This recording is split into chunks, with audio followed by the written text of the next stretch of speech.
Bye bye. Hold on. But you don't want me to go yet?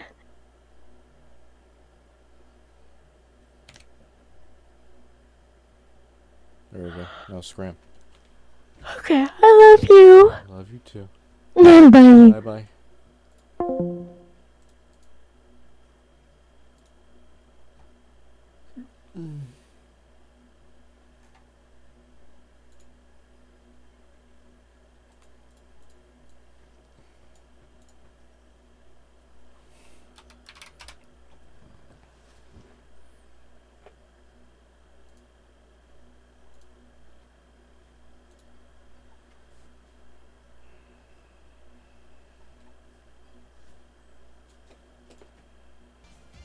How'd the practice go? Really well. I actually played for like 5 hours last night while watching JoJo's Bizarre Adventure, in which there was a scene where I think there was like a girl showering, and then a human gorilla tried to fuck it, and then I had to pause for a bit. I was like, damn. That's heavy. That's a lot. Oh, it's an orangutan? Oh, it's an orangutan? I mean, they should have fucked on the spot. If I had known it was an orangutan in the moment, whew, I'd have been like, sign me up. Maybe a second orangutan could enter the scene. An orangutan. Saved! She's 14. Who cares, man? It's an orangutan. You didn't hear what they said in chat. It's different now. Can you buy a job? I could give you a job. Wait, as a what? For what? Doing Chat what? ideas. Like manage my OnlyFans?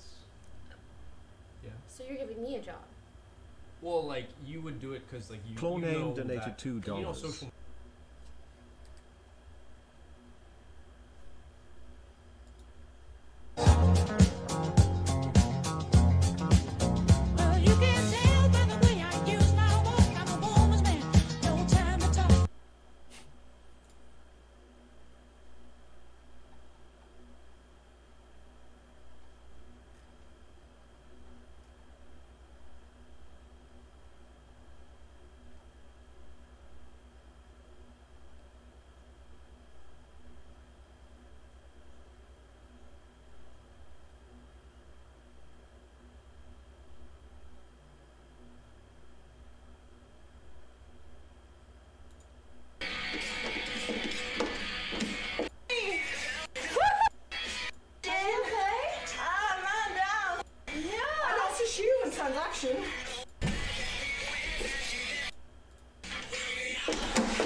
Oh, here's something that's interesting today. Ricky, pronouns are he, him in Florida, wants to talk about Trump supporters and Republicans can be amazing people. So, welcome. Yeah. So, the kind of folks I'm surrounded by is that I'm starting to have starting in some ways to have differences, especially when it comes to the news I've decided to take in. Maybe took very seriously the quality of news and where I get my information about.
the country and the world from. So stepped away from places like Fox News and Newsmax, but to realize the people who love that stuff that's amazing people, that it is hard to challenge them. And to give you like an example of the amazing people, it's one landlady is, well, multimillionaire real estate tycoon with with tons of properties all over Florida, an inventor and businessman, also worth several hundreds of millions of dollars, who was using a product known to everyone who does carpentry or any kind of handyman work. Ricky, Yeah. so you said when you're talking about Trump supporter being amazing people, you said there's one landlady who's a multimillionaire real estate tycoon, but then you didn't say anything else about her. What makes her amazing? The fact that she's rich? Yeah, her. I don't find that amazing. I don't find that amazing because I care about the quality of people and their character, not their bank account. Well, that's fine. I mean, we're brought here because of a business involving my own parents, and yeah, they also have a big bank account. They're also people that have achieved a ton in their lives. And one of the things that brought me towards Trump at a very early time was someone who did have a pretty cool character. And this I will say the name, like the guy named Mike Cernovich, who's known to be an alt-right troll, but he lived a pretty amazing life in that he was a U.S. soldier, went to study philosophy, and read all the major philosophical works by his own outside of class, became a successful lawyer and writer and peddler, and then a troll who and kind of a news media tycoon, and kind of a troll who wrote about Hillary having Parkinson's and about Pizzagate. But so basically, Ricky, it sounds like you're impressed by liars. Yeah, can you define amazing, please? Yeah. Define amazing. Extraordinary accomplishments, being able to actually become masters in their chosen fields, and just showing great character and good qualities such as great character. Great character. You just talked about Mike Cernovich, who lied about Hillary, and you're saying he's got great character. What makes Mike Cernovich have great character in your view? Is it the rape allegations against him? Is it his alt-right views that disparage human individuals that don't support equality? Was it him lying about Hillary? What was it that made Mike's character good? Do you know about Mike Cernovich? Yes, that's why I just asked you. That's why I mentioned things you hadn't mentioned. What makes his character good? Well, I got to know him not really through that alt-right stuff, but there's a website called Danger and Play where he would talk about beating up his bullies when he was young, overcoming the adversity of coming from a very poor family, how he learned to be a martial artist and be a great fighter on top of being a soldier. What does that have to do with someone's character? You said he had good character. I don't care how rich he is. I don't care how much ass he kicked after being bullied. I care about his character. This is a guy who gave advice as a pickup artist, who has rape allegations against him, who lied about Hillary, who lied about Pizzagate, who is absolute garbage character in everything where I hear an actual position from him. And so I was asking you, what is it about his character that you think is good? Because I don't see anything that's consistent with humanist values at all in Mike Cernovich. That is a really good question, and I would have to say physical and mental strength, and the ability to overcome adversity, you are way too easily impressed. You are way too easily impressed by the banal and trivial. I have zero interest in how physically strong or physically fit somebody is. That to me doesn't tell me anything about their character. That's far more about genetics. But to the extent that it tells me about their character, it doesn't tell me that they're a good person. What good things does Cernovich support? I mean, because he's anti-feminism. He thinks there are alpha males. He talks about how to pick up women. He's part of the manosphere far right. What is it about what position that Cernovich has that would you consider to be a good humanist position that makes the world a better place for someone other than Mike Cernovich? You got me there. I mean to have to be stoic and non-reactive to people, to negative media attention. I got that was like one trait that I did admire from him, and to just get over depression and anger, and it just overall the self-reliance that he showed. And also when it actually came to like to spreading conspiracy nonsense, is what he himself called his audacity. And audacity is a positive trait, and I feel it is kind of missing among people. Do you not find audacity to be a good character trait? No, sir. No, You don't get to been a good call it character. audacity. I'm going to let Jessica go, but you don't get to call it audacity when your audacity is to fucking lie. But also, what was the call? What was the topic of this call? It was about Trump supporters being great people? Yeah. So just generally they're great people, or some of them can be despite supporting Trump? Some of them can be. It's just that being not around I guess not. Not So all what- the time.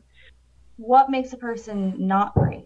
What makes a person not great? I guess not being able to have the spirit of perseverance, not being resourceful, not thinking I feel like big. those are just words that you're kind of arbitrarily defining. Just like you're just putting words out there. So you're clearly defining great and amazing differently than most people would. Can you acknowledge that most people wouldn't think that Trump would be considered a great person? Even people who would vote for him, a lot of them would say that he's a reprehensible person. They may say he's a reprehensible person, but they will call him my president. And that one landlady I told you about, she believes that there was election fraud with all her heart. Irrelevant. I'm saying that a lot of people would vote for someone who they don't think is a great person. You could honestly even be a Trump supporter, but to say that he's great or to imply that he's great because he has money, which he doesn't also. So it seems that you appreciate people who leave you. I turn the question back on you. Why is not? It seems, Ricky, that you think that people are great if they are in some position of power that you don't have. And so you're saying, oh, he's great because people call him my president. No, he was the president of the United States. And I would have referred to him as the president of the United States during that time. And I did. And I also referred to him as the most dishonest, ignorant, bigoted, lying, unpresidential president ever in the history of the world. So what is it that's laudable about a guy, Trump, who grows up incredibly wealthy, who would be wealthier if he'd never done anything but bank the money that his daddy gave him, who lies about everything, who has more of the people around him indicted than anybody in history in that position? What is it that's good about Trump?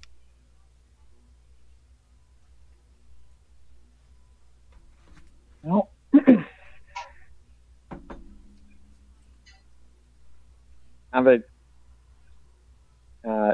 I personally, with all the lying, have distanced myself, but no, you haven't, everyone Ricky. around them Ricky, was proud. Ricky, just the fact that he was stop for a second.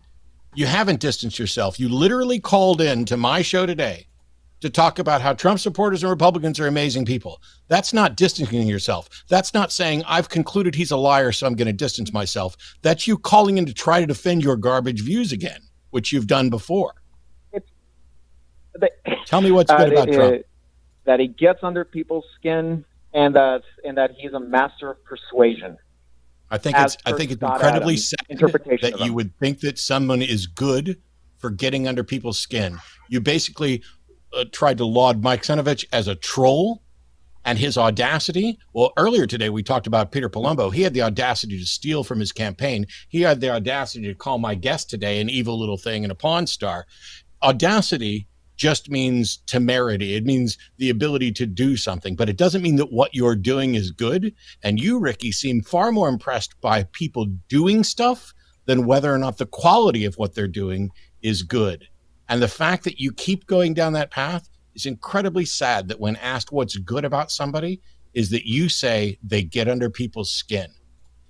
I'm glad it's you with me on this first one, because apparently next in the queue is an Argentinian minister who would like to argue not to let go of God. If you're ready, Okay. I'm ready. Awesome. Let's go. I'd love to hear I've yet in all these years to hear a good reason to not let go of God, apart from I personally get comfort for it, and I am afraid that I'm not going to get that comfort somewhere else, which is, about as good as I could come up with. Okay. Let's bring him on the line. Aaron, can you hear me okay? Yes, sir. And is it Aaron? Because it's been put in my thing as Aaron, which might have been a joke from the screener, but I don't know. No, that was definitely my joke. Right when I got the call, she said, "Okay, what's your name?" And I said, "It's Aaron." And then I've only been asked this by less than a handful of people. She said, "Okay, how do you spell that?" And my girlfriend froze, and she goes, "Really?" And I said, I spelled it out for her, and evidently she's unaware of the substitute teacher skit. I've been appealing to that ever since that day. It absolutely kills me every time. Key and Peele it's a really funny show. They're on my recurring what I watch before I go to bed list. Anyway, you've called in to argue. I'm glad we could start with this unifying message. Now let's diverge, I suppose. You've called in to argue that we should not let go of God. Correct. The floor is yours. It's very simple. I heard the aforementioned, not really aforementioned, I heard the previous conversation, and I actually agree with the things that were said, all this stuff, and there's a lot of fear-mongering among other things in the church. That's one of the reasons I actually don't even attend to begin with. I'm actually tired of not just the fear-mongering, but a bunch of other stuff too. I don't believe that, we need religion to establish maybe morals or whatever, anything like that. What I do, however, believe is that God has already placed all these things on our hearts, so we don't actually need, for instance, our parents to sit there and tell us, hey, by the way, lying and murder are bad. We shouldn't do those things. It's not necessary, because we all know that. There's an intrinsic knowledge there. However, absent actually God being here, there's really no reason to care who thinks what. If he's the one that places it on our hearts, then absent him, who's to say that me, for instance, going and stealing something is bad? One of my roommates says that, it's a societal thing, and we, form these beliefs and such because of society. The reality of that is that, okay, well, what when other societies disagree? For instance, the Mayans and Aztecs, they sure didn't care. They not only kidnapped other tribal members and killed them off, they actually did it to their own people. So to them, cannibalism, well, maybe not cannibalism, but certainly murder was approved unto God. I mean, you can appeal to like governments at large, or you can appeal to societies or something like that. In the end, it's one entity, whatever that entity may be, against another. So who is ultimately right? I had a couple of questions I wanted to clarify on. Do you mind if I ask them before I go, Matt? Go ahead. Sure. So in regards to if our innate knowledge of lying is bad or murdering is bad, if we have that innate knowledge and that is what you're saying is evidence for God writing it on our hearts, wouldn't the human societies and cultures that did murder and lie and steal a lot, wouldn't that be evidence against that it's been written on our heart? I didn't say this was evidence. I did say these are reasons that belief in God is an absolutely crucial, critical component to basically even our society. If we want to engage in evidence, we could engage in a plethora of things, even including, for instance, like the law of gravity or something, different things like that. I wouldn't argue what I meant, the aforementioned details are evidence at all. So what you started off with saying is you believe that God has put this stuff on our heart, so we don't necessarily need a religious belief to understand that. Cool. That's like your opinion, dude. You are convinced that God wrote this on our heart, but I would just say that whether God wrote it on our heart or it's an exercise in empathy, which is a natural process that occurs from a brain that has to cooperate and live in a society, it doesn't make any difference. But every objection that you just made about if there's not God, this will happen, or if there's not God, that, every objection that you made against essentially a potential secular moral system is a real problem that is not in any way solved by your solution. Because in much the same way that two different civilizations could disagree or two different governments could disagree, I can disagree with what you think your God says. So your God is no solution. All it becomes is you claiming that you have the one and only true absolute solution where you have no way to demonstrate that at all. And by and large, the people who have advocated for divine command theory or God is the source of morality don't agree on what morality is, as Jimmy was pointing out, and the problem still isn't solved. So religions have attempted to solve this problem of dissent and disagreement by conversion and coercion and conquest. Whereas what secular humanism is advocating in the process of this disagreement is discussion and debate and data to convince people that we share this goal of whether we want to call it well-being or living a better life. And yes, it's not completely well-defined, but if we can agree on that, then we can begin to look for a process that allows us to determine whether or not a particular action, and we're evaluating the consequences of it, are working to improve our well-being, decrease our well-being, or keep it the same. So when you say, hey, my neighbor might say this is moral, and my other friend might say this moral, appealing to a God does not solve that. The only way it solves that is if everybody agrees that this is what God wants and we care what God wants. I don't recall saying it would solve something. I did, however, say like your whole point is that we need God. Yeah, the whole point is that we need God, and that is a reason for that. If you want to talk about Hold on. I mean, okay, fine. That's not for you, and that's fine. I've spoken to a plethora of people that think that, and that's great. And they're wrong. The thing is that we don't just... Great. And I can say you're wrong, just like you just established that we could have a disagreement on that. And I'm exactly. fine. I've actually got no problem. Exactly. With that. How is it, Aaron, give me just a second. Aaron, please give me a second. You and I both agree that we could do this all day long. Say, you're wrong. No, you're wrong. No, you're wrong. And there's no way to solve it. So how would we solve figuring out which one of us is actually right? And the method that you come up with, I think you're going to find, is the method that the secular humanists are advocating and not the ones that the religious people are advocating. Wrong, because even my family is highly religious, and as we've spoken about different things, even my conversations with a plethora of secular people, we laugh rather comically at the conclusions and the reasonings and so on because of what I'm about to mention. So in all of my personal investigations of this matter, I actually basically decided to challenge my own faith, because my thought was, if my faith can't stand the scrutiny of any given person on the planet, then what does my faith matter? That basically would be a really good reason to disregard it, because it basically disproves it if we really get down to it. Having done that, it's not just a matter of subjective opinion. I mean, y'all would be right. If this was just down to what I just said, then yeah, you're right. You would just say, well, I don't agree with that because of, whatever reasons. And that would be the end of discussion. Basically, it would be a divergence in personal opinion, and that's the dichotomy that I mentioned a minute ago. One entity against another. Okay, so who's right in an ultimate sense? Well, right. It's very basic. Let's get to the mechanism. Look at the evidence. Yeah, actually, I want to take that. So, as far as look at the evidence, you said you have your faith that you realize has to be able to survive scrutiny, and it sounds like you were at least implying. So then you went out to look at the evidence to validate your faith. Is that accurate? I don't want to put words in your mouth. It was initially. I suspect it was initially to validate my faith, and as I went further and further into it, I would encounter questions, and I don't even remember what they were at this point, it's been so long, but I would encounter questions that other atheists and other just secular people would ask, and it actually freaked me out, because I thought, holy crap, that's not only a really good question. If that good question is not met with a very good substantial quality answer, then that literally would eliminate Christianity as a potential for a solution or a reason. So your argument, though, is that you have validated your faith, and you're about to share with us some of the mechanisms, but I want to be clear, you have validated your faith is the argument you're making, correct? Yes.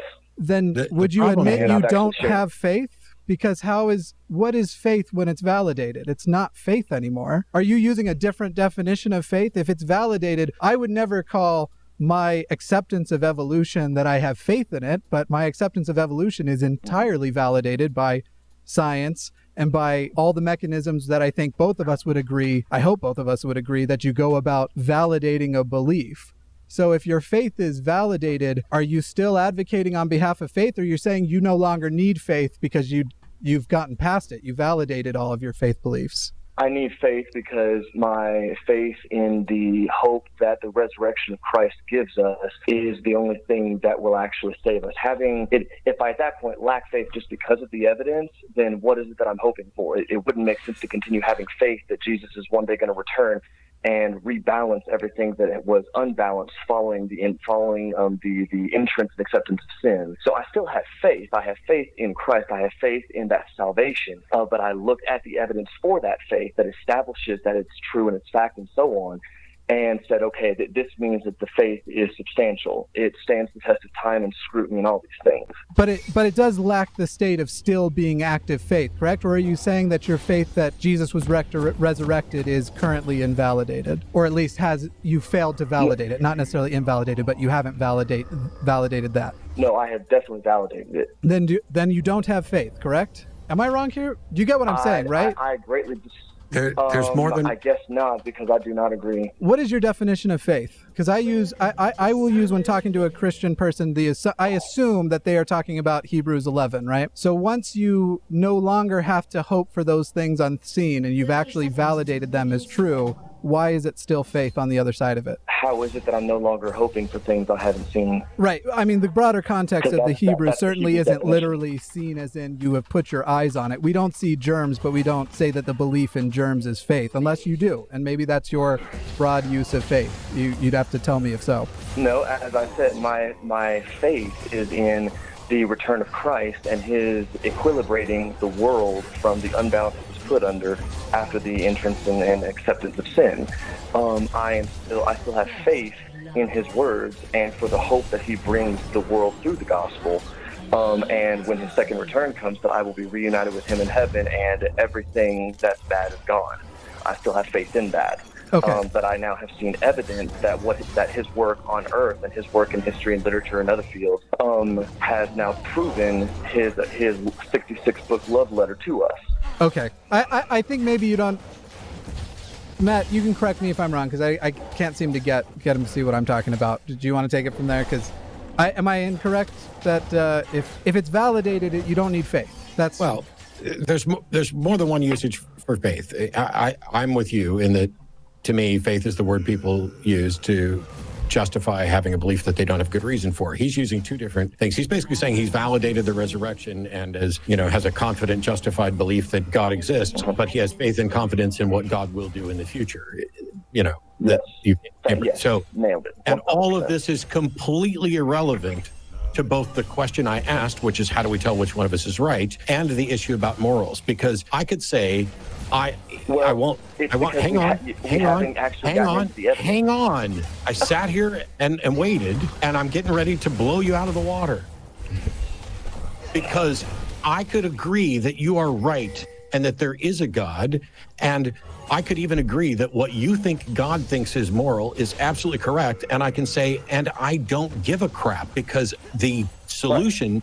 It doesn't mean that God is right about a morality. So I'm in a position where not only do I not think that there is a God or that God has told anyone anything about morality, I also don't think that even if that had happened, that God isn't necessarily correct about morality. And this is why I say that your feeling that we need to appeal to a God as a necessary solution to the problems related to morality is fundamentally, obviously, demonstrably false, because it is no different from no difference between appealing to a God than it is to appealing to a government, than it is to appealing to a parent, than it is to appealing any other standard, unless people agree on the standard. Okay, so do we get into the evidence now? The evidence for what? That validates that Scripture is correct as to what it teaches. About morality? Sure. Please explain to me how Exodus 21 is correct in saying that slavery is morally permissible. Okay, that's all Old Testament and much too profound for this discussion. Oh, no. You're not getting out of it that way, buddy. So are you suggesting that... No. We're not going to carry on a discussion about something. We're not going to carry on a discussion for something that requires 20 days of 8 hours discussion each time. We're not going to do that. We can engage something. It doesn't require that at all. I did an entire video covering it in great detail with all the verses related to slavery in about 30 minutes, but I can do it in much less than that. This is a cowardly way of avoiding something that you know to be immoral in your book. Yeah. Luckily, none of the three of us would need that 20 hours. Okay, well, to actually engage in it and explain it and be thorough about it, that's what was necessary. And I've heard many times input from you, Mr. Matt Dillahunty, and that's what it would require. So, no. And, I mean, you can call it a dodge, a deflection. I don't really care. I will. Okay. We need to move on to another issue. I move on to something. Is it okay, morally correct, to force a rapist to marry his rape victim?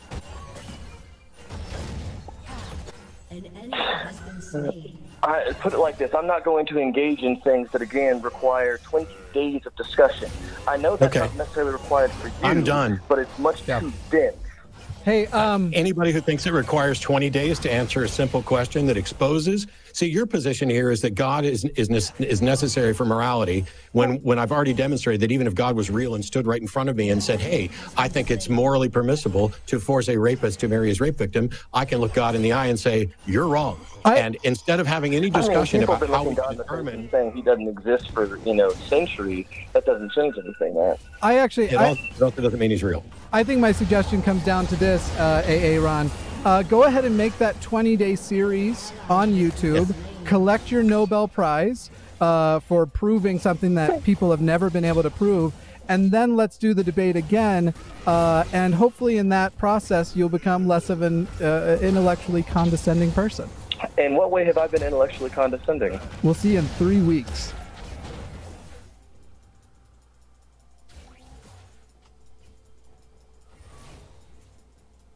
Don't you worry, the clip's about to begin, but don't forget to subscribe.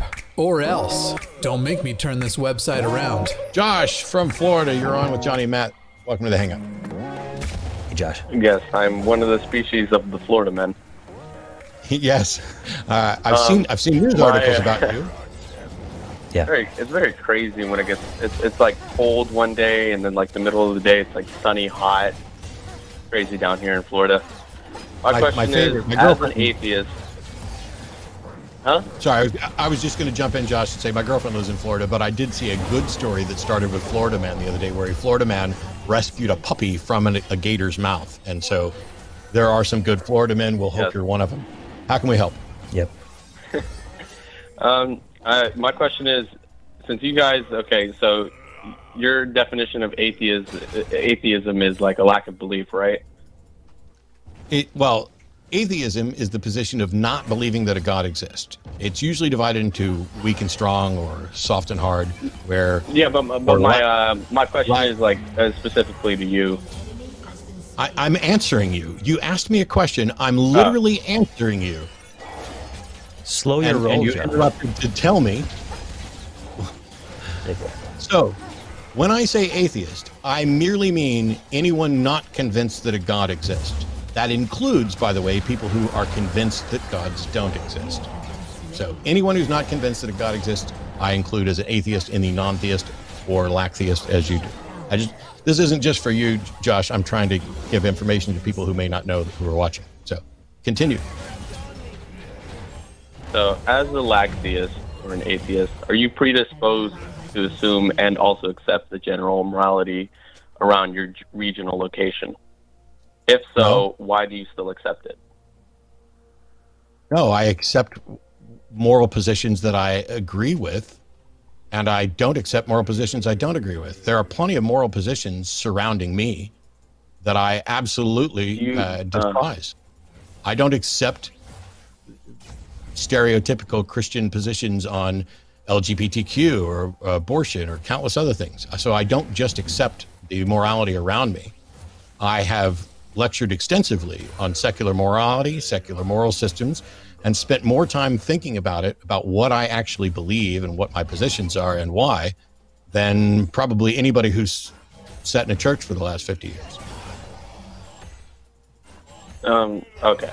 So what my question is trying to pinpoint is, are you, like, in a sense, automatically predisposed to assume that, like, giving is a good virtual, is a good moral, virtual... My mind is going crazy. It's like giving or being charitable to someone is a virtue. Are you predisposed? I just answered this, that I am not predisposed to anything. Morality is a conclusion, not a starting point. So you're saying that morality is a conclusion and not a starting point? Correct. You're asking me, am I holding moral positions because I'm predisposed to them because I'm culturally surrounded by them? And my answer the first time was no, and my answer the second time was no. So the way you get to certain moral positions and to figure it out, how do you do that? How do you determine what is moral? Not in a sense for you, but like, well, yeah, for you, subjectively. Okay, so for me, I have a set of base positions that I use, and then I evaluate the consequences of an action with respect to the goal of increasing well-being for people. So is that an objective fact about reality, or is that just a subjective You experience? literally, are you reading from a script? Because it's starting to sound like you're reading from a script. You literally just asked me, No, I'm not reading. how do I go about evaluating moral things? If I'm going about evaluating moral things, I'm not making a claim that there's some absolute universal imperative. Do I believe it's the foundation is ultimately subjective, the evaluation is ultimately objective. None of it is absolute, and the universe doesn't care or require or expect any sort of moral behavior. Morality is assessment that we make. We take a look at an action and we say that action within the framework of morality, of what we care about morality, was good or bad. That's it. And that's made manifest in the world. When you look at different cultures and different individuals, some people come to different conclusions, and you may disagree with your own cultural perspective. I exist in a world where people have one opinion, and I might disagree. And yet I might be forced to comply with that moral opinion because it's enshrined in law. And I might volunteer or donate money to change that law, or I might choose to break that law. But we obviously live in a world of a plurality of morality based upon different foundations. And people can be wrong. Okay. Okay, thanks for And Josh, for if answering. from an outline, if you prepared your questions, I think whenever you call Matt Dillahunty, you're going to want to think it through. So there's nothing wrong with referring to an outline. Well, if you did. My objection to people using a script is, and the reason why it sounded like perhaps Josh was, and not just because somebody in chat said he was, is I answered the question and then I was immediately asked the question again in a different form, which suggested that Josh wasn't actually listening to the answer. So where can we go from here, Josh? What else do we need to address? No, that's it. I just wanted to hear your answer on it. Okay. So your answer You don't want to my question. I'm sorry, the answer is what? I now know that your answer is no to my question. Okay. So, but you don't want to talk about how you determine moral questions? How do you determine moral questions?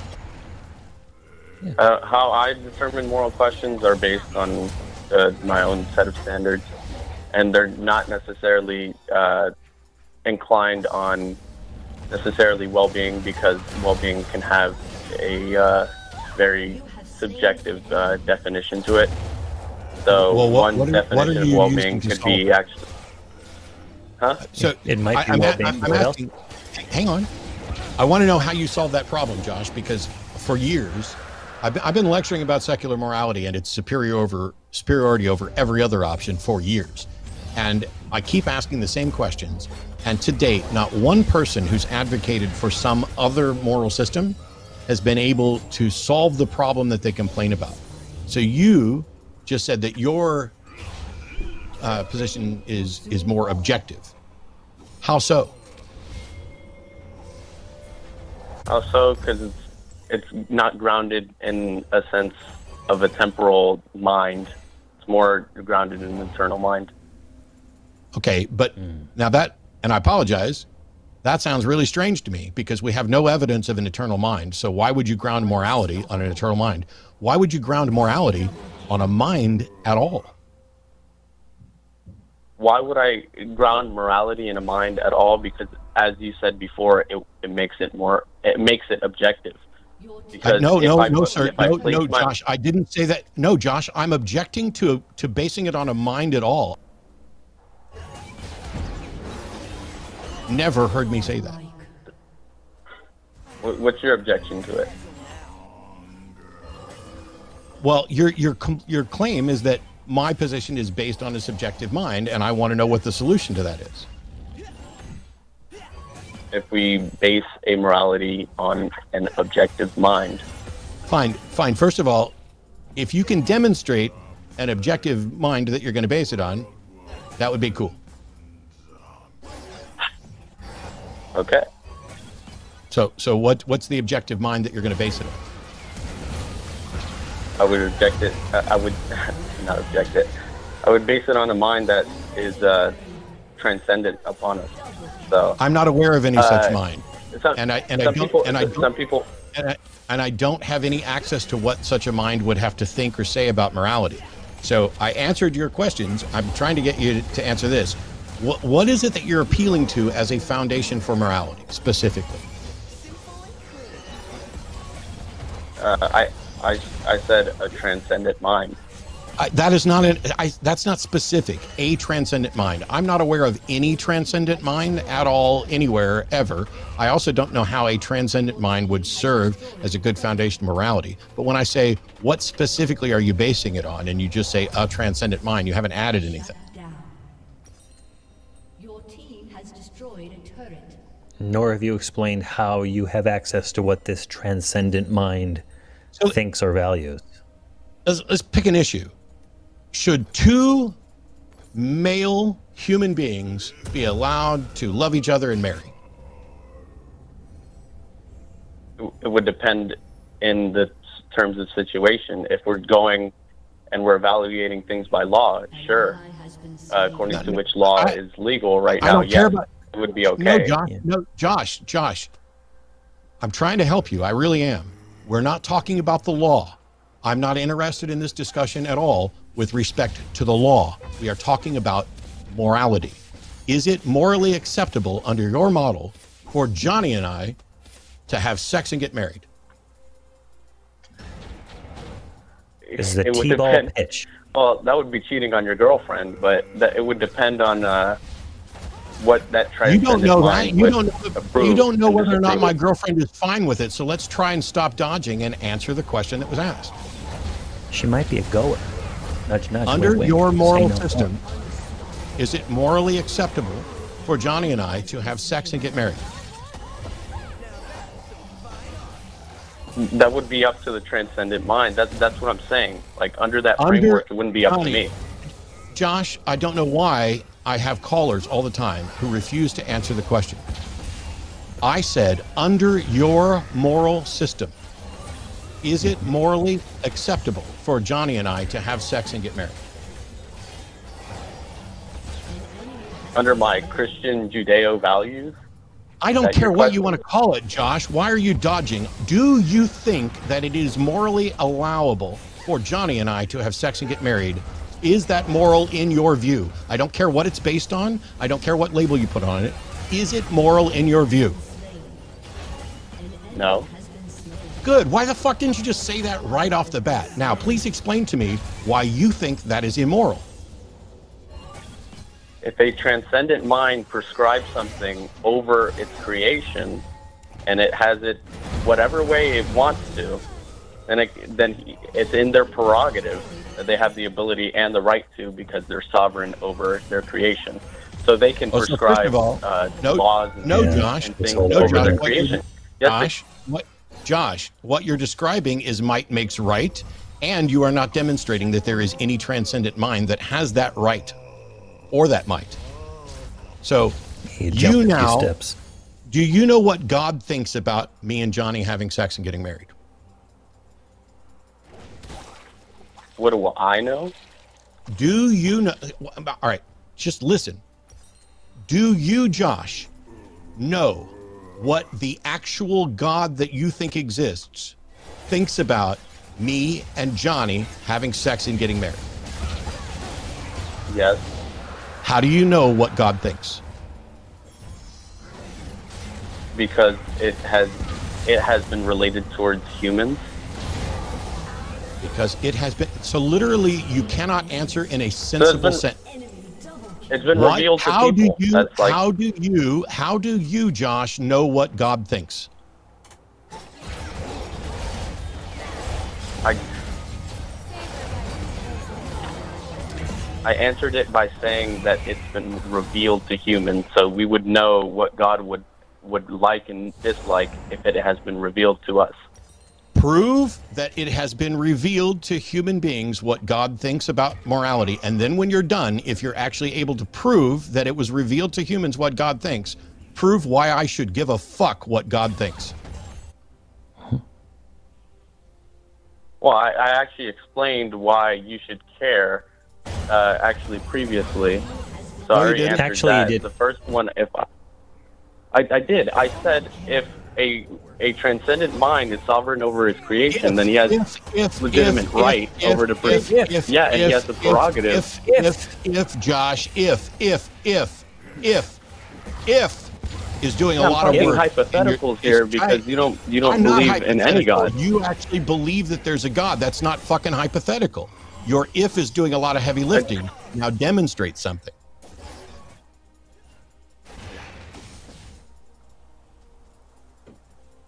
Demonstrate and what do you mean by demonstrate? I need you to define these terms so we don't really talk past each other. Demonstrate means prove that what you're saying is true and reasonable.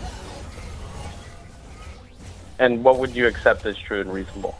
I don't know. It's not my job to figure out what the standard of evidence is. Okay, if you don't know what true and reasonable is, how could I provide what is true and reasonable? Josh, why don't you try? Hang on, everybody shut up. Josh, did I say that I didn't know what true and reasonable was? You said, I don't know. I said, I said I don't know what evidence you would need to present. Josh, you're either going to answer the question that I asked you or you are going away. Did I say that I don't know what true and reasonable was? No, you didn't tell me that. Then why did you accuse me of saying that which I did not say? I didn't hear the last part of your sentence. That's a lie. Goodbye. You don't accuse me of saying something I didn't say as a dodge to avoid taking responsibility for something, and then when called out on it, say, well, I didn't hear the end of your sentence. You, sir, are a liar, which I find to be immoral because it is against the well-being of thinking creatures. And I don't have to make an appeal to a transcendent God revealing itself to anybody. You and I actually agree on that, and you currently feel bad that you're a liar. So consider the banana. I'm all right. I'm sorry. I like the big if thing. So no, I accept your apology. No, it's true. The big if. It's always these ifs. If this, then that. Okay, cool. Give me. I don't agree with that, but give me proof of your if. Yeah. Right. The other thing is, he's wrong, and it would have been so nice to actually get to it because. His thing is, if there is a transcendent mind that has revealed its thoughts about morality, that is somehow binding and governing. That's not true. Just like if the king tells me what he thinks the law should be, that doesn't mean that we have to agree with it. It doesn't mean there's some categorical imperative in the universe. So there could be a God who exists, and he could think that it's wholly immoral for you and me to have sex and get married. And that doesn't mean that that's the right answer on morality. But Josh just went and jumped into might makes right. Oh, wait, I got to go to chat and shut somebody else up for telling me that I shouldn't tell people to shut up. There, take a break, John. There's a reason why I do that. And it's because there's a time delay on the internet and there's three people talking and I was right at the verge of getting this point across and we had deflected that conversation about 5 different times between us and somebody unfortunately has to step in and steer from time to time and say, hang on. So if you thought shut up was just a little bit too rude, well, shut up about it. But I already apologized to John. Thank you for white knighting me. Matt Dillahunty's not pushing Johnny around too hard. But I appreciate it. Thank you so much. And poor Josh, too. I'm sure he appreciates it. You know, Matt, this comes down to this argument. Like, if I have children, therefore, if they displease me, I can do whatever I want to punish them. I don't have any children, but I have a dog. I've talked a lot about Dr. Vinny Boombatz, my dog. I love him. I buy him food. I buy him treats. I give him a place to stay. He has the bed. He's got the super bed. He's got the super duper bed, which is many layers of beds. And if he displeases me, am I not a moral monster if I torture him until he obeys my every command? He's my charge. So if God sustains me, does that mean God has this ability to dictate what I do? And not only just punish me in some small Book of Job kind of way, give me boils or take my family away. but to toss me in the clink and burn and torture me for all of fucking eternity? It doesn't make any sense. To quote a defendant that I had once, I'm sorry, a plaintiff I had once, that just don't make basis. It's so funny because Andrew the other day was asked, Scott Clifton the other day asked somebody what based meant because he just kept. Don't you worry, the clip's about. Yeah, what did you want to ask? An issue with they become tyrants. Really, I don't really have those kind of intentions. But that was actually me. Okay, good. Good enough. That was me. Good enough. I was just trying to debate them into getting me on the air, but I don't really have those kind of intentions. Fuck off. All right, go ahead, Christine. Done, and then you'll get to speak. Not calling to antagonize. Go ahead and say what you have to say. I've stopped talking, so go ahead. Oh, thank you so much for permission for us to say what we're going to say. Now what I'm going to do is also mute you, and I'm going to wait until she's done and I'm done, and then you'll get to speak. Not calling to antagonize. Fuck off. All right, go ahead, Christina. Please. All right, we're gonna jump into calls here. If for anybody, I think we still have at least one open line. I think our atheist lines are filled though, so we are looking for more theist callers, people who want to chat and challenge. But otherwise, that number should be on the screen now. In fact, there should be a subject banner on the screen now. There we go. And it'll be shifting here shortly. But 720-619-2288. Looking at the calls here. We're going to start with what I think will be an excellent conversation. We're going to talk to Alex in Sweden, pronouns he, him. He is a theist and wants to talk about it looks like the transition he went from Mormon to atheist to Christianity, feels that when it comes to God, it's how people open up themselves to God that is the thing obstructing, I suppose, a person like myself who just went from Mormon to atheist and not back to Christianity from finding God. Alex, can you hear me okay? I can hear you perfectly. Can you hear me? Yeah, I hear you good. Was the summary I gave there, was that a fair enough summary? Any summary? Any corrections you'd like to make? No. That's more or less. I had a very much long break from Mormonism and into Christianity again. Just FYI. So, actually, I don't know if you cut out or if you just stopped speaking there, but what I want to ask before we get into why Christianity from atheism is, when you say you went from Mormon to atheist, do you just mean you dropped the God belief, or do you mean that you got into things like you learned about skepticism, your values changed to something more like humanism? Because atheism...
The mist knows my name. It howled it for years. But it was only asking for help. Atheist obviously means almost nothing as a word. So I want to know what your experience as an atheist looked like. I would say I was a proclamator of my atheism. I would say I was very out there with my atheism, talking to Christian people.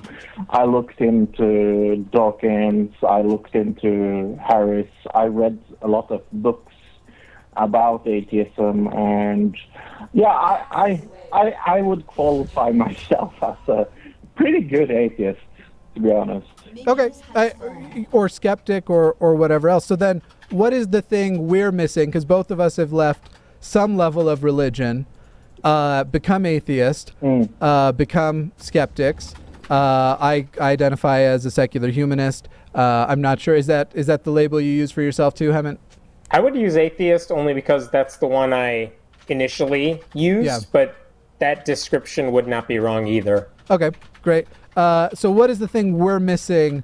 What are we not opening ourselves up to that would be consistent, where we don't have to shut off any of the faculties we usually use to find truth? We don't have to shut any of those off, but we would locate this Christian God as you have. Right. I think that's a very good question, because that's one of the things I'm writing. I'm writing a book about my experience, because I think most atheists, I'm not saying everybody, but I think most atheists are missing some very crucial points. And I think that the anger towards God or the anger towards religion, whatever form it takes, is a lot of atheists have become atheists because of something that has happened in their past. I can almost talk for myself. I remember how angry I was at God when I left Mormonism. How I was condemning him to go to hell, because I was like, how dare you give me this false religion in my mind, and just leading me into this false religion with all these false claims. And that's one of the things that have kept me an atheist for so long. Well, I want to interrupt too for a second. Alex, yeah, we got to jump in. Hemant, go ahead. I got questions. Okay, yes. Question one is, wait, did you become an atheist and then say you were angry at God? Because I'm trying to make sense of that. But also, were you angry at God or the people who led you down that initial path that you no longer agreed with? Both. I would say my anger towards God was that got me into atheism almost. I was so angry at God that I was like, he can't exist. I was so angry that he just stopped existed in my mind. But of course I was angry at the people as well. And I was also angry at myself, because I felt extremely stupid believing what I was believing, because I remember the first thing that got me was like, God has a wife, and I was like, really? You believe this? I couldn't find any scripture, or I couldn't find any logic behind it, right, Alex. and I got. Yeah, sorry. Let's not get into the specifics of why Mormonism is nonsense. I already spent an inordinate amount of time on my channel doing that, and we're all in agreement here that Mormonism is nonsense. As far as, let me start with agreeing with something you said, in the hopes that that'll facilitate a better conversation. I agree that most people who were religious that become atheists do so because something happened to them. But that is as far down as I go. It's not like something happened to them like they were offended by God and therefore. So for example, the something that happened to me where I realized God didn't exist was doing research to prove God existed for myself. I was trying to go down. I was so sure of the existence of God that I thought to be this sure must mean that the evidence can make it such a good case for other people. And as I was proving God to myself, I ended up doing the opposite and realizing there is no good basis upon which. So the thing that happened to me that made me no longer believe in God was realizing in part I had been largely lied to about God, and about the evidences and things that supposedly showed it, and in part that it does not meet the criteria of this has enough evidence to even suspect that the Christian God exists. Ironically, I think I've heard from people who went to seminary who have had the same story. Like, Yeah. I went there to immerse myself in the Bible, and I came away thinking, wait a minute. Yeah, exactly. Nothing turns out atheist quite like the Bible does. Yeah. So I guess the question is, you're now talking to two atheists. Neither of us. I'm drawing some conclusions from what I read and see from Hemant, but there could be a private life going on. I don't know. I don't feel a rage toward God. I don't even feel a rage toward religion. I do feel a rage toward certain things people do in the name of religion, totally separate from God. And I only see God as a character that I would dislike the same way I might see Sauron or some other fictional character where it's like, man, what a jerk this guy is written to be. Yeah, just to add to that, I don't spend any time thinking about God. Like, I don't know if that qualifies as hate in your mind, like from me to God. Like, I just don't think about God because it's a non-character. The thing that makes me angry is what people do because they are led by what they think is God. And so it's worth noting that regardless, if both he and I were super pissed at God, that actually wouldn't give a note on whether or not God exists. It's not a commentary on it. So you said there were major things atheists are missing. What are Hemant and I missing? Because if you have the truth and I don't, my number one priority in life is to get to the truth. And I would love for you to share it with me. I think when I talk about angry atheism, I'm more talking about people that are working very against religion. I think you have to have some fuel of anger, or at least maybe love for your atheist community to work against Christianity. So when I'm talking about angry Alex, atheists, I gotta jump in one more time here. I have love for people and humans in general. This is probably something Hemant and I would have almost a level of disagreement on. I just changed the name of my channel from Mr. Atheist to Jimmy Snow. I still do a show called Dear Mr. Atheist on there, but I could not give two shits less about an atheist community. A humanist community, I give a bunch of shits about. A community of people who treat each other well, I give a lot of shit about. And as far as angry atheists go, you're talking to the guy who says when you first become an atheist, shut the fuck up for 4 years. Don't try and help because you're making things worse. So, And again, a lot of that anger, if you're sensing anger, a lot of that anger is probably, Alex, what you experienced, which is I was in this culture, in this religion for a long time. I figured out in my own head that it's wrong. Yeah. And you feel like you've been lied to for a really, really long time. And it's natural to be upset and angry at everyone involved in that. But that to me makes sense. There's a difference between using that anger to then lash out at other people. But I feel like you're confusing that experience for a lot of atheists, which is like, okay, I left a religion. Yeah, I was angry about that for a while because man, I went for so long without figuring this out. And now I feel like I know better. But at some point it's like, okay, it's not their fault. That's what they wanted to do. That's what they believed. Okay, what do I do that's positive? What can I do that's helpful? I mean, I have had the same conversations as Jimmy about the angry thing. I've seen a lot of the anger too, especially, like he said, from people who recently left faith. Right. But by and large, the people I work with, the people I talk to, they're not angry. They're looking for a way to say, okay, how can I make this world a better place?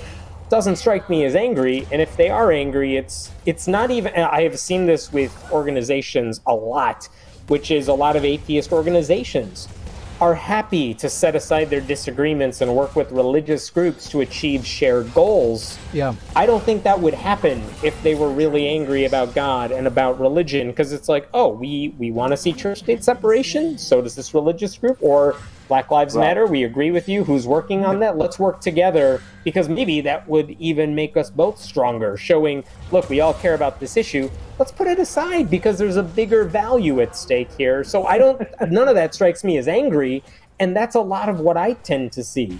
Yeah, totally agree. Alex, so... And to be honest with you guys, I think there's a billion reasons why people are against that religion, because people do enormously much shitty things in the name of religion. Sure. I'm not saying that. I'm not here to crusade for Christianity in that way. What I think atheists are maybe mixing and where the heck is God is I think he's nearer than people think. I think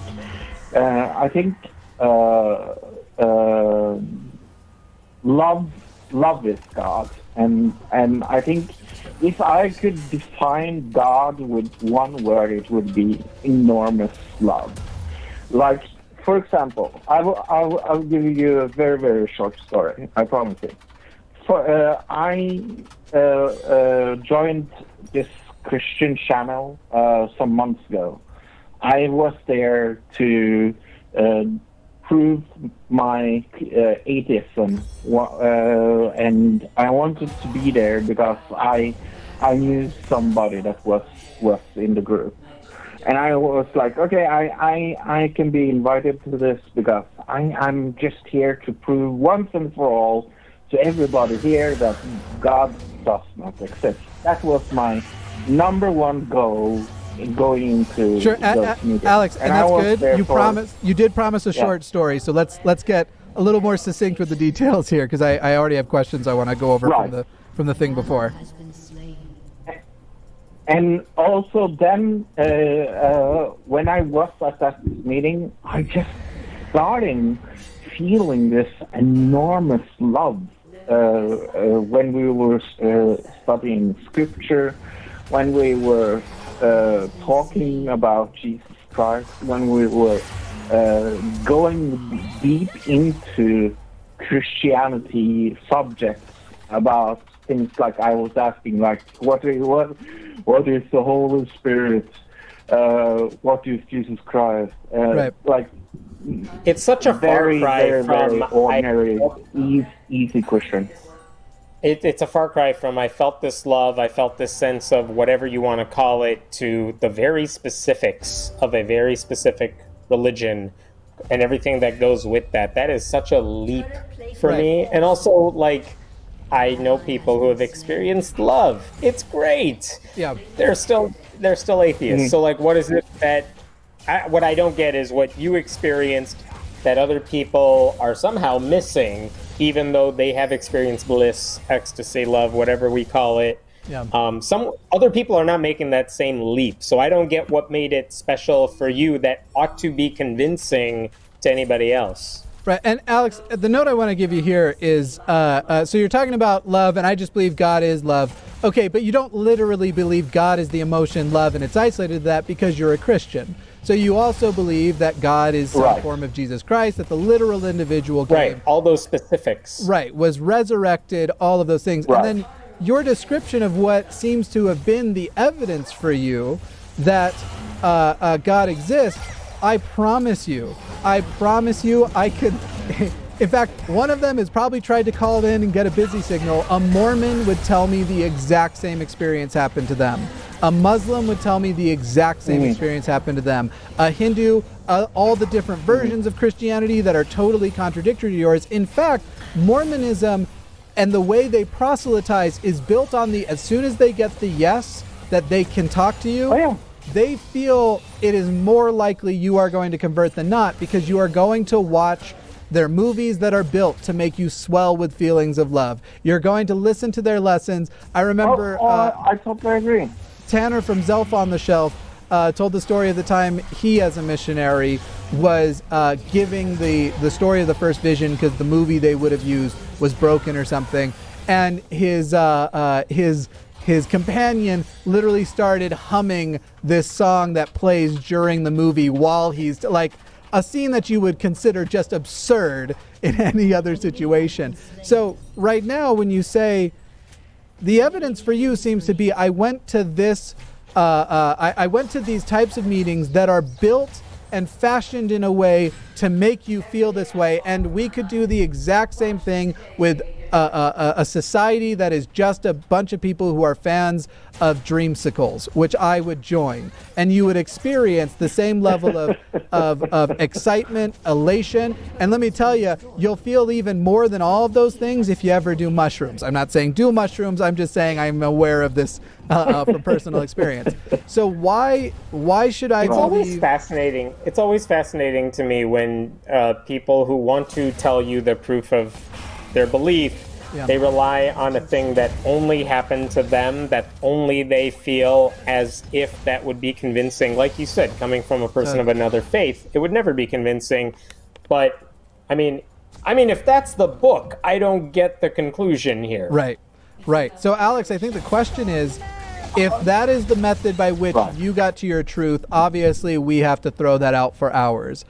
If your God, your version of Christianity and everything is true, if everything you believe is true, what is the method by which I can find that out that I can't do anywhere else, that exclusively gets me to your truth and won't have the exact same experience in another religion or another church? And that is a very good question, and I don't think I have an answer for that. I do think that it's not just based on emotions. For me, it's also based on communication. And before you say I'm totally insane, I know it sounds kind of strange saying communication because God, according to you, God doesn't exist, and how can you communicate with somebody that doesn't exist? Well, again, I'm just curious if someone of another religion, said they communicated with God, they felt that love, why would you not believe them? Mm-hmm. Right, and these communications. Why would I not believe that?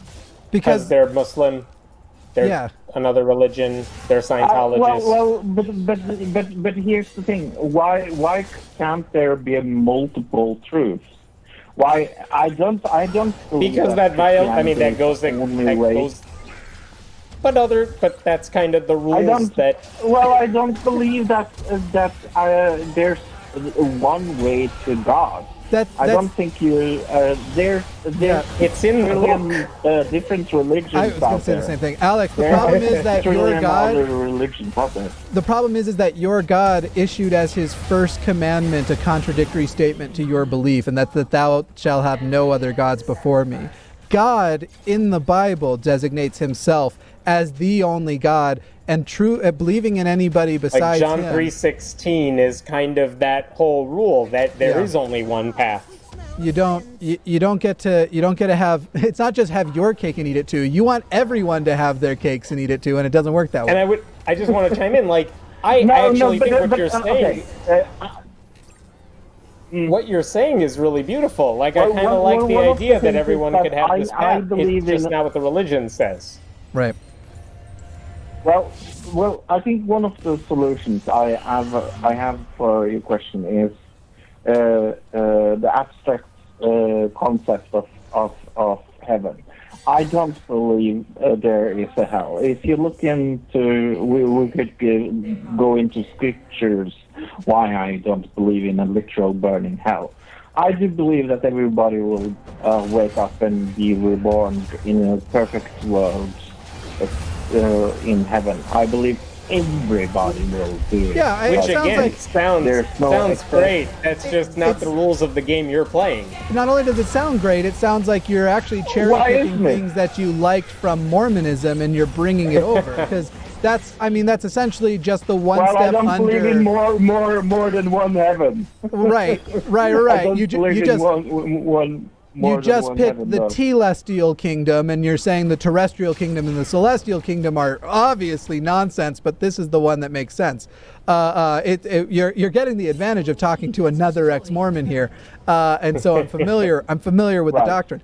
At the end of the day, you're saying you believe you have communicated with God, right? You've communicated with God. He's revealed these truths to you, and one of the truths is there is no hell. There are a great many Christians who will say, I communicate with God. I'm actually a prophet. I have the gift of discernment. I have the gift of prophecy, whatever else. And not only has God communicated to me that there is a hell, but that hell is where all of these people like yourself, Alex, are going. Can we at least agree, Alex, that those two gods cannot coexist at the same time and both be true at the same time? With all the details. With all the details, yes. So that's what I'm interested in. Because if you want to just say God is love, that's just a word game. You can do it. And to tell you the truth, I think it's a stupid word game. But if God is love, then you and I both...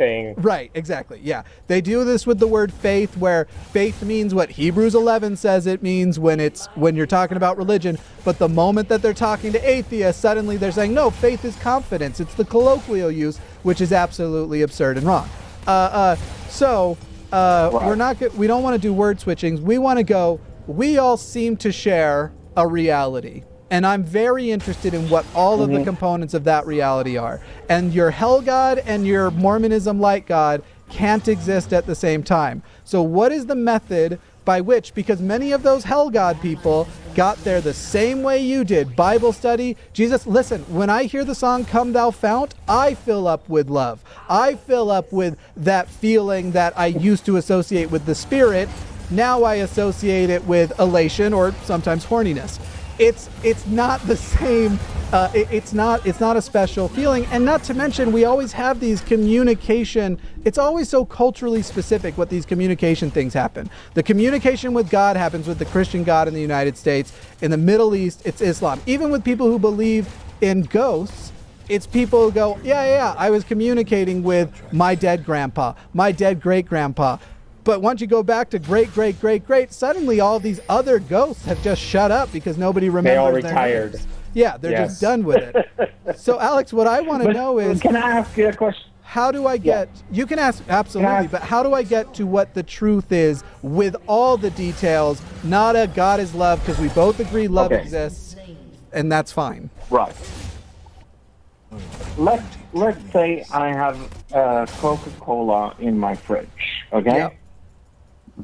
Now you have two ways of checking that out. You could either trust me or go to my fridge and open it up and see if it's there. Do you agree on that? I don't think there are only two. I don't think there are only two options. But go ahead and give your second option. So your first option you're saying is I could trust you and trust that the Coca-Cola is there. Yes. And the second option is going to the fridge and opening up. Right. And see if I like that one. That's a good one. I'll tell you. Right. Whether or not I pick the second one is dependent entirely on if the claim is there's a Coca-Cola in the fridge, and if you trust me on it, you will get to spend eternity in just the most heavenly existence. If you believe in the Coke in the fridge, that's what you're going to get. Yeah, then I am going to go physically check and not just take your word for it. I'm trying to answer your question very. I'm trying, Jimmy, to answer your question very simply.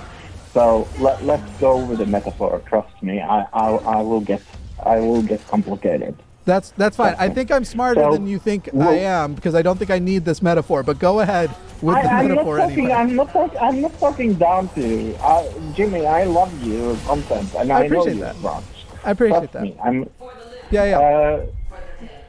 So would you say that if you open that fridge and see that the Coca-Cola is not there, and I say 10 times that it's there, there's less and less opportunities for it being there. Would you agree to that? I actually don't know if I understand the question. If I open the fridge and I see there is no Coca-Cola, and you say 10 more times that the Coca-Cola is there, I would believe you are a liar or you are mistaken. One of the two. Okay. Yeah. Right. So, would you agree if the Coca-Cola is there, that it will be there the next 10 times you open the fridge? No. Why not? Because Coca-Colas have the physical ability to move and not be in the fridge. Right.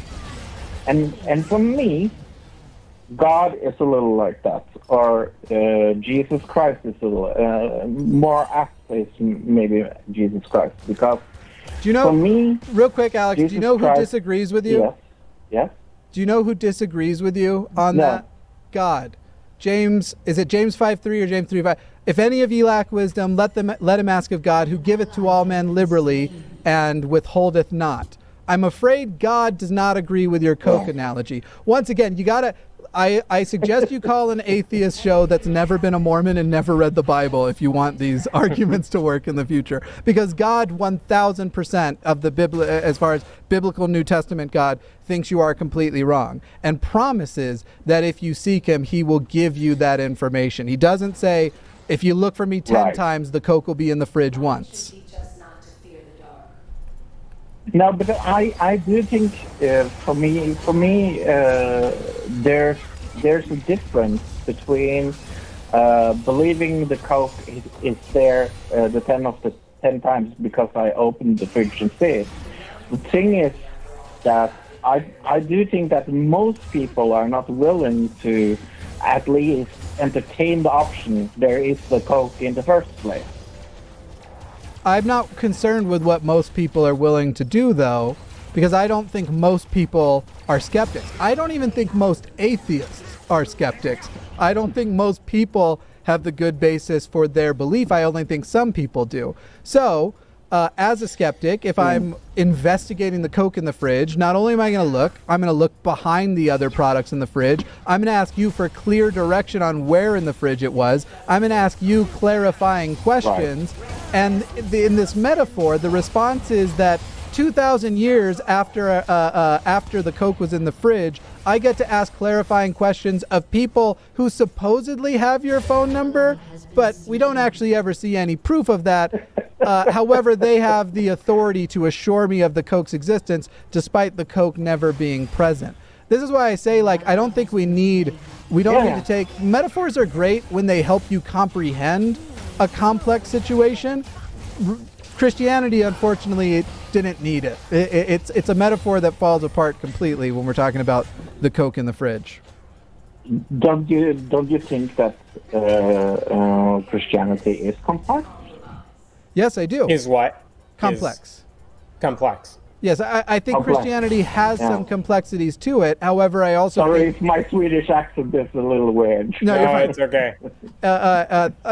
There are complexities within it, and you know who really should work on figuring those out is Christians, because I can have the exact conversation I'm having with you right now, and we could get to the point where and this is just hypothetical, I'm not saying this is coming, in fact, we'll wrap up the call in here in a minute so we get more calls in. But let's say you've called me and I just dunk on you, and at the end of the call you go, you know what, Jimmy, I realized I don't have a good enough reason to hold this belief, and you've made good points. It would not cause the next Christian on the line to hang up, because he thinks his points are uniquely better than your points. So the complexity if the next caller brings up Pepsi. Yeah, exactly. Exactly. The complexity of Christianity is largely self-imposed, because you have all taken a book it's not as hard to figure out that these are literally people who didn't have science, so they thought the rain was moods of God. It wasn't a poem, it wasn't a metaphor, but because people apologetics is what has brought up the complexity, and it's a self-imposed complexity. At the end of the day, the question is, does reality reflect the Bible? It does not. Right. I do think the answer is, for me, where the heck is God?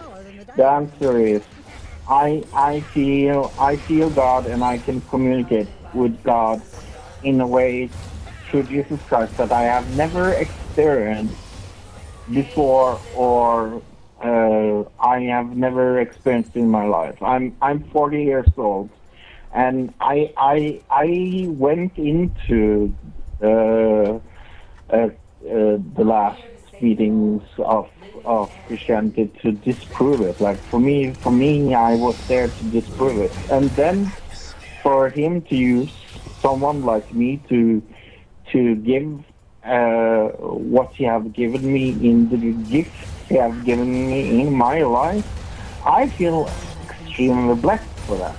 And I do think it's very individual, and I do think it's one of the things that atheists are missing. Alex, we're 40 minutes in, so we absolutely have to move on to the next calls. But here's what I want to tell you. So far, every single instance you have given me, you are a person who has left Mormonism, but not only have I heard Mormons say all of these arguments, when I was a Mormon, used all of these same arguments. I used it's a unique feeling. It's a still small voice. When you know, you just know. And I also thought people were closed-minded for not being open to it. Then I learned through actual methods that we can use to get to truth or not to truth, that it is nonsense. And I learned about my own self, my own body, why I might be having those things. So here's the challenge I'm going to leave you with. I would like for you to call in a future week. Don't call in with how it's so unique. Don't call in with your incredulity, because these are all things that everybody experience for their beliefs. Call in with the way that I can see your God is true, that I won't even put the weight of every other religion. I'll just say call in with unique to yours in a way that doesn't work for Mormonism, the method of getting to your truth, and then we got a ball game, then we got a good conversation to have. Can we do that in the future, Alex? Sure, but I don't think that you are. I do think you're inferring something I'm not saying. Let's explain that on a future call, because I think you might be inferring about my inference something I'm not saying. Let's talk about it in the future. But you saying that I don't think you're smart enough to understand it. I have never said that. And I don't think that's true, because Alex, that's just something I've said on other shows too. I find metaphors whenever maybe it's a character flaw, but when people use metaphors for concepts I already understand, I find that intellectually condescending. I understand that some people do it automatically, and I understand you weren't trying to be condescending. It's something I bring up, not just about people I disagree with, but people. I think it happened last night on r/news. Dominic started with a metaphor, and I was like, glad you think I'm too stupid to understand a very simple concept. So it's just a pet peeve of mine. It wasn't anything like that. I just want to know on a because future I call. don't think you're stupid.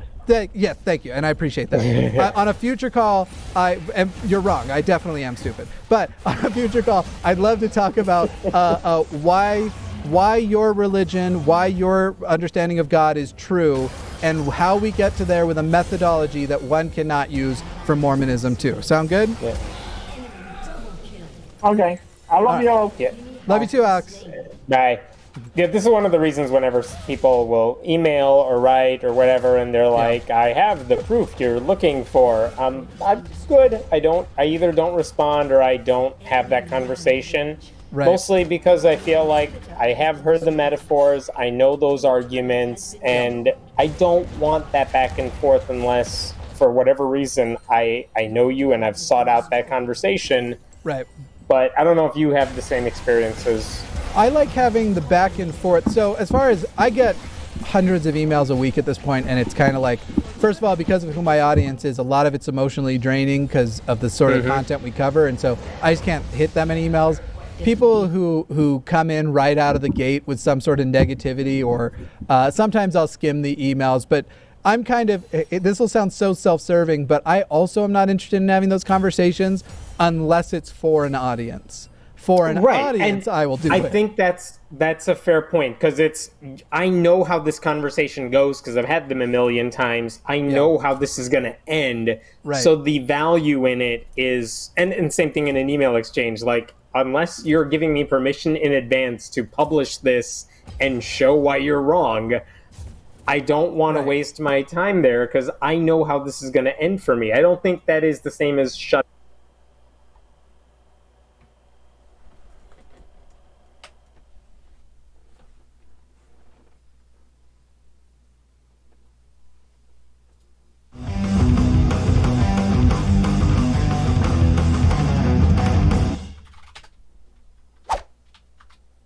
Good afternoon, everybody, and thank you as always for tuning in to Public Freakouts Unleashed. Good Lord! Praise the Lord! Amen. Amen. I rebuke them, Father God. I will not allow them to touch my soul, Father God. Just please put your light all around me, Father God. I have faith in you, Jesus. I have complete faith in you, my Father God. Put this on. Even the people in Rome that were eaten by the lions, Father God, they still prayed for you, Father God. And I pray that you will do what is right, Father God. In your name I pray. Yeah. Get out of the shed now! Okay, don't touch the stuff. I'll move it.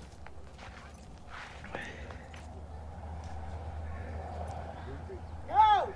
Move it that way! I hope the cops are coming to deal with her. Are the cops going to come deal with her? You are trying to block me in this. I want out! Get out of her shed. Then move the. Yes, move it! And move. Move it. You recording this, guys? Yeah. Okay. That's okay. I'm not the one acting like a fool. That's okay. Maybe we'll get a Christian police officer. You're not even Christian. You don't Yeah. Being harassed at his home, and this woman is calling him a child the entire time, apparently because he used mean language. Am I a spoiled brat? No, but you've told me to jump across the room and attack you. You've told me to assault you. You've told me that someone attacking me, someone slashing my tires, stealing my license plate, that the police report is right there, is bull. Yes, because I am upset. Because you're immature. No, not because I'm immature, because I am trying to get this resolved, and you are refusing to assist. I have called the police several times. I filed police reports. I have a copy right here. I was told by the assistant manager of the property that you guys could waive the fees to get out of my lease early so I can move out and get away from the situation. Somebody has been slashing my tires, trying to break into my unit, I'm come home from work and someone has shut off my power, gotten in my fuse box, cut my power. Someone has tried to physically hurt me just because I'm gay, and you guys are refusing to do anything about it. I come in and you start screaming, telling me to jump across the room to attack you. I came in and asked if the property manager is there, and when I was told no, I asked if you would be able to call her, and you lost your temper. And you know it. I have worked in Yeah, that's not true. I was here the other week and spoke with the assistant manager, and that is not true at all. You are so professional right now. You are so professional. You know that? You should run this business. You are so professional. So, but don't come with it in decent language. Oh, well, you just shut your mouth. You. No, stop. No, I'll tell her. She out of order. Get out of here.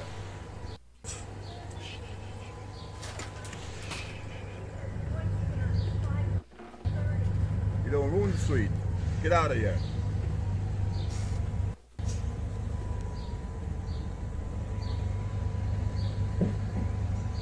That ain't gonna hurt me. You coming in our neighborhood pulling our signs. You coming in our neighborhood pulling off our signs. And then she have. Do not touch my car. And then she have her tag. Then she have her tag covered up. Touch my car. Then she have her tag covered up. I'm asking you to please let me go. Please let me go. I need some help. Sir, I'm really sorry. You're sorry for what? I did leave the tag. I did leave it. Can you go put it back? Yes, I will. Can you go put it back? I promise I will. Because I'm getting ready to call the police. You're from Hillsborough County, and you're coming in here destroying the neighborhood that I grew up in. You're coming in here and you're destructing the neighborhood that I grew up in. It said flush Trump. That's freedom of street. It said flush the turd. That's freedom of speech. It's disrespecting the current president. That's sir. freedom of speech. But why would you take time out of your day? Why would you walk around? I have no other signs. why would you walk around like? Why would you drive around with your tag covered up?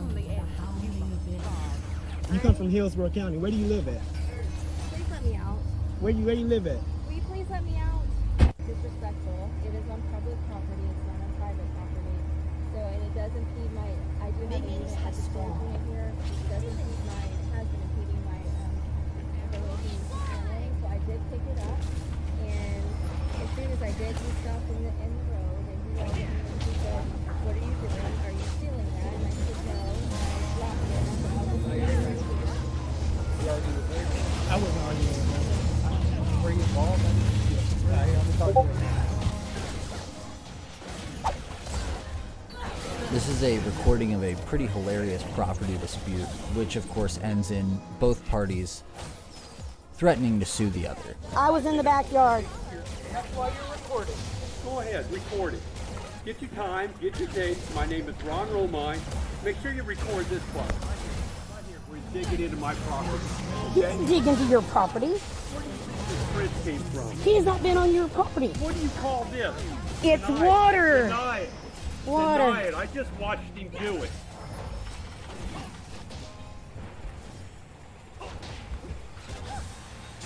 Now you're quiet. You just look up and say you're gonna, and then you get quiet as soon as the camera's dead. I'm gonna beat you. Well, either way, There's a difference. you're threatening. You're using threats. Threaten my life. Fine, I'm telling you to stay off my damn property. There's a Fine, I reason. told you there's no problem. I'm not getting on your property. What is this? What the this? This is on my property. Digging in my stuff is on my property. Moving my rocks is on my property. Why do you think I built this? To keep you on your property. That is correct, sir. That's right. And you dug into my property? Keep saying that. I keep saying, God bless. You can find someone to kick your ass, don't you? Because you're going to do what you want to do. I'm right now on my property, protecting my You property. are on your property. You're on my. Record it. Make sure you record all this stuff.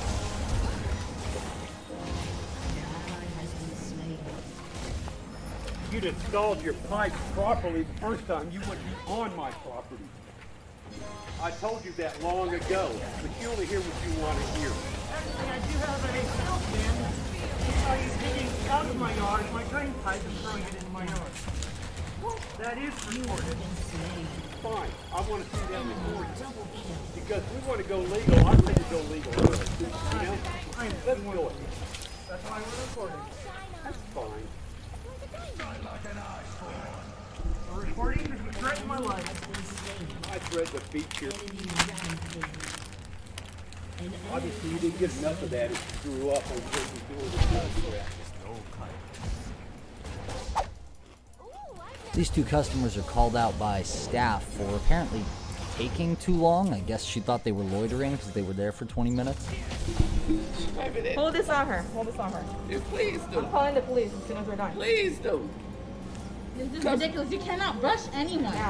Y'all been over here damn near 20 minutes. Your name is That Sassy. man has been I here. want the name of this. I'm calling corporate. I wish, girl, you can call. You can call. You can call. Yeah, we're Jesus, calling who's corporate right on now. you. It's all battle.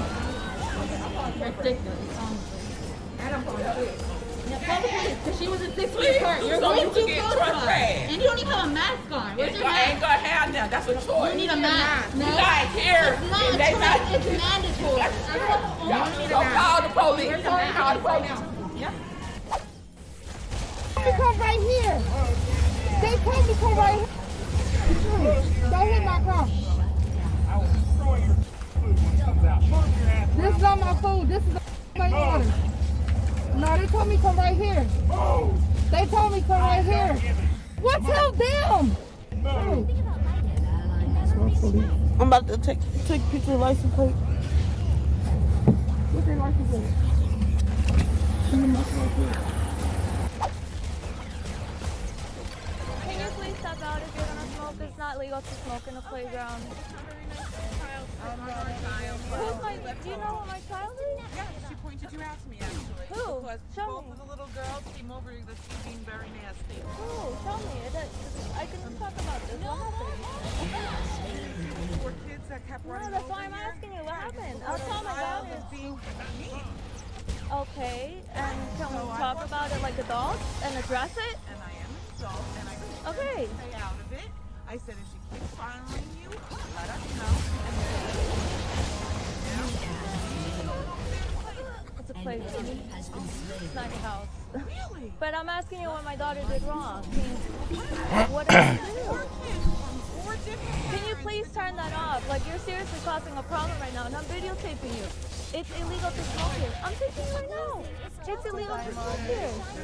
Your cigarette, your cancer stick. Oh, really? Are you joking? First of all, you can't be taking a picture of me. Yes, I can. It's a public space. There's no expectation of privacy. Learn the law. If you record, What's your name? Go ahead. if you record verbal conversation, it is against the law.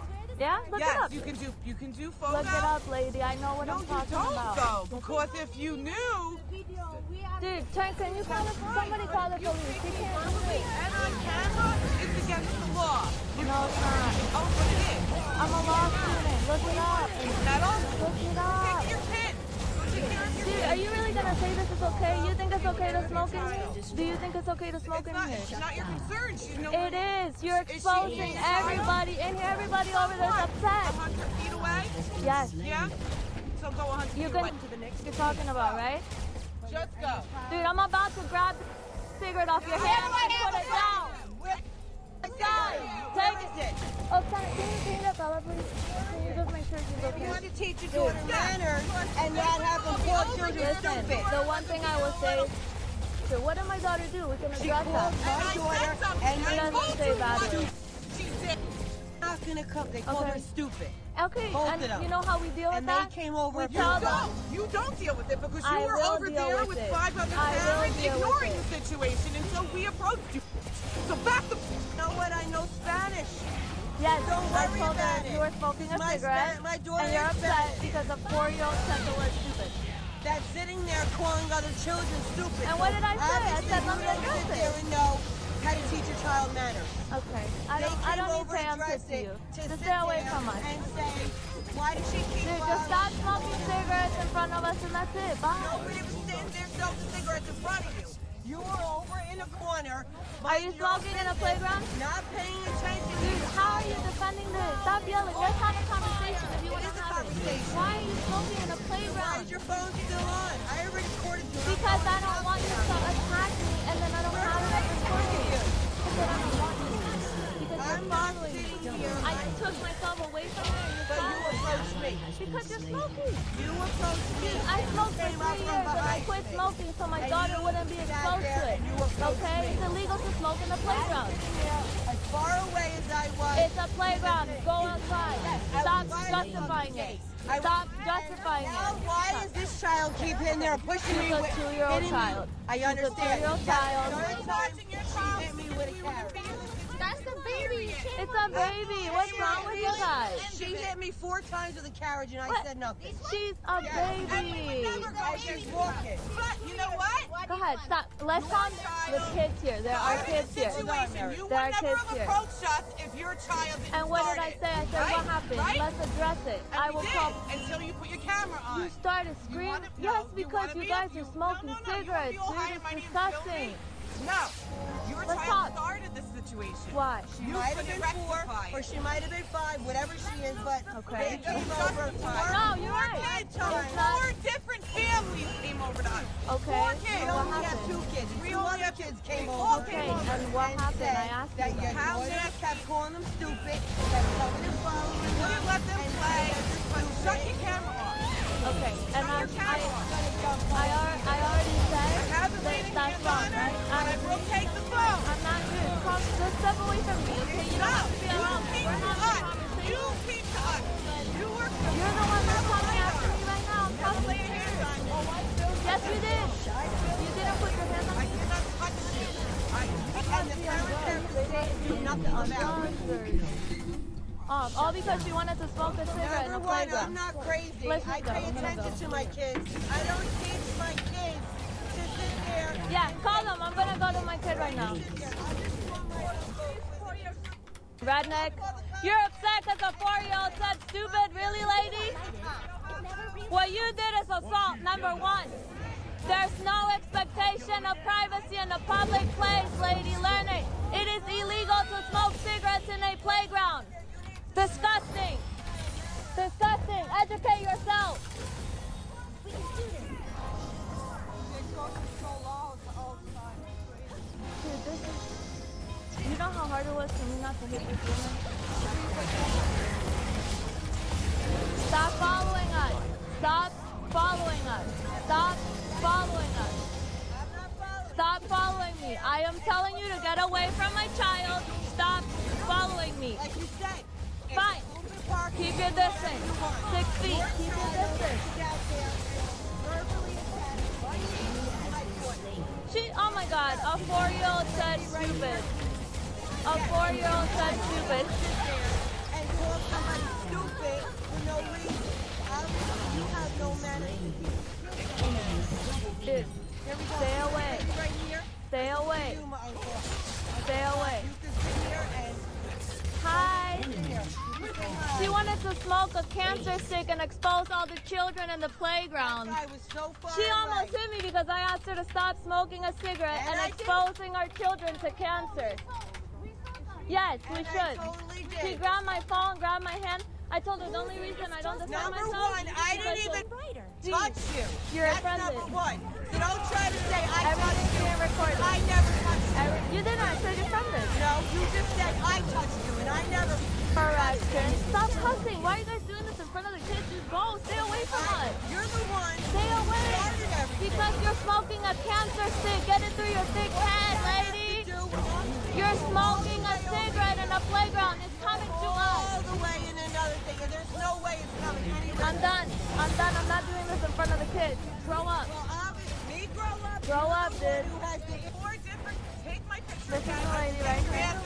Right here that has been verbally assaulting us. I've been verbally assaulting us. I'm gonna step away. Verbally threatening us. I feel sorry for you guys. Verbally threatening us. Really sorry. And everything's okay. Verbally threatening my children. I don't want you verbally threatening my kids.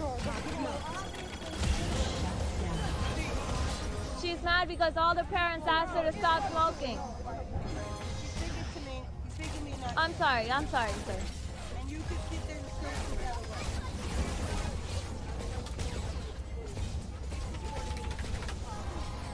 There's no expectation of privacy in a public place.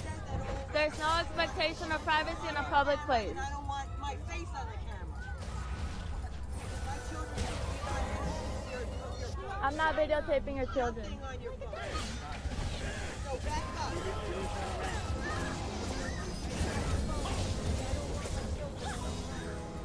Dude, this girl actually grabbed my phone. Did you see that? He grabbed my phone. Me tiró el celular.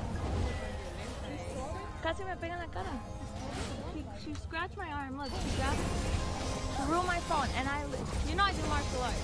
I literally looked at her and I said, if I didn't think you had a disease, I would hit you right now.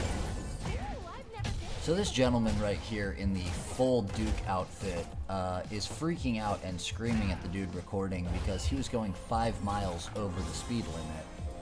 This turns into a big kind of cringeworthy confrontation between these two across the street. Look at this guy. Idiot. I was speeding down the road, 5 of them. He's standing right here. I stopped facing the best, right? He was about right there. He was you see that little white piece right there? He was walking right there. So I stopped. About toward that sign. Because I knew he was gonna be an asshole and not want steps in grass to ruin his pretty little tree. And which that's fine. I wasn't mad about that. I wasn't mad. I smiled a little bit, but I knew what you were doing, so I didn't really care. So I stopped and let the cars that were going by go so I could go around him. And then he screams at me and cusses me out for going 5 over. He's out, I was speeding through the street. And I was literally stopped right there, and he's still yelling at me. So I pulled over, stepped out of the car, called him an idiot, and then he threatened to call the police, took a picture of my tag, and said, I'm calling the police. He was on the phone, so I pulled over there. I'm parked over there, waiting on the police to show up. I doubt they'll come, though, because he's an idiot. I feel sorry for his fucking family. Supposedly he's a doctor, and he's a Duke fan. Dumbass. Actual dumbass. Look at him. Look at him. Like, he called me trailer trash. He's threatened to beat my ass multiple times. He's like threatening me, and then he's like, well, your trailer truck part, blah, blah, blah, fuck me. He's trailer truck. I'm whatever, this guy's an idiot. Oh! It's live. I don't care if it's live or not. It just shows you being an idiot on live. Trailer trash, that's all he has. He says I'm fat. I'm like 210. 210 and like 5'11". This guy's got to be at least 300 pounds. He might be like 6'2" though. He's 6'4". I said 6'2", my bad, I'm 2 inches off. 6'4", dumbass right there. Look at him. Keep on talking. What are you gonna do? Not. Cool. Don't care. It's not illegal. What? What's illegal? What's illegal? What's illegal? What's illegal? Me calling you a dumb? That's only stating facts. Idiot.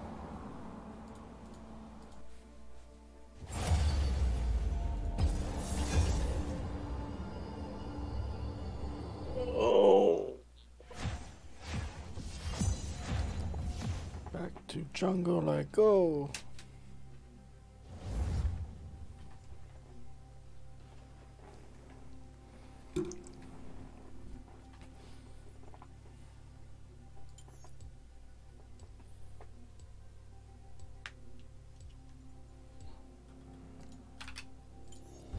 Doubt is the greatest enemy.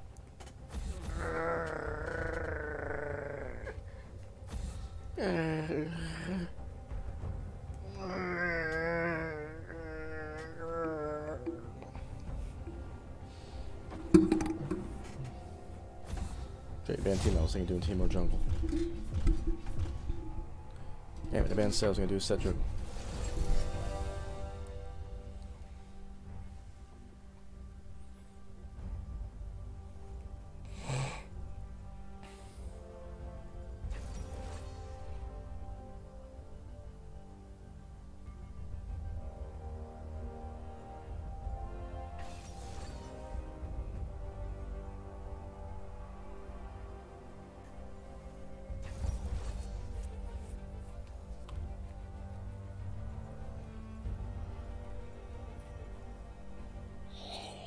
Oh.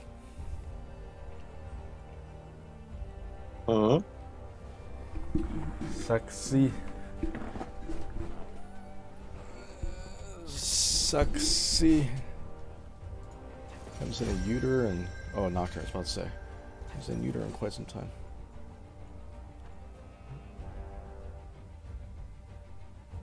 I'll go 6 Scion. Rest is for the living.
Zoe.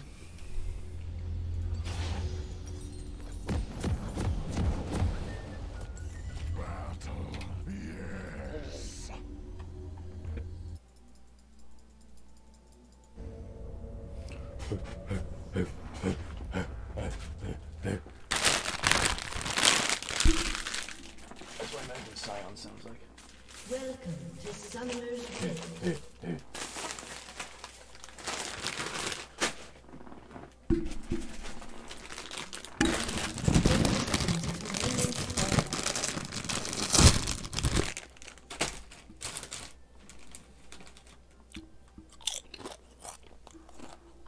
Get your back into it.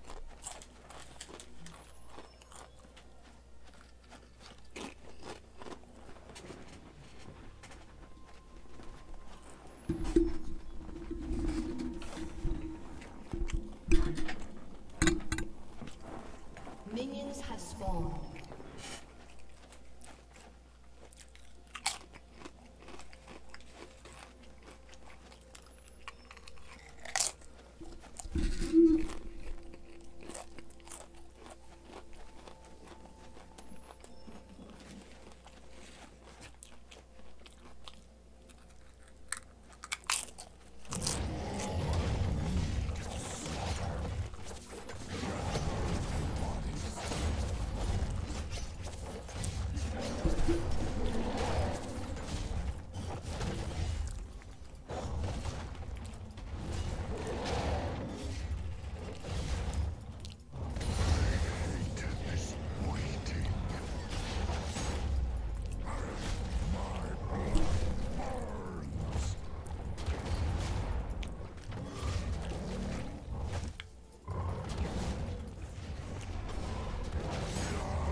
Ha.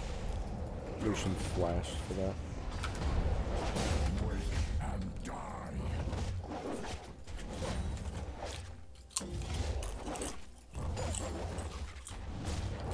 An enemy has been slain.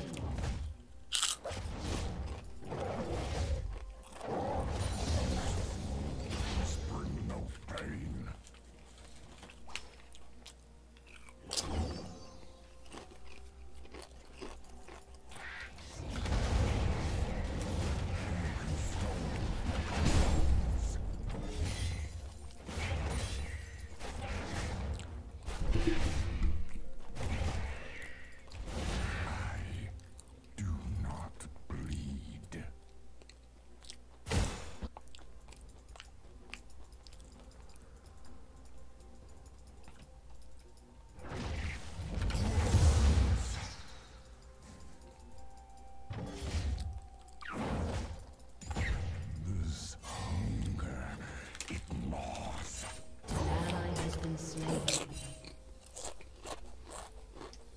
What the hell is Pike doing?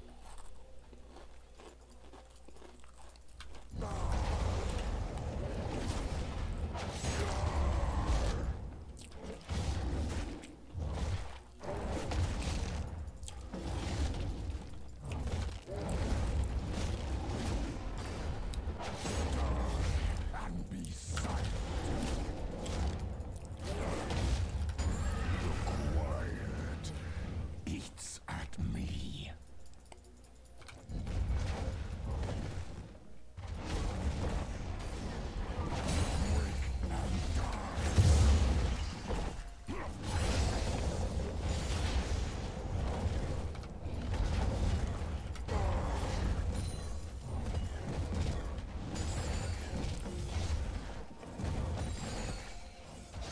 Always marching.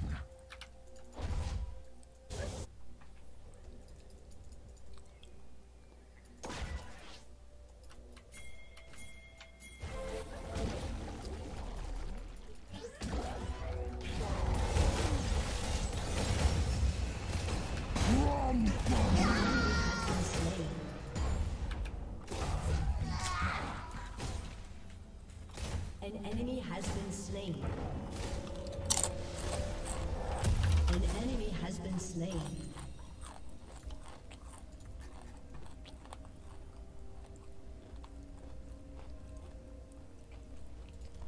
And the spoils of war.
Dominating.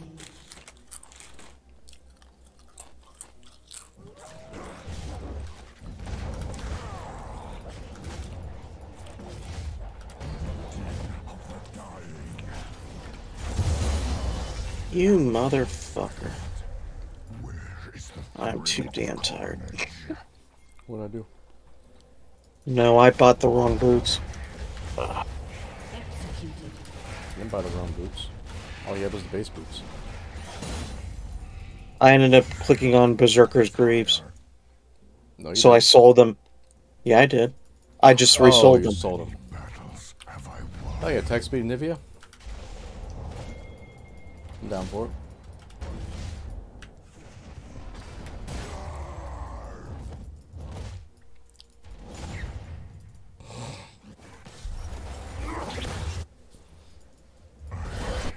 Oh, good wall. Bah.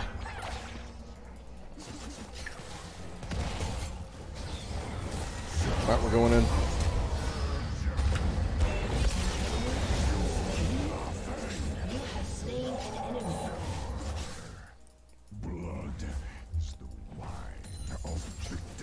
Scion's ult's pretty fun. Let's go full raid mode and just barrel down away. Say, why is Scion in mid? That's me. Or not Scion, whoever else is here. Pike. Pike. Why is Pike here? Zaya's 6 now. She can pretty much run the lane on her own, just about. Having said that, I'm gonna go down there.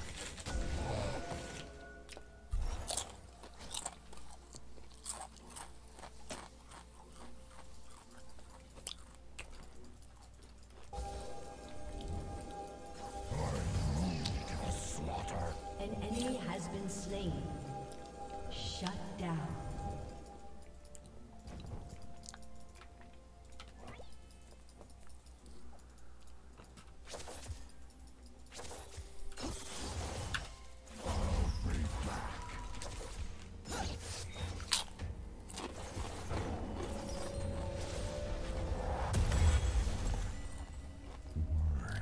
I feel nothing.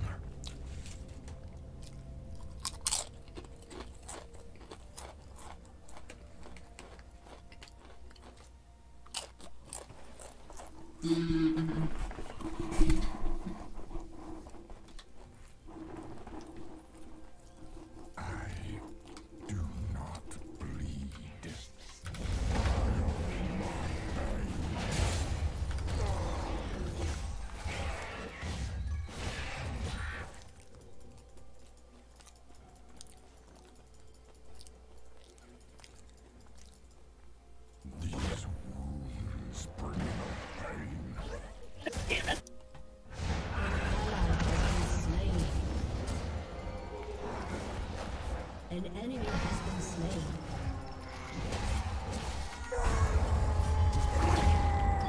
Whoops, stop my rush there. In your own blood. Has been slain. We can cow a little longer. You go to it.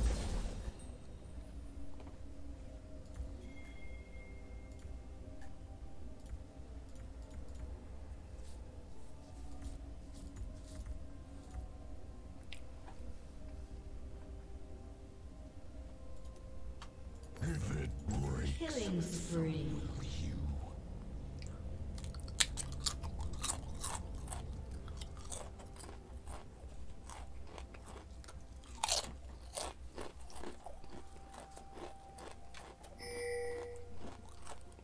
this hunger, it gnaws.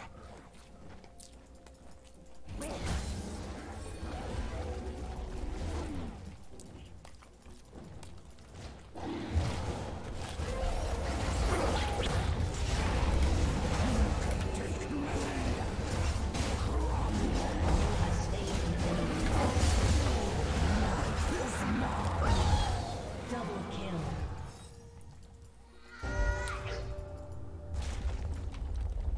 Are these people not trying or something? Maybe not. I haven't eaten like a family-sized bag of Doritos throughout this entire game.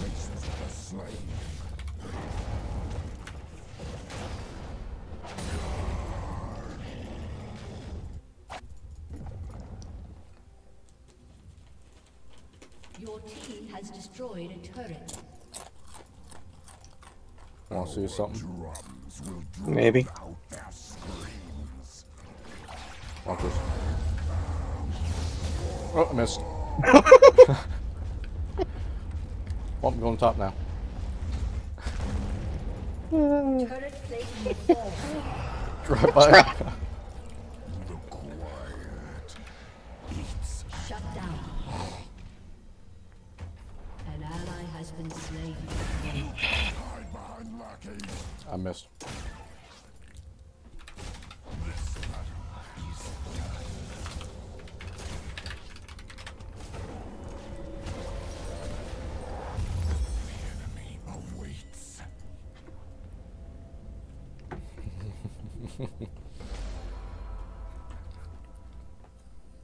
Always marching.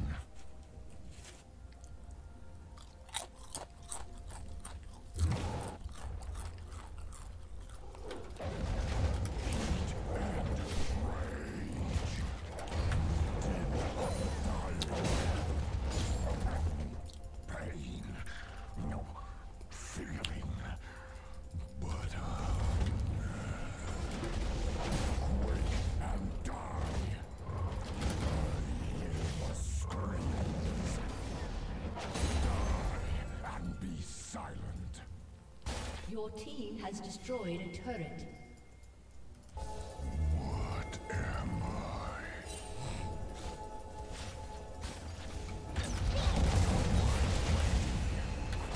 Feel that. Idiot fight down bot. Cool.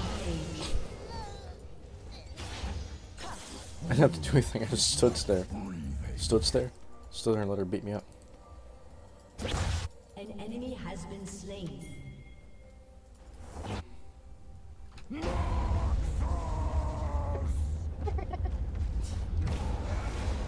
Bull rushing right through. Ah, stop! I went too far. Get rid of this shit. It's probably the best part about Scion. Has been slain. The distance on Zoe's attacks, I can't get back to tower. Well, on her ult too. That's where she does the tongue thing where she goes bleh, and that's Tom Kench.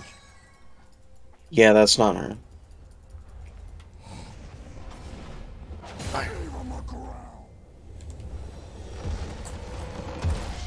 Victory.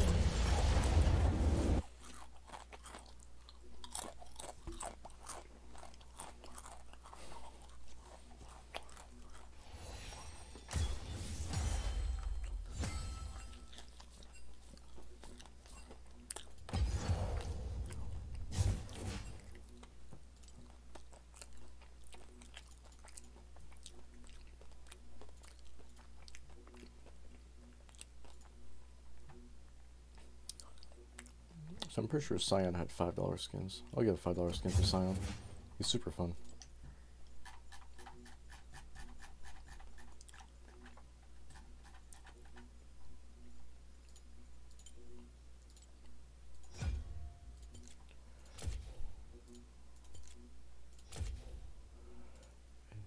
Lumberjack is the one I can get for $5.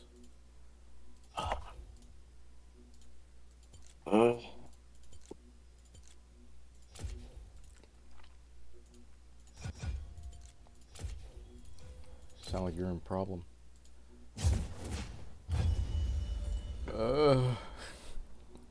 All I know is I'm damn tired.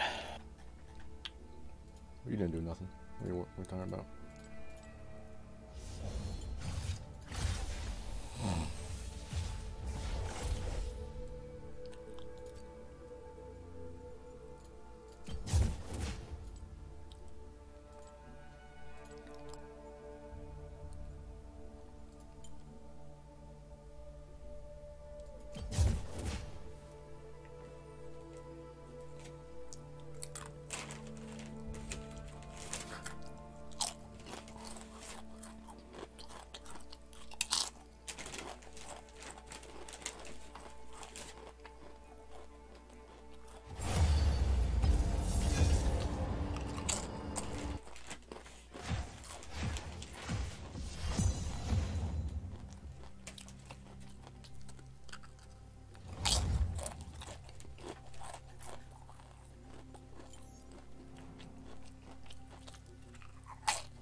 Doubt is the greatest enemy.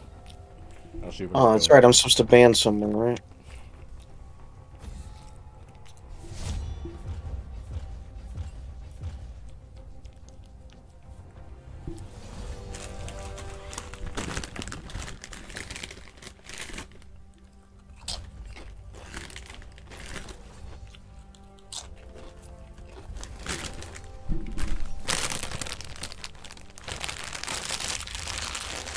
Now means that our power do for no reason.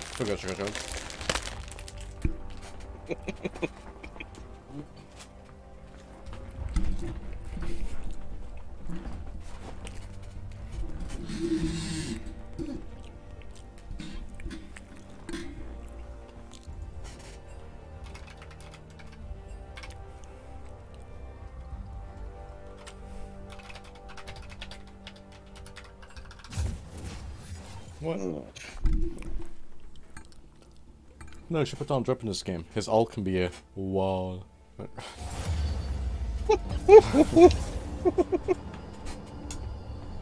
A big, beautiful wall. His Q.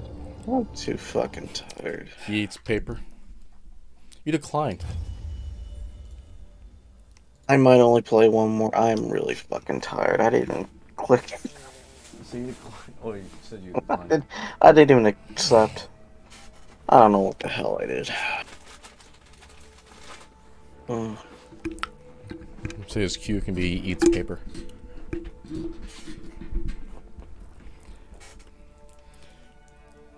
No, his W is a wall. His alt is a tower.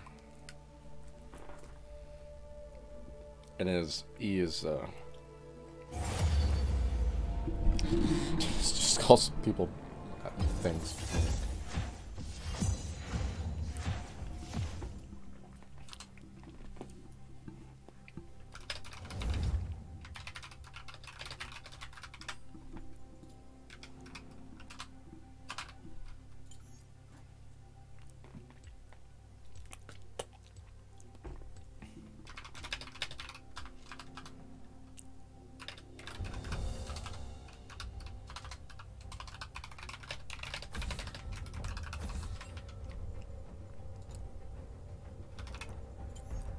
Doubt is the greatest enemy.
fuck is Renetta? It's a new...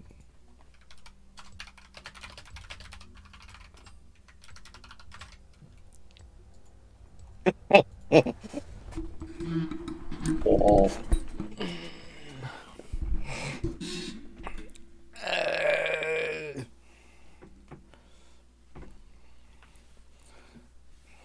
Alright, for this game, I'm gonna be a lumberjack. Oh, Silas and Warwick are switching. I was about to say.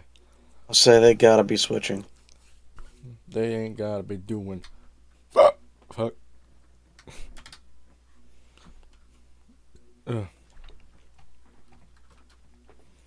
Or Miarit? What are we in losers queue or something? Good lord, all these people. What about Mr. Miyagi? I didn't say anything about that. I said about the we in losers queue.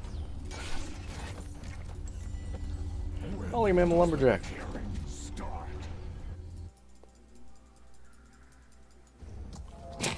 Look at this fat ass running down the lane.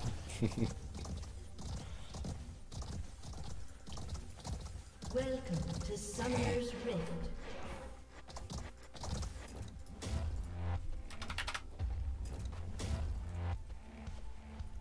Seconds until minions spawn.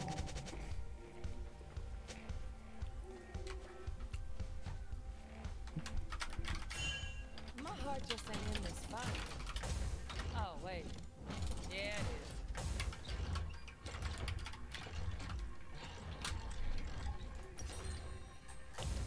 is. So yeah, if I was there, I'd just go...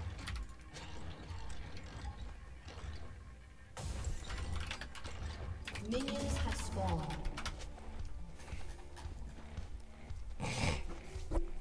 You ready for the wrath of heaven restored? God, I'm a gay lumberjack too. I'm still an angel, Slick. Angel with a loaded The way he gun. dances.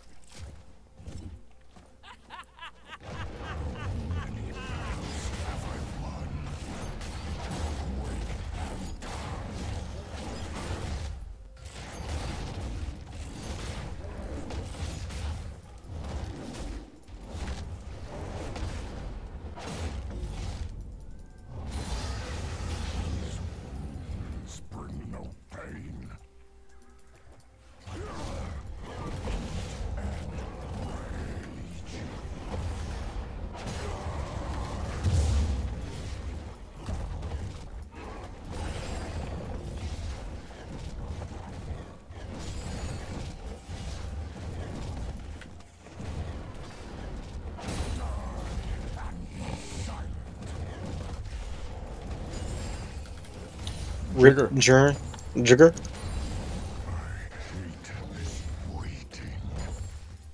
Yeah, I don't know what they did. What happened?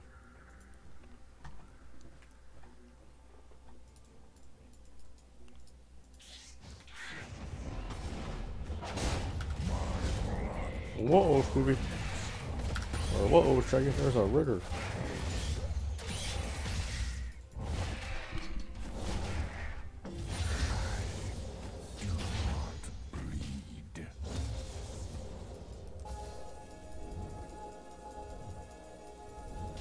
Better back it up, Silas. Yeah, walk it out. Walk it out. Walk it out. Mother.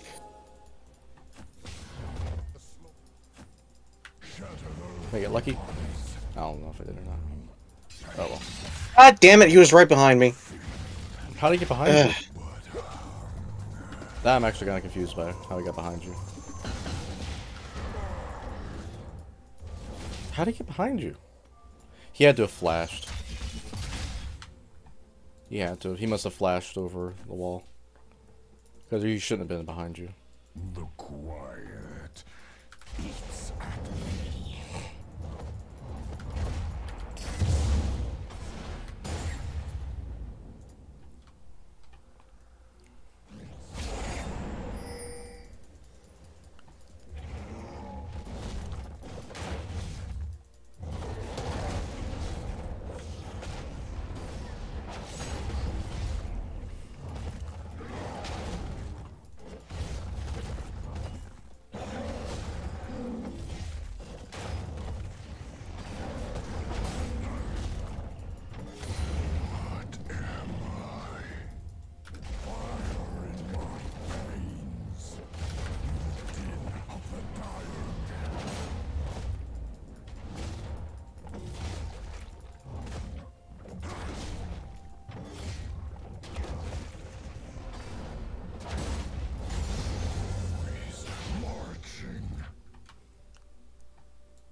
There's Warwick.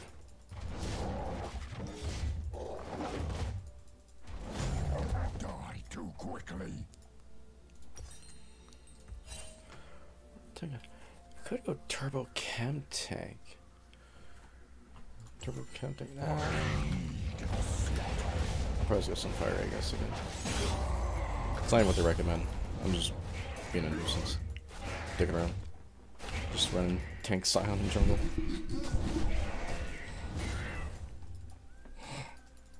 Warwick was over here somewhere. What toll have I paid? I haven't seen him since.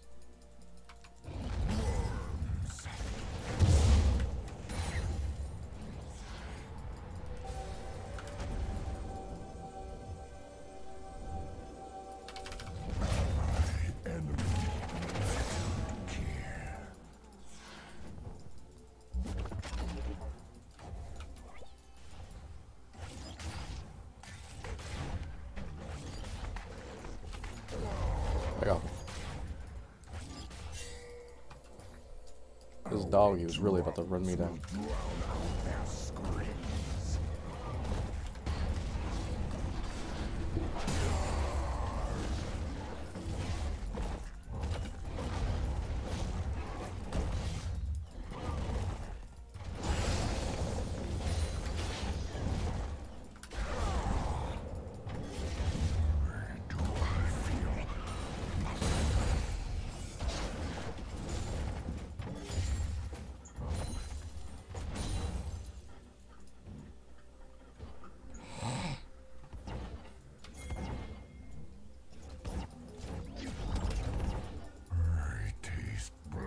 In the air. First blood.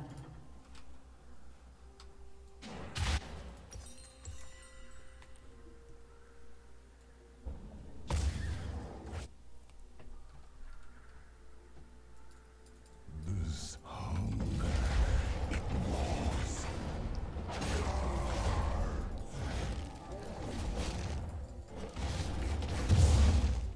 An enemy has been slain. Double kill. She got double? Shit.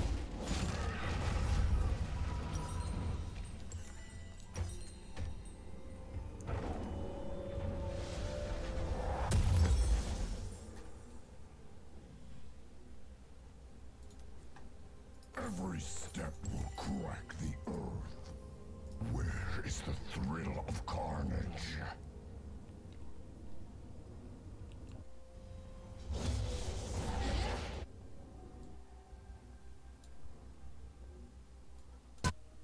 An enemy has been slain.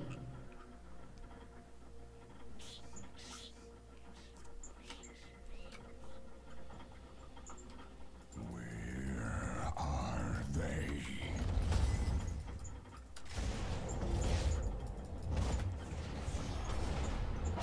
Wake and die.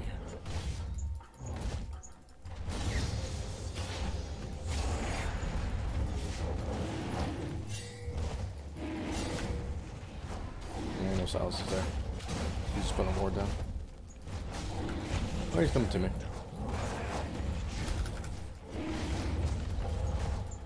Yep, Silas is here. Damn, he did a lot of damage. Well, that's because he shit. does. Shit. So that's because he does. I didn't mean to do my whole there. That was accidental. Did I just go right through him? I don't know.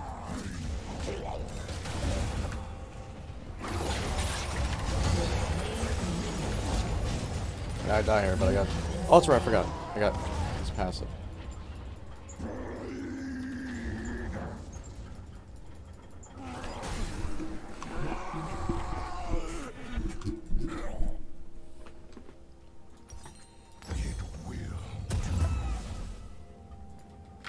Oh, is this Scion smurfing? Maybe look at this. Maybe not. Not Scion. That's me. I hate this waiting.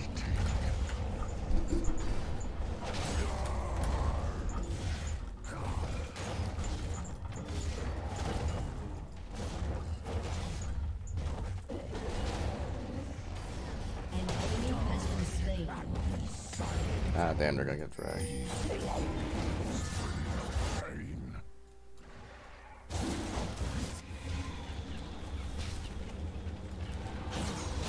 Shut down. Enemy double kill.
Yeah, this Silas is just gonna run her shit.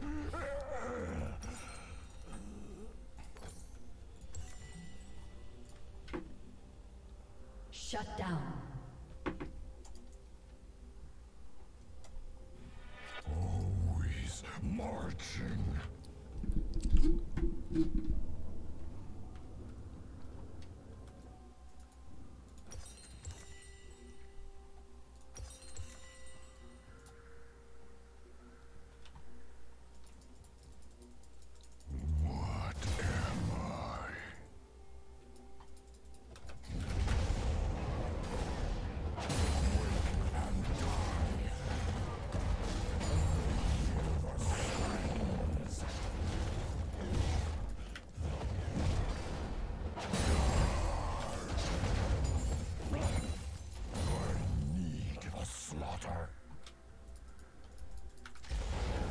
An enemy has been slain.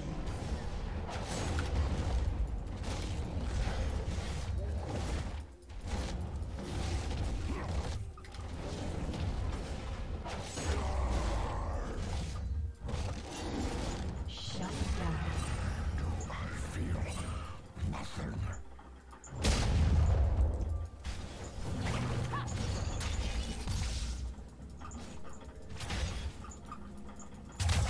What's yours is mine.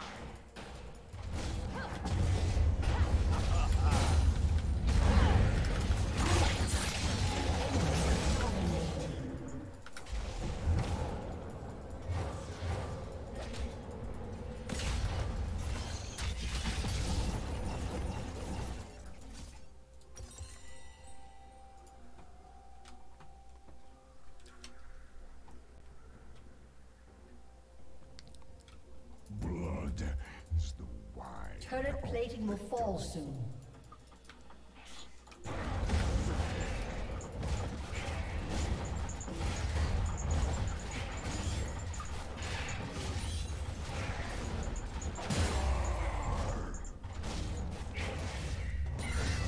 Hunger, it gnaws.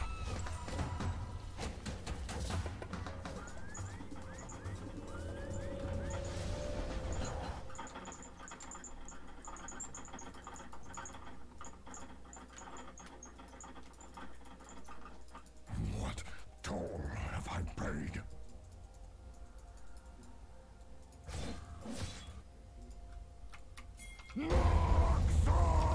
Fuck it. Messed up my ult. Just keep an eye out for Silas. Has been slain.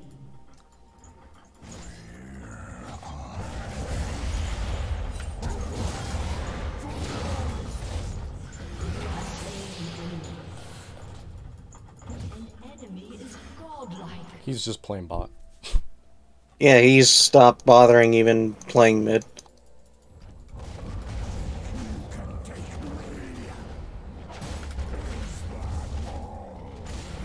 Noxus suffers no An enemy is legendary. Oh shit, I got rift. I forgot. Well, go, boy. I don't know where the hell it's gonna go.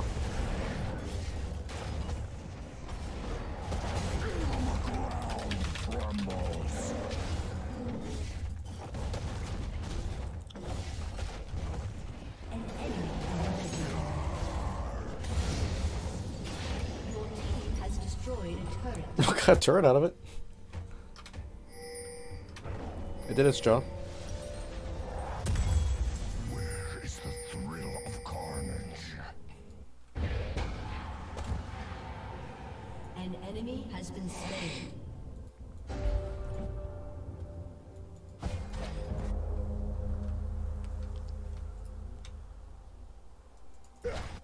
How many battles have I won?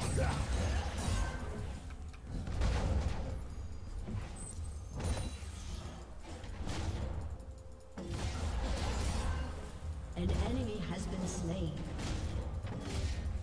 Your team has destroyed a turret. I hate this waiting.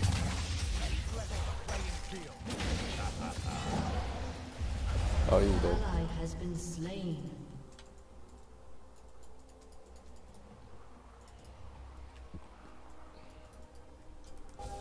An ally has been slain.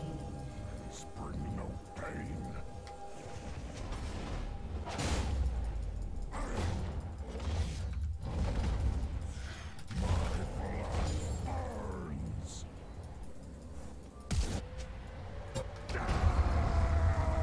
Killing spree. That, like, vision bugged. I couldn't see what the hell was going on.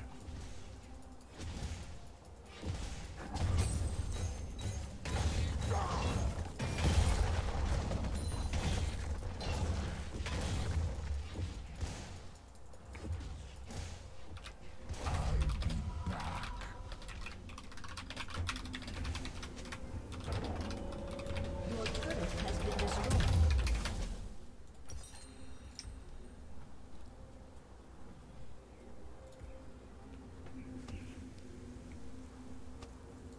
Shut down. Break it in. No pain. No feeling. But hunger.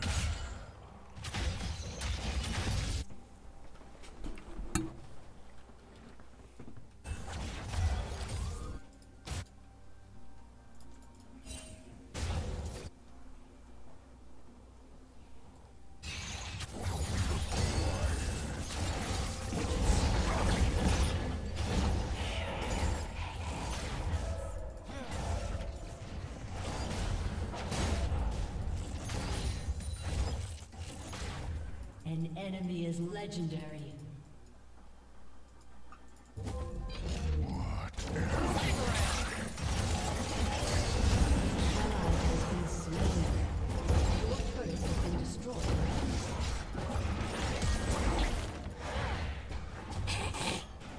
Oh, Warwick's behind her. I was supposed to say, where the hell was that all?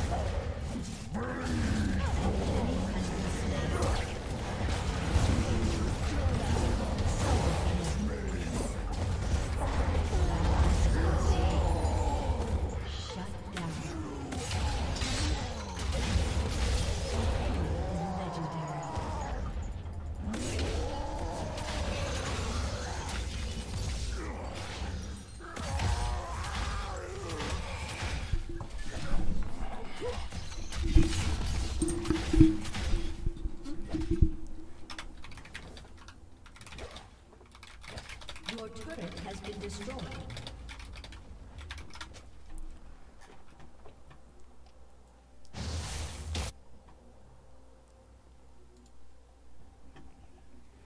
Always marching.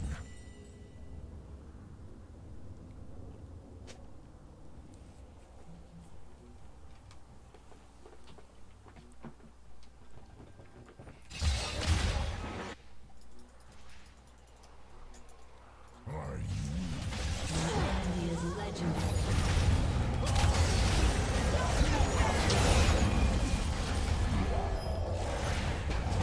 An enemy has been slain.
Oh, Silas.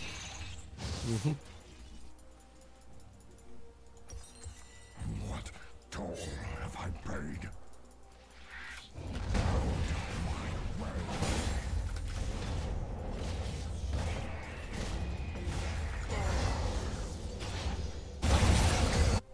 An ally has been slain.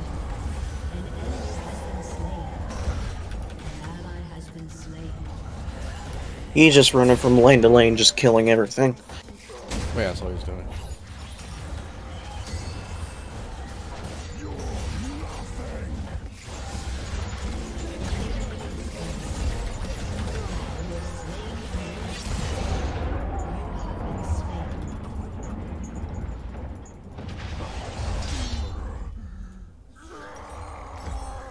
Well, yeah, he hasn't even played his lane.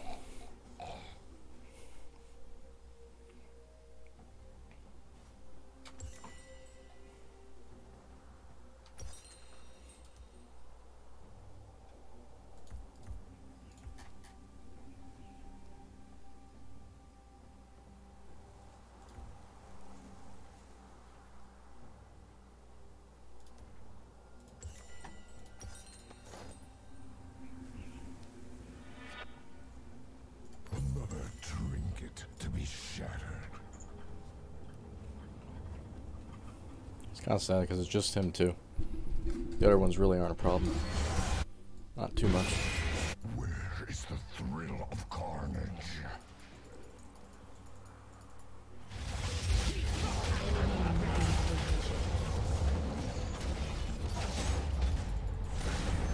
Your team has destroyed a turret.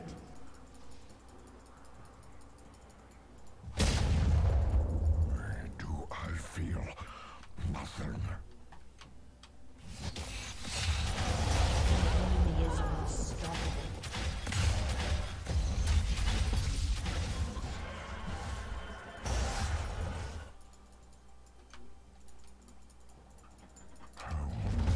Battles have I won? So what did you vote? No.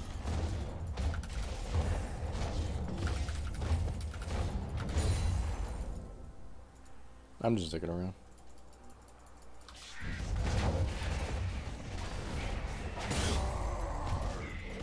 An ally has been slain. An ally has been slain.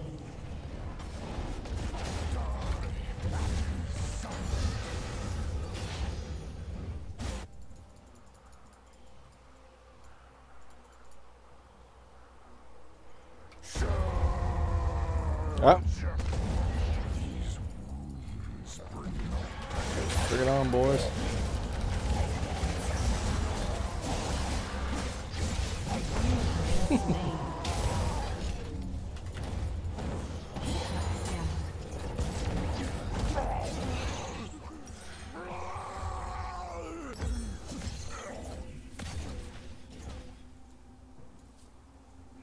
They're all doing a mid push. Or at least they were. They're at Baron.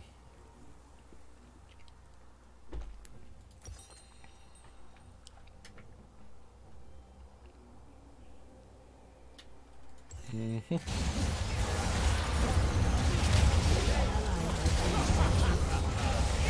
put Silas down. Alright, well, Silas is down. I'd be focusing on Baron. Why are you chasing Philios? You could have stole Baron, but no, they chased the Philios instead. An enemy has been slain.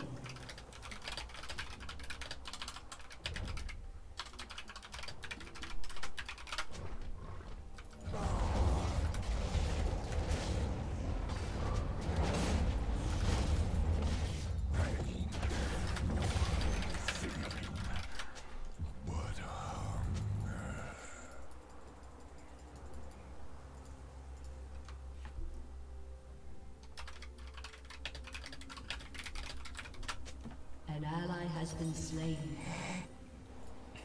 I'm desperately trying to get one of these lanes open. The quiet eats at me.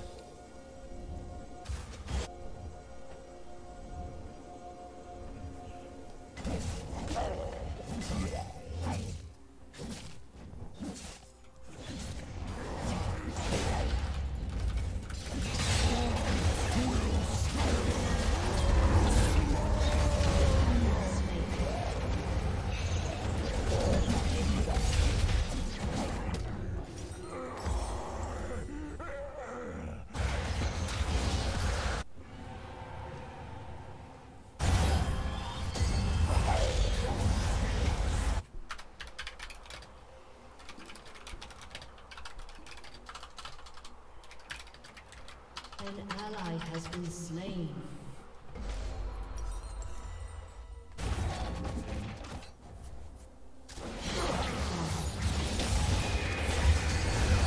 Yeah, see, look at that. Once you get Silas out of the way, Shut down. we can win this game. I mean, Siobhan's a little annoying because her ult, but she's 1, 2, and 7. It's just Silas. Philios is squishy. Pike is squishy. Warwick's gonna be a little bit of a problem.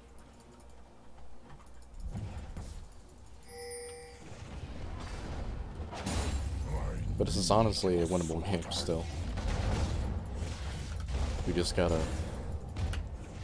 take down Silas.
Slain.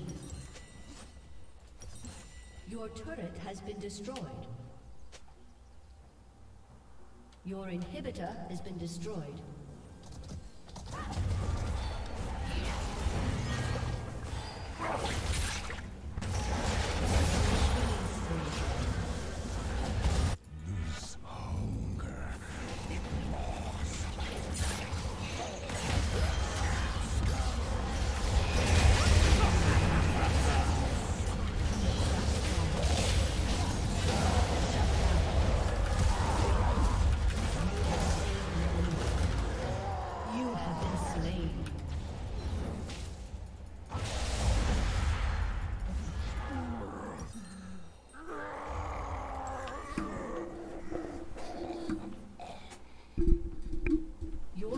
Has been destroyed.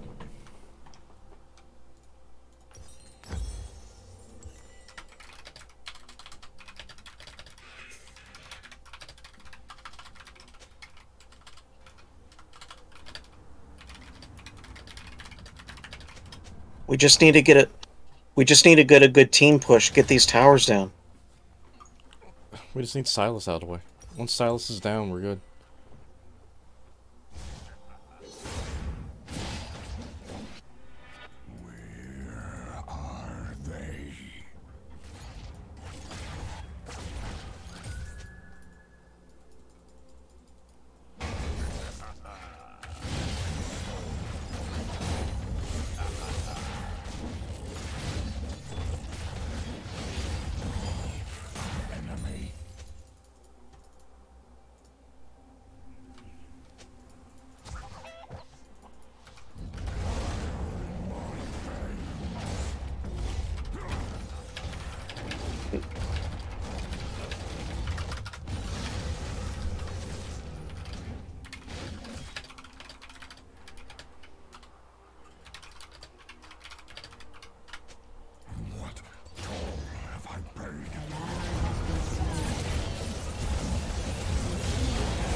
Did I not ping constantly? Yeah, you pinged everything. I saw.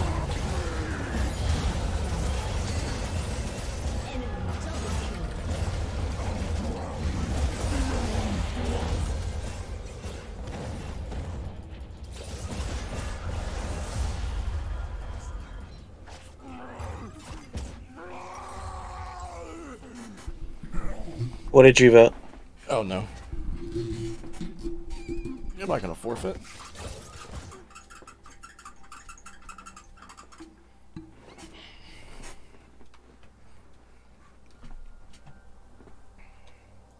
Your turret has been destroyed. Your turret has been destroyed.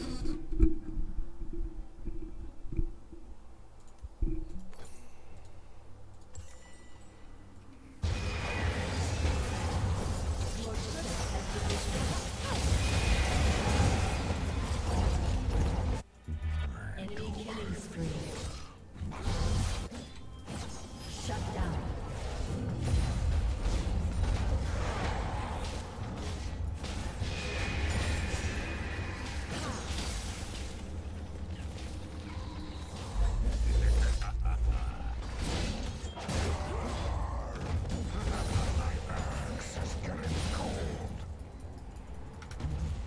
Of the dying.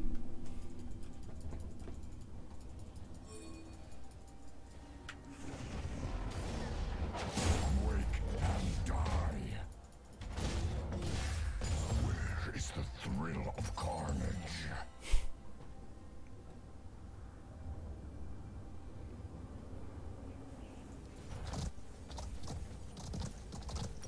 An ally has been slain.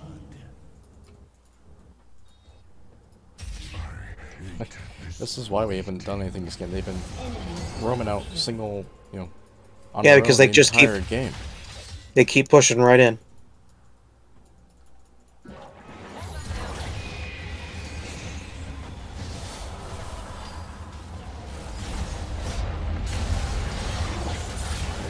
And we go.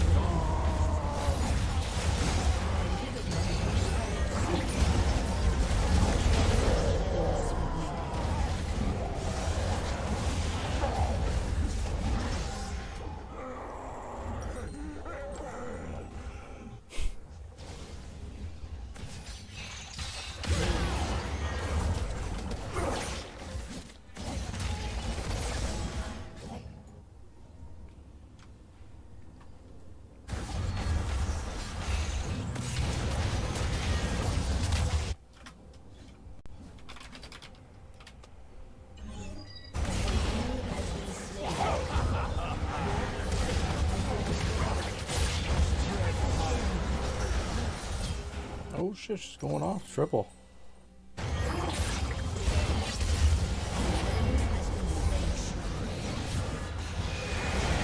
Enemy is unstoppable. Shut down. Ace.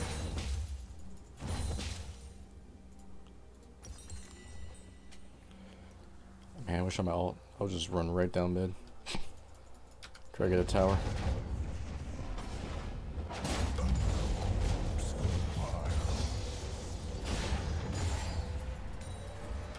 Tower, here I come.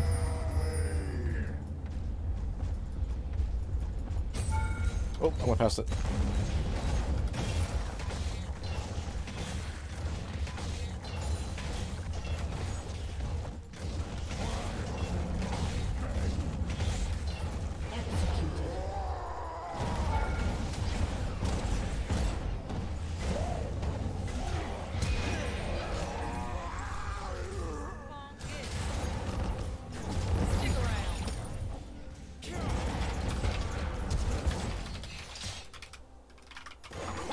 Shut down.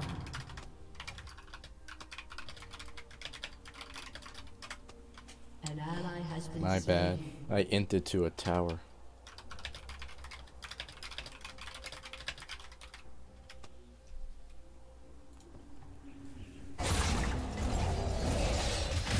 An ally has been slain.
Oh, these fucking idiots are going on the block list.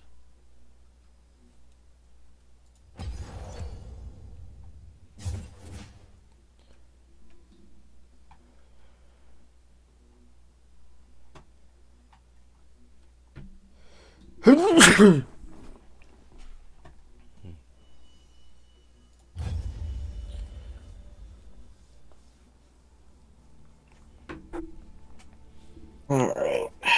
I'm done.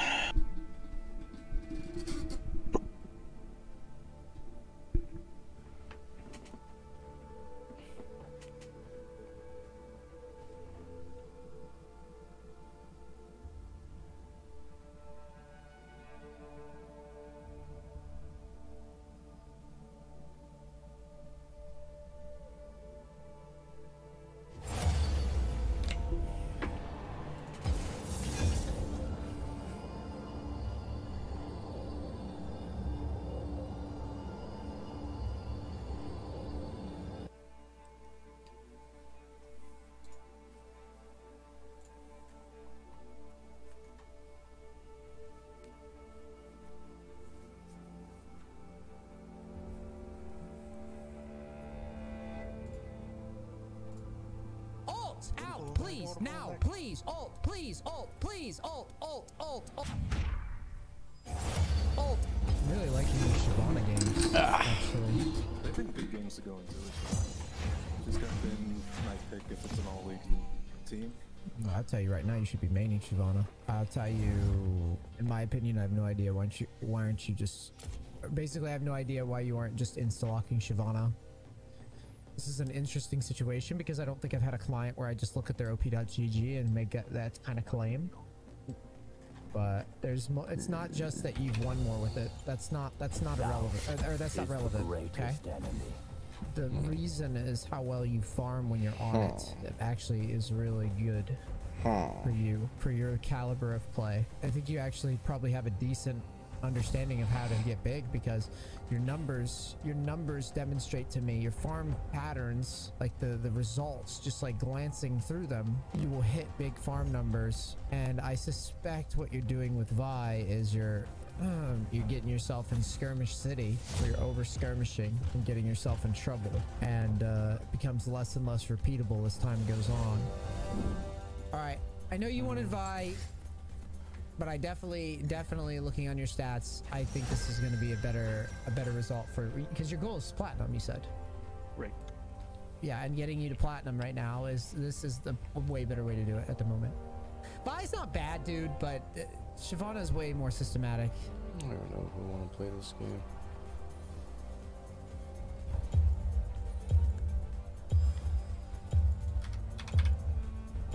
No. A dream come true.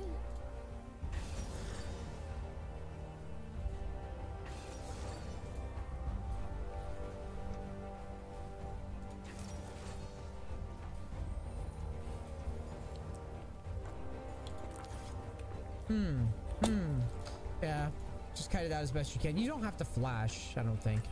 So here's what we'll do. We'll just take our reset before we get in trouble. Okay, and is Vex roaming? No. So just take your back. Get a Dark Steel, I think. Well, actually, you can go double attack speed dagger. That's cool. All right, let's go towards Scuttle. Go, run, haul ass. Probably should have had you go Sweeper as well. Now use the plant to your right. You gotta hurry. Yeah. Go to his wolves. Run, run, run, run. I'm gonna assume that he does not go to his wolves right here. Go to his wolves right now. Just go. I see him. I don't care. Go to his wolves.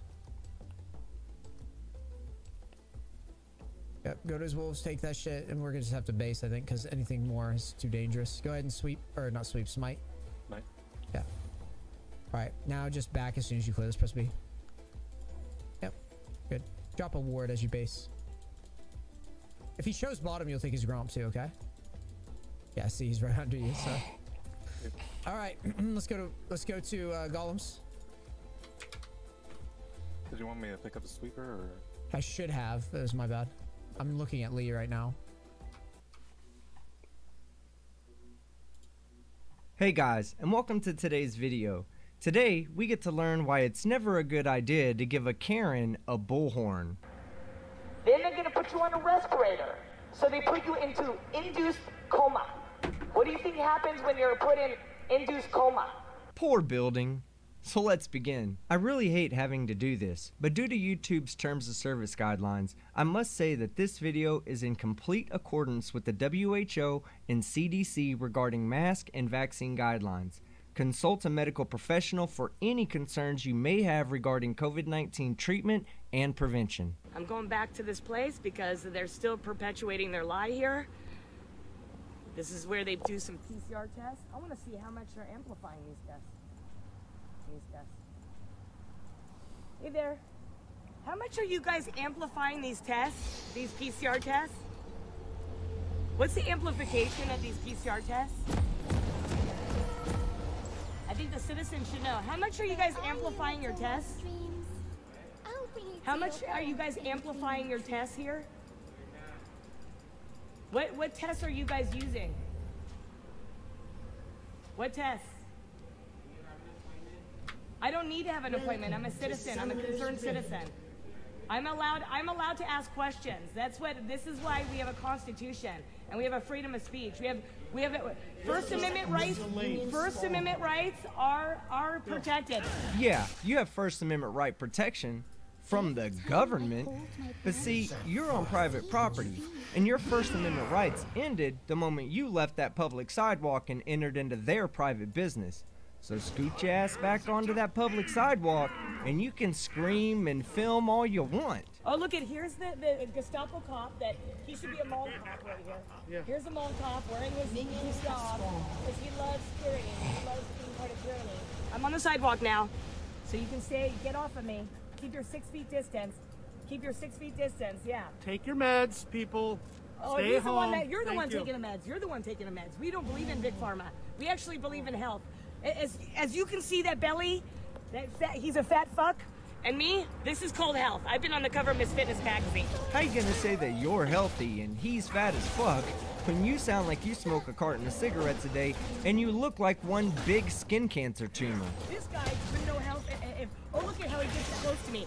Is he allowed to do that? Is he allowed to intimidate? Where's his 6 feet difference? There's no 6 feet distance here. Where's the 6 feet? So you're allowed to break the law. You're allowed to break the mandates. Oh, because you're above the law, right? Is that why? Yes, he should be a mall cop. Yeah, you're a mall cop. You're allowed to break. Have a good day. No, you don't tell me. Have a good day. No, you're getting in my face. Where's my 6 feet? 6 feet. 6 feet. 6 feet. 6 feet. 6 feet. 6 feet. Yeah. Get out of my 6 feet bubble. Get out of my 6 feet bubble. Get out of my 6 feet bubble. Get out of my 6 feet bubble. Get out of my 6 feet bubble. This is what's happening to our children. They're not getting proper education. They're being masked up, which is just child abuse. Children need to see faces when they're developing. They need to smile at each other. They don't need to be living in fear when they have more of a risk of getting in a car and dying in a car accident than from COVID. Only one problem, Karen. Who's gonna raise the baby when that little bundle of infection gets mommy and daddy sick and they die? Keep in mind that as of today, over 61,000 Americans have died from COVID that are in the parenting age range of 18 to 49. We've got studies from all around the world that prove that if you do not have symptoms, you cannot spread disease. So why are we still doing this? Why are you part of the lie? You guys want to be a part of the lie? Yes? Oh, this guy's nodding, yeah. Well, this is what you guys want to call people like me cultists. Do you guys know even what cults are about? They're about dogmas that have no factual background for it. So you're following a dogma of fear and dividing people. Yeah, sure, Karen. The testing center is the one that's being dogmatic and trying to spread fear, and not the Neanderthal that's screaming at a building through a bullhorn, claiming that asymptomatic carriers can't spread disease.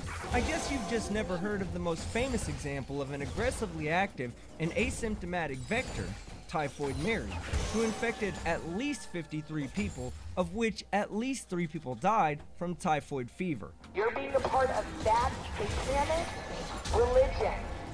And you guys are the ones suffocating yourself. That's called sadomasochism, if you don't know what suffocating someone is. That's sadomasochism. No, it's not sadomasochism, because that's not the definition of sadism or masochism. Sadism and masochism are two sides of the same leaf, where sadism is getting pleasure from inflicting pain on another person, and masochism is when one gets pleasure from one's own pain. So asking someone to wear a mask to help curb the spread of a deadly contagion is neither sadistic, masochistic, nor is it sadomasochistic. So you're suffocating yourself, you're destroying your immune system. You want to know why you're getting sick? Because you're poisoning yourself. That's what cults do. They wear masks, they poison themselves, and then you're going to wind up at the hospital. They're going to inject you with remdesivir that didn't even pass the Ebola trials because they killed half of the participants in the Ebola trials. Wrong again, dipshit. The study she's citing is from 2019, where 4 drugs were tested on patients who had already contracted the Ebola virus. The remdesivir and ZMapp patients experienced about a 50% rate of death, so they pulled those drugs from the trial. The problem is, the case fatality rate for untreated Ebola is 50%.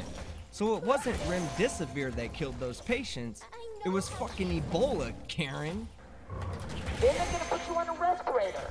So they put you into induced coma. What do you think happens when you're put in induced coma? And all of these hospitals are incentivized to kill people. And you're wrong again. But let's listen to the big brain logic behind this one. How do I know that? Because my friend Dr. Simone Gold treated COVID patients. She treated them with HCQ. HCQ stands for hydroxychloroquine and zinc. And guess what? She was sending them home. They were not sick after a few days of treatment.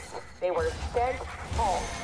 Do you, watching at home, see the fault in her logic yet? She claims that she knows that hospitals are being incentivized to claim that patient deaths are COVID related because some random doctor that she's never met before but claims is her friend treats her patients with HCQ and sends them home. Now that's what we like to call some nonsensical, non sequitur bullshit. Now as far as this claim goes, I've addressed it before. While there are some explanations as to why this claim could have some merit, there's no actual evidence that hospitals are receiving a stipend for reporting deaths as COVID related. And what happened to her? Kaiser and the American Indian Hospital fired her for saving the lives of her patients. The CDC protocols is what's killing people. It's not COVID. We've always had the early treatment, and that's why Lancet and the New England Journal of Medicine had to retract their papers about HCQ and ivermectin. If you weren't already convinced that we're dealing with one of the dumbest people on earth, she's about to change your mind. Now, we're not going to really talk about the New England Journal of Medicine study that was pulled because it really plays no role in anything she just said. The one study I want to focus on is the one that was pulled from the Lancet Journal, which was a study that claimed that using HCQ as a treatment caused significant harm without helping any of the patients with COVID-19. That one study single-handedly shut down worldwide studies for HCQ that were ongoing. The problem is, the data was false. So this Karen is actually bitching about a study that was retracted when the retraction of that study actually helps her case. This is what a dogmatic belief system looks like at its most fundamental level. This is known all over the world, but you guys are watching the big pharma-funded corporate media that makes money off of your sickness. So why don't you follow the real science, the real experts? Look up Robert Malone. He was the inventor of mRNA technology. He's against the shots. This is the inventor, folks. This is the one that was deplatformed on Twitter. The same day I was taken off Twitter, he was taken off. We're literally on Schindler's List. Oh, Karen, please don't get a big head and think you're as important as Dr. Malone or Dr. Simone Gold. And Dr. Malone was no more the inventor of mRNA technology than Nikola Tesla is the inventor of electrons. Dr. Malone was kicked off of Twitter, which I personally completely disagree with, because Dr. Malone absolutely realizes the value in misinformation. And while there have already been many doctors and scientists that have come out and debunked his claims, I'm going to give you one that you don't even need to be a doctor to debunk. Recently, a Canadian research firm called the Ottawa Heart Institute published a preprint study that claimed that myocarditis was a side effect of the COVID-19 vaccine in about 1 in 1,000 patients. Now that number was much higher than all other research firms were seeing, and when the other research firms looked at their data, they realized that they had used the incorrect data for the number of vaccines that had been administered. The Ottawa Heart Institute then went back and redid the math and found that it was more like 1 in 30,000 patients.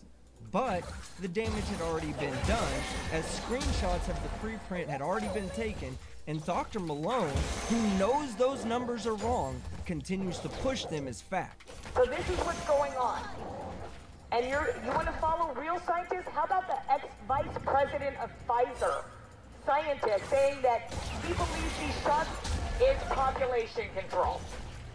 He believes these shots are population control. And you want to be a part of this?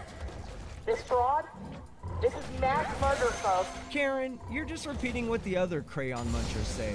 But you're not the one being dogmatic though, right? The ex-CEO of Pfizer, Dr. Yeadon, is an anti-vaxxer that's trying to push the whole Bill Gates is trying to kill everybody narrative, when that was taken completely out of context. What Bill Gates was actually saying was that he hopes his contributions to science help curb future population growth to a more manageable number given our current state of natural resources.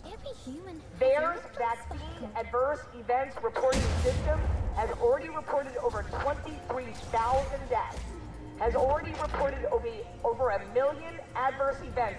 And these aren't just like coughs or a fever. This is Guillain-Barré, blood clots, myocarditis, and many others.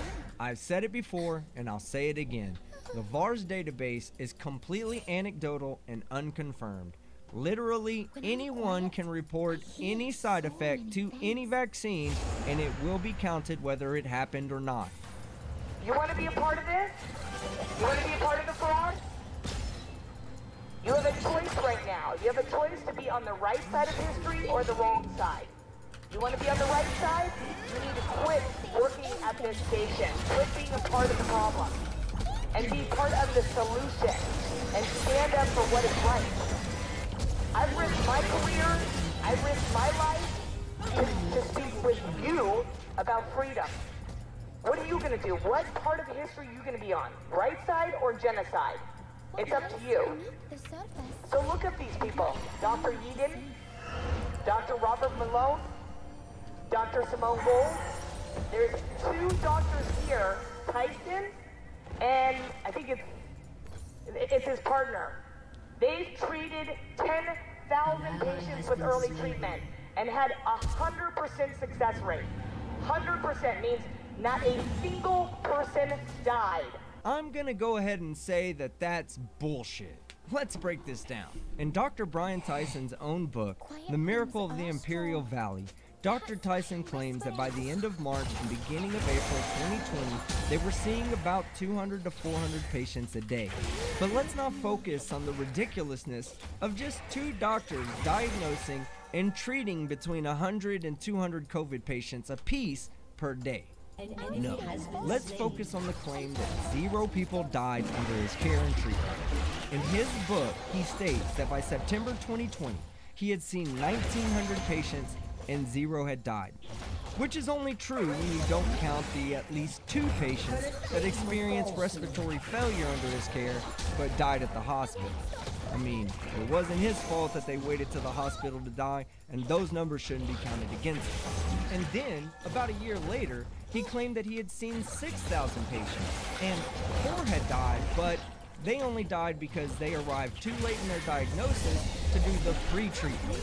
So of course, those numbers shouldn't count against him either. So while he claims that 0 patients have died, we're going to go ahead and include the at least 6 deaths out of 6,000 patients he treated, giving him a mortality rate of about 0.1%, which happens to be the same President of mortality basketball rate operations. of We COVID can't if find you leave this it man. untreated. They So are essentially trash. seeing Dr. Tyson Horrible. is the same thing No as doing KD, nothing no and eating a Kyrie, bunch of no anti-malaria Ben pills. Simmons, They brought that to and the you FDA, lose the a CDC, 28-point and the lead? NIH. And guess what? We're completely ignored. Why? Because HCQ and ivermectin are only 2 cents. They didn't make any money. They're off-label. Off-label means you don't make money because all of the pharmaceutical industries can make that. It's the ones that have patents that make a lot of money, like remdesivir, like $3,000 for treatment. Follow the money, you'll follow the corruption, folks. What we're seeing now is mass murder. Telling people, being fearful of this virus, pushing them to take these inoculations that are not vaccines. They don't stop transmission, they don't promote herd immunity, and they had to change the definition of what a vaccine was just recently. This is true. The CDC did recently change the definition of a vaccine because jackasses like Karen have decided that their crusade is being partially based on a nondescript definition of what a vaccine is and does. The new definition is more descriptive and more technically correct. That is not a vaccine. That is a treatment. And that treatment is deadly. People are dying. Children are dying. Children are not dying from COVID. They're dying from the treatment. In Sweden, they never locked down. They never closed their schools. They never masked their children at schools, and not a single child died in Sweden. That is a fact. That is a fact. I believe in facts, not fiction. Well, Karen, your facts are fictitious. Because to date, in Sweden, there have been at least 16 confirmed deaths of people ages 19 or younger, with 11 of those deaths coming from people ages 9 or younger. So what you're saying is a lie. So you want to be in this satanic cult religion that lies to you, that is putting your health in danger by doing these very, very toxic tests. By the way, they're chemicals that you're breathing in. And then you think that that stuff is going to stop a virus, those little masks and those little shields. What do virologists wear in labs when they're dealing with dangerous viruses? Certainly not a fabric over their face and a shield. They have to have an air-sealed pipe. It looks like a spacesuit with oxygen added. They can't even have a pen hole in it because the virus is so small, it's from 0.1 to 0.3 micron. You've been watching too much Outbreak, Karen.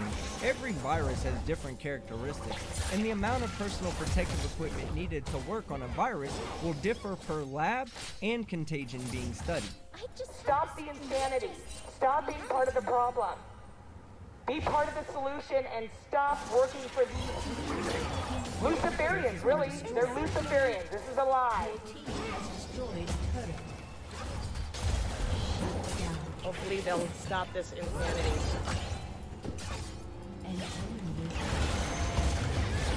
Those are all facts. Let's see if they'll look these people up, you know? Yeah, okay, Karen.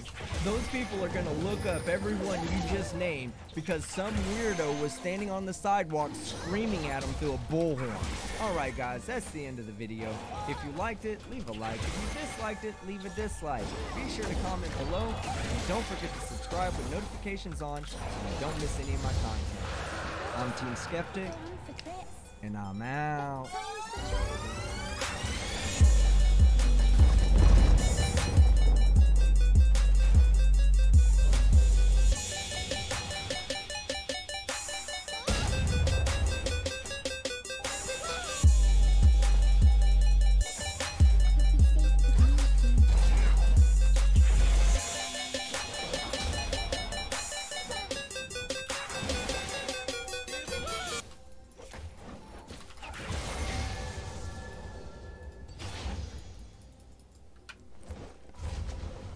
For months now, reporters across the country I'm trying to get answers from those fake Trump electors about who told them to carry out this multi-state scheme. Here's what it looked like when an Arizona reporter put the question to one of that state's fake Trump electors. Hey guys, and welcome to today's. My fellow Canadians, I address you today as your Queen and Commander-in-Chief. We are on the eve of World War III. All hell. Hey guys, and welcome to today's video. Today, we have a new Karen, an old Karen, and probably the most interesting Karen I've covered today. So let's begin. So I'm literally shaking right now because I came to a restaurant to shoot content and they just discriminated against me and told me that I'm not allowed to sit down and eat food because I don't have a vaccine card. And I'm just beside myself at the fact that these people right here can say that it's not discrimination. What do you call that? Well, I like to call that freedom of choice. You're free to choose not to get the poke, and they're free to choose not to serve you based on your personal choices. It's very similar to how you're free to choose to shop somewhere else if they choose to raise the prices. It's kind of a win-win situation when you think about it. You're trying to do your job. Everybody's trying to do their job. Do you understand what happened in the 1940s in Nazi Germany when people had to pull out cards there? It's discrimination. Yeah, get a manager because I have a large following on my account and I'm pretty class. Nobody cares about your 9-year-old TikTok followers. And trying to flex your online followers just to get your way is probably the most Karen thing a Karen can, except for maybe asking for the manager, which you also managed to do in the same breath. It's absolutely ridiculous. Absolutely ridiculous. You think that I'm going to sit here and allow you to discriminate against me and not say something and not get loud about it? And you're just doing your job? Unbelievable. Everybody's just doing their job. Nobody has balls. Your turret has been destroyed. I'm not going to step outside. I'm waiting for the manager. Yeah, well, you know, you could always wait for the manager outside, Karen.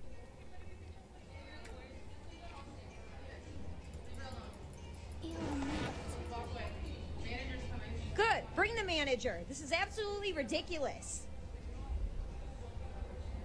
And then to say that it's not discrimination is absolutely more ridiculous.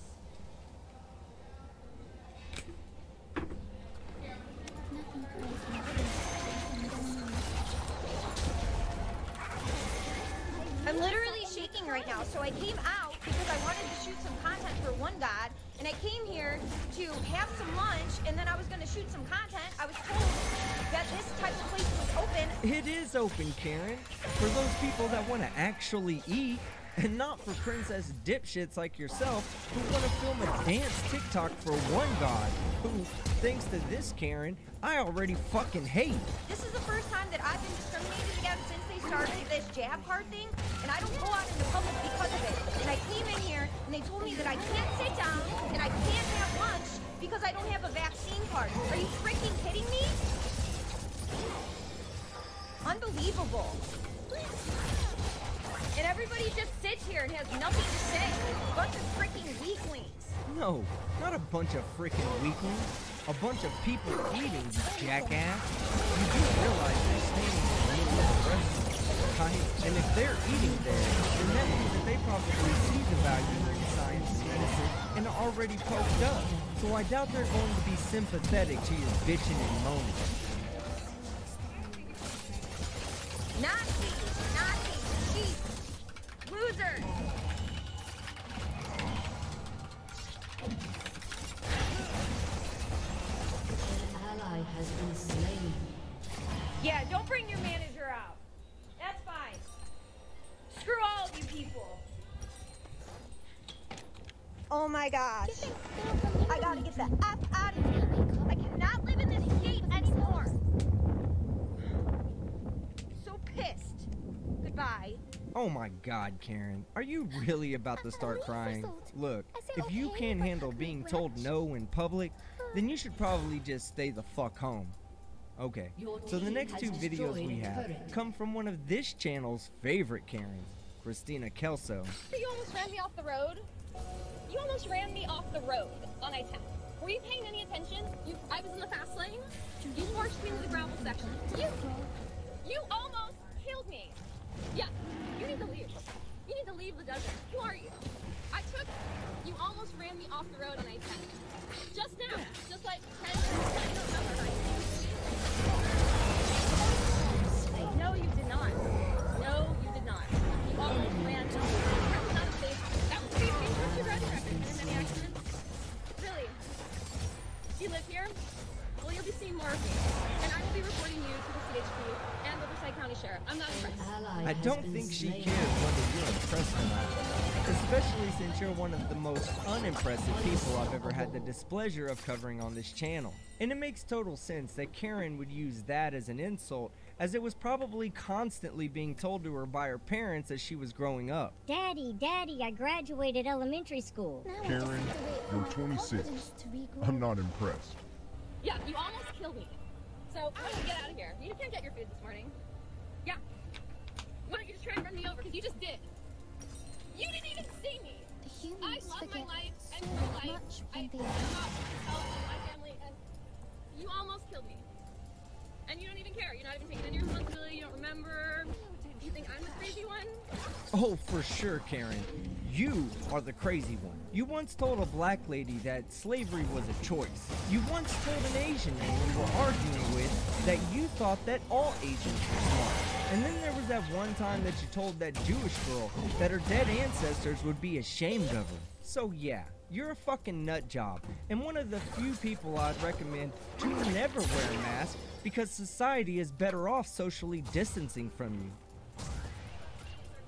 Because you almost ran me over. You literally, you didn't even see me. That's great. I don't know if that's worse, but you're that dumb, or you like that.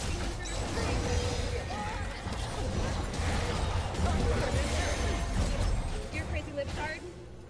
Yeah. No, I don't, actually. Call police. How about you call the sheriff? Yeah, please do. Great. I can stand here all day. Unfortunately, that's one of the negative consequences of arguing with a camera.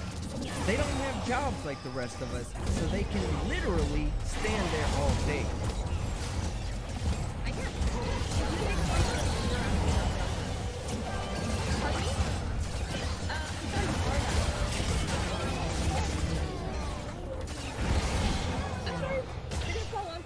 She almost ran me over. Enemy double kill. That's what's up. Yeah, go park in the front. Pardon? I don't think you're going to. I hope not. I don't have to do anything. You have to take responsibility for your actions. Your turret has been Starbucks 50 years. Oh, I see. You are vaccine injured. Oh, poor baby.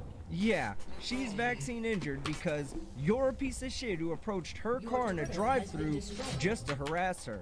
I'll be waiting over there in the corner for someone to make this make sense. Thank you. What's your name? Rashan. Your inhibitor has been destroyed.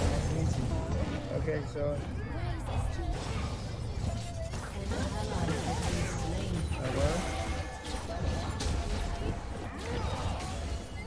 Your turret has been destroyed.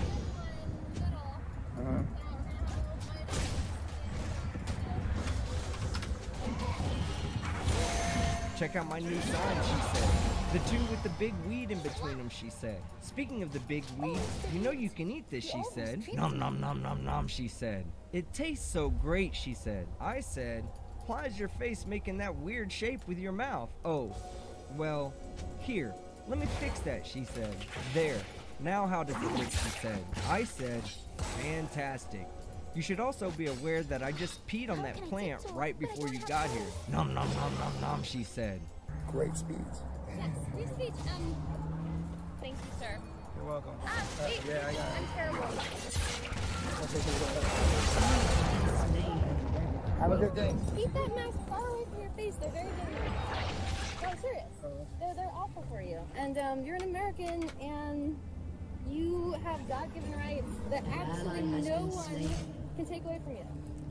Understand? So, like, you're an American, you can rep that. There's I never put So on you that. just trying to start something right here? Or No, no, I'm on my way to, this is actually delicious, by the way. If you're ever looking for something to eat, this is, I know it sounds crazy. No, I know. But like most people don't have enough greens in their diet, and wild greens, I'm telling you, this is dandelion.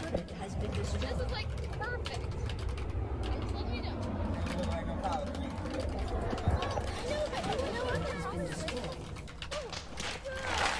Collard greens are a member of the cabbage family. Dandelions are wildflowers. They aren't related, dumbass. Alright, on to our final candidate, who is delusionally proclaimed herself as the head of state, the commander-in-chief, and the new queen of Canada. I'm not kidding. My fellow Canadians, I address you today as your Queen and Commander-in-Chief. We are on the eve of World War III. Oh yeah, did I forget to mention, she's also a Q-tard who thinks World War III is about to happen. Except, she might actually be right about that one. I ask that everyone come as one people and one nation, and to work with the United States and all of our allies around the world. God help us, and Godspeed. Hello everyone, so this is Queen Romana, and we have the owners of the managers of this Canada Dream RV here in Montreal who is refusing to cooperate with the head of state and commander-in-chief of Canada, the Kingdom of Canada, who requires an RV to travel as part of her convoy. Wait a minute, are you telling me that the Queen of Canada doesn't have enough money to rent an RV for her and her merry band of mental midgets? So this is this, and perhaps the next time I visit this facility is when I'm closing it down. I'm not quite sure they understand that the head of state can do that and commander all of their vehicles and this building as a commander-in-chief. I don't know if you guys caught that, but the people who are claiming to be against tyranny are now threatening to take away all the assets of a local business because they didn't give the queen what she wants. Am I like the only one who sees the irony in this?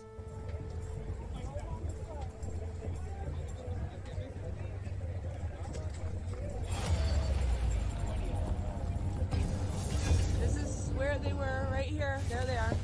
Queen, Your Majesty to the left. Right here. Right here. Right here. Right here. There's the slave. Right here. Right here. There you Are you go. guys Fox News? Yes? I'm Queen Romana of Canada. How are you? Nice to meet you, Your Majesty. I, nor anyone else, should ever be calling this sovereign window licker Your Majesty. Especially after this next interaction with Fox News, where they basically laugh in her face as she repeatedly reminds them that they should be interviewing her. I'm well. How are you?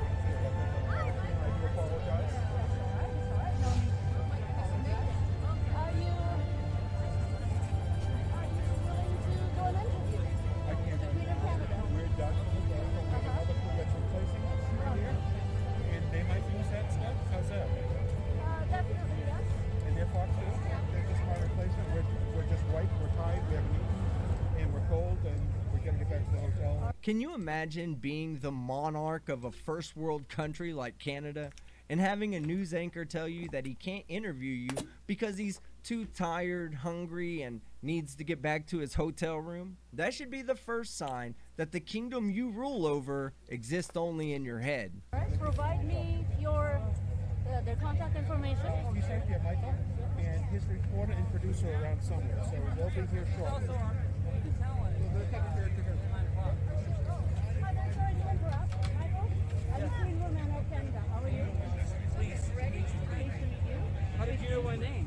But of course, I have my details. Uh-oh. Yes? So Michael, I came here specifically looking for you and your team. Why? Because I would like the entire country and the world to know that Canada now has a new queen. Oh.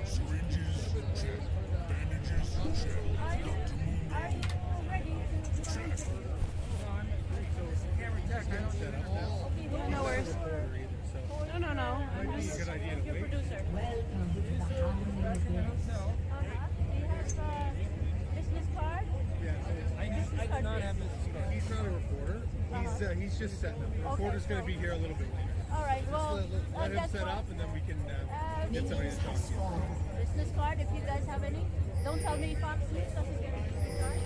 I had some somewhere, but they're in my messy office. Oh, you miss the office. Where's your office? My office is in Northern Virginia.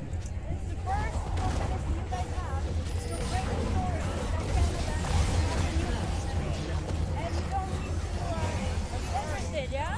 Well, I'll be damned, Karen. You are paying attention. And yes, no one's interested in hearing about your delusional claims, especially when they can run down to the local mental hospital and hear stories way more interesting than yours. Exactly. So, I'll make sure that the Commander in Chief of the United States Army is aware of that, yeah? Okay. So, you and my staff, you guys, if you want to do an interview, you contact these guys, okay? And my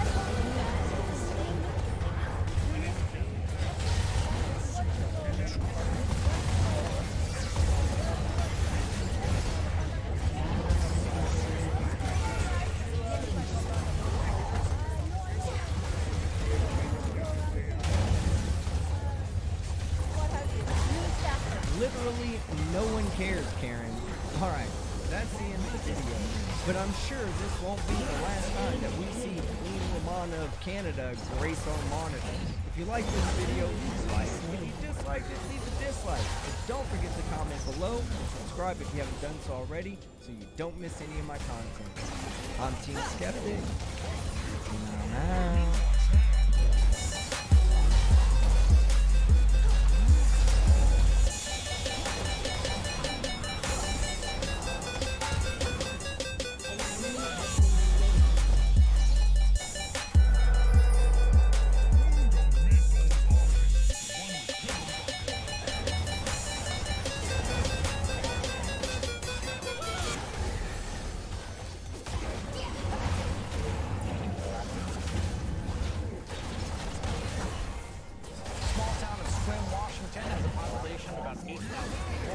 Sits beneath the Olympic Mountains.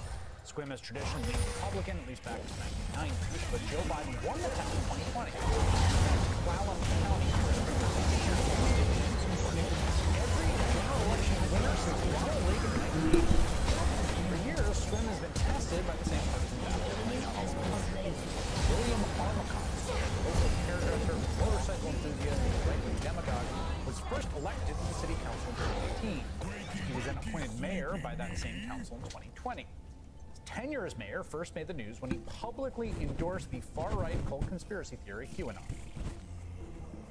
QAnon is a truth movement that encourages you to think for yourself. I can tell you You appreciate refuse Sometimes me wonder who is me to play God. from all over the Me world remember, me mundo. humanity, truth, freedom, and saving children and others from human trafficking. Cultivating access and corruption of the last century in hopes of leaving a better future for our children and grandchildren.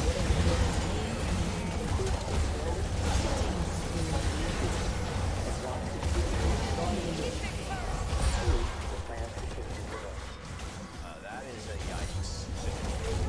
He also generated controversy when he used his official city council phone line to advertise herbal supplements he was selling, as well as one incident when he was talking in public during a public campaign.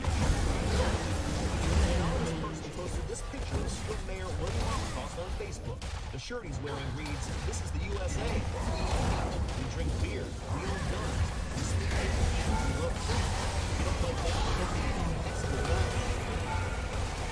Health measures to fight the coronavirus, culminating in the harassment of a local public health official named Dr. Matthew Barry, reported temporary business closures in the early days of the pandemic, and later vaccine requirements for indoor dining. Barry got death threats and faced calls for her public execution. In response, the mayor, as well as other members of city council who were appointed under his watch, sided with the people sending the death threats. The council passed a resolution condemning the doctor and her efforts efforts to save Bob. These are just a few examples of how, as my next guest focuses more on brand swim, like the first fight ball. Which is why last year swim residents decided to take their city back. They formed a bipartisan grassroots group called the Swim Good Governance League. An old-fashioned political movement, knocking on doors, handing out pamphlets, and together, an alliance of progressives and conservatives took over the city council and ousted the mayor. Sasha Bronsky is the Western correspondent of The Nation, where he told the story of Swim in a new article titled "The Town That QAnon Nearly Swallowed," and he joins me now. Sasha, is a great piece of Feature Magazine report. On the morning of December 16th, in the year 2000, Jerry Michael Williams went on a duck hunting trip. He went to Lake Seminole, which is about 100 kilometers away from his home in Tallahassee. The plan was to go for a hunting trip in the morning and then come back to celebrate his anniversary with his wife, Miss Williams, later in the evening. However, Mike Williams never returned from his trip. A search party was sent out and Mike's Ford Bronco was found nearby. The next day, his boat was found in the water. The search continued for weeks. There was no sign of him. The general consensus was that it was likely some sort of boating accident. Some even theorized that Mike may have been killed by others. Regardless, the case had gone on. Before continuing, it's important to note that Mike Williams had met Denise in high school. They were friends with another young couple, Ryan Winchester and Catherine Thomas. As a group of four, they would go out to watch movies together, eat together, and go on double dates often. They were young, in love, and enjoying life. Years down the line after college, the couples get married, and they even have their first child around the same time. Mike is now making approximately $200,000 annually in successful real estate deals. However, his marriage with Denise is not going well. She has complaints of him working too much, and she no longer feels attracted to him. In the Winchester household, there is a similar story. Brian and Catherine are not getting along. During one night, the two couples were out engaging in friendly dinner. Denise and Brian started developing an attraction. This resulted in the two meeting with each other, taking trips together, and everything in between. This was all done in secrecy, and on paper, Denise was still married to Mike, while Brian was still married to Catherine. This continued for years, and Denise now wanted Brian as her husband. But there was one problem. Denise was raised in a very traditional family, and appearances meant the world to her. Therefore, a divorce with Mike was out of the question. She also did not want to go through the hassle of sharing custody of their child. Denise and Brian discussed how they could make things work. They came up with the idea to kill Mike to have it look like an accident. Mike and Brian already went on hunting trips together, where they would be completely alone on a boat, so it was very plausible to carry out the act during one of these trips and make it look like a boating accident. The plan was for Brian to take Mike into a deep part of the lake and then push Mike off while Mike had his waders on. This plan satisfied Denise because it meant that Mike would likely drown, but he at least had a chance to survive. If they were going to do this, it would also make sense to think about life insurance. After all, Brian happened to sell life insurance policies as part of his job. Mike already had 2 life insurance policies totaling $750,000. With help convincing Mike from Denise, Brian signed Mike up for an additional $1 million policy. The 3 policies totaled $1.75 million and the sole beneficiary of 3 years. 5 years after Mike's mysterious disappearance, Denise Williams and Brian Winchester get married. This raises suspicion. Law enforcement had asked Denise about Brian immediately after Mike's disappearance, but Denise said that Brian was definitely not responsible. Denise asserted that Brian was gentle and was not even capable of such a horrific act. Law enforcement dig a little deeper and find that Denise filed the life insurance claim for the $1.75 million 19 days after Mike went missing, while the search was still active. Despite these suspicions, there is no way for detectives to move forward. Denise does not agree to questioning without her lawyer present and avoids detectives. Denise did very well to avoid law enforcement for years, until August 5, 2016, which is approximately 16 years after Mike's death. This is Denise Williams. In a remarkable turn of events, she voluntarily came to the police. She says that earlier in the morning, she got in her car to go to work. Brian was hiding in the back seat, waiting for her to return. What we are about to witness is one of the most intriguing interrogations available. These interrogation methods have the capability to broadcast footage live. In another room, all of the investigators that have been involved with the disappearance of Williams are watching Denise every moment because they are intrigued to uncover why she is finally choosing to inform.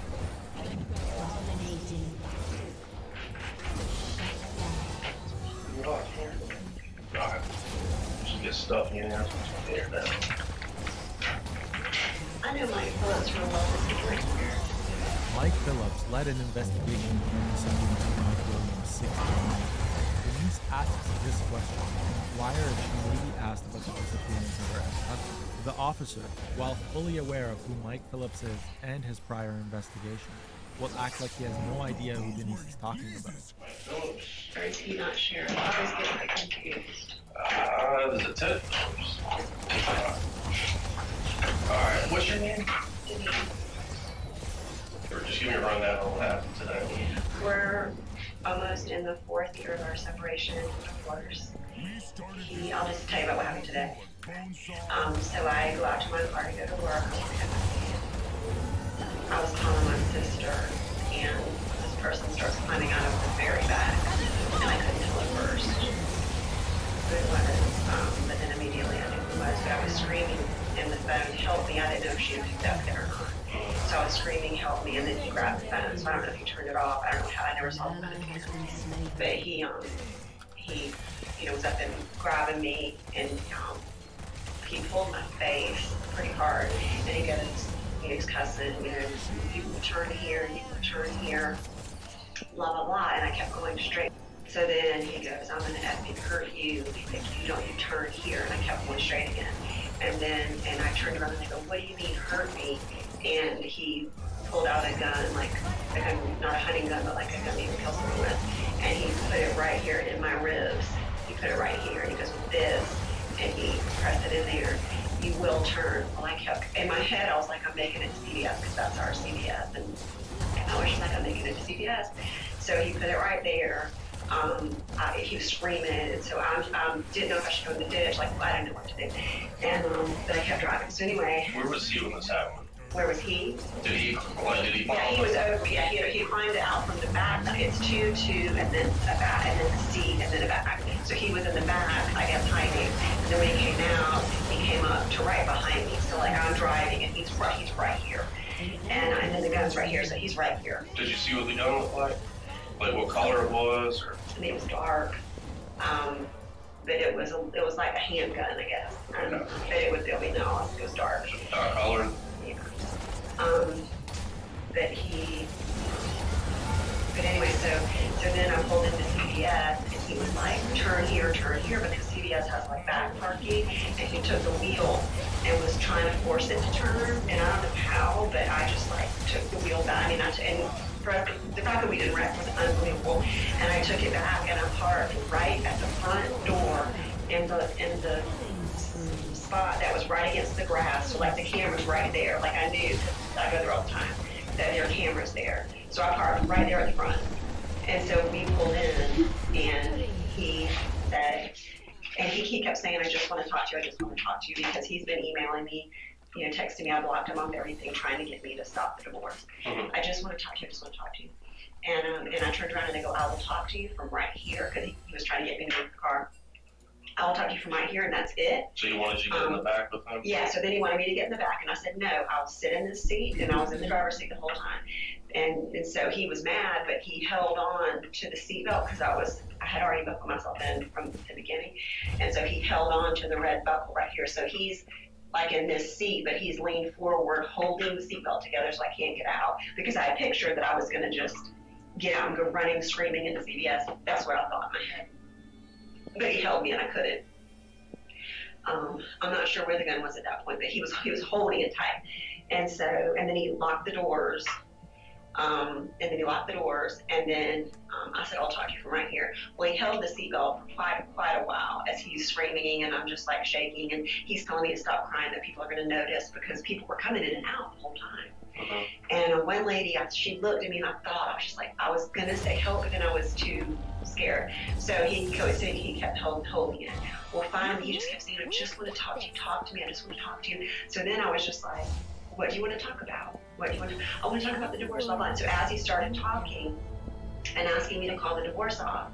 He eased back and ended up sitting in that seat, the one like right here. The one next and he to let you? go. No, he stayed in the seat behind. So he was in this seat and I was right here, so I could turn and see him.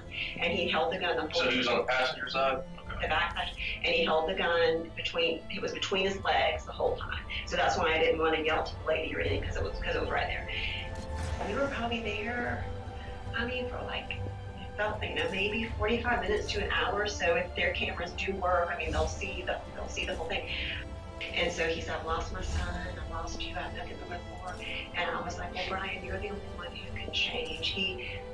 This is a side note, but his son left him because the son is 17 now, went through his phone, Brian's phone, and found out that he's been seeing prostitutes. They found the website, they know the girls have been in the house where my stepson was living. Take note of the fact that Denise is under extreme duress during this moment, not only because of what just happened that morning, but because she has been deliberately avoiding law enforcement for the last 16 years. Coming to the police station was no easy decision for Denise, but her fear of death on this day trumped her fear of getting caught for the disappearance of her ex-husband. Denise has already demonstrated to us her ability to act rationally under pressure through her narration of how she managed to drive to a public area where she knows there are security cameras despite being threatened with her life. Now, she is strategically setting up a degradation of Brian's character to sway law enforcement into siding with her. And that they've been doing drugs, because there's a text about drugs back and forth. And Stafford, my stepson, took pictures of all the texts from Brian's phone. He took pictures of everything he found in the house. So that's all, we have proof of all that. And so I just kept saying, you've got to stop living that way. You've got, you could get us all back if you'll just turn your life around, because he was a Christian at one point. And I was like, if you'll just turn back to the Lord. So the whole time I'm turned this way, I'm buckled in, but he's calming down. I said, let's go to your dad's office and talk to him. I said, I don't want you arrested. I just want to get past this. This can be your rock bottom. So I ended up convincing him, we're gonna talk to your dad. We're gonna get through this. And I kept saying we. He called his dad, put his dad on speaker, and I didn't yell out because the gun was right there. But he said, what are you doing? And he said, I'm going to a meeting at 11. And Brian said, well, call me when you get out. I need to talk to you. And he said, okay. So I didn't yell out. I didn't say anything. And he hung up. And I said, Brian, let me go to work. Let me go to work, show my face. People are going to wonder where I'm at. You call me at work, and then I'll come out and meet with you and your dad. I will not call the police. I promise you. So then he went from the seat to the back row and put his knees there and started pulling stuff out of the back and shoving it into a backpack. And I saw sheets, I want to say plastic, maybe it was plastic. I don't know, but it was maybe a sheet and a plastic something. I don't know, but it was fabric looking. And he shoved all that into the backpack. Then he had a bottle, which it was like, those old timey bleach bottles that are like white with the sprayer thing, a huge one. Like a spray thing? Yeah.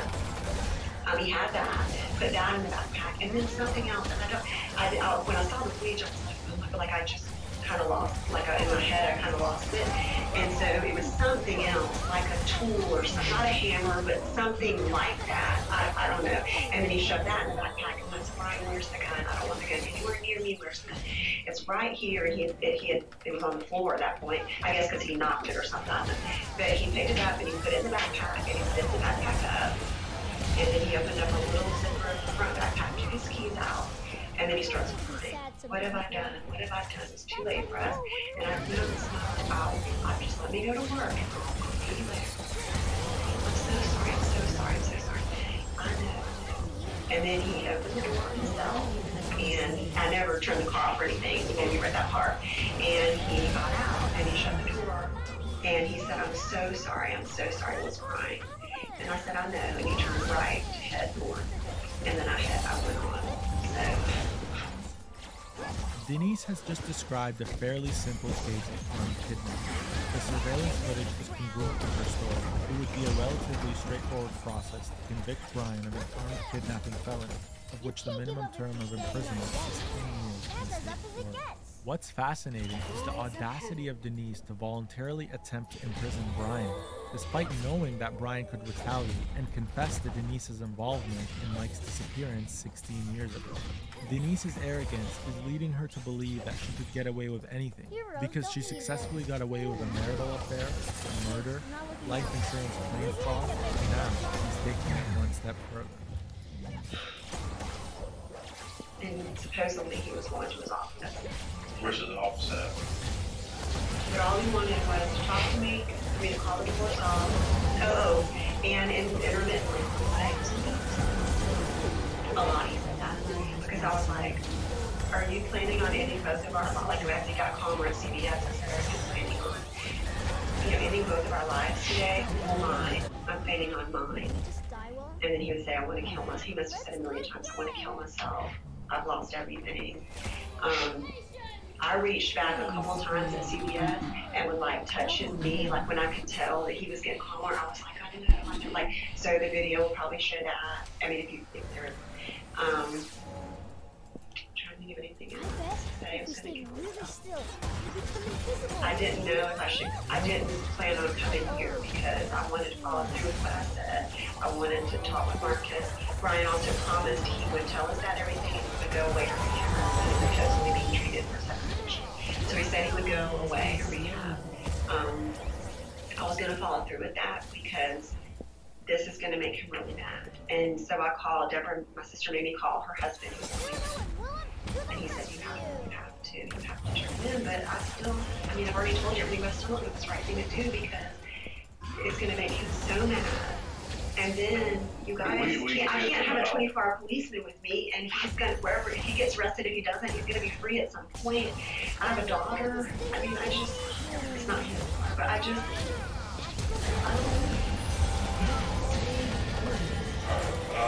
Give me 1 second, I'll step out, see if I need anything else. Do you need anything right now? No, I really don't.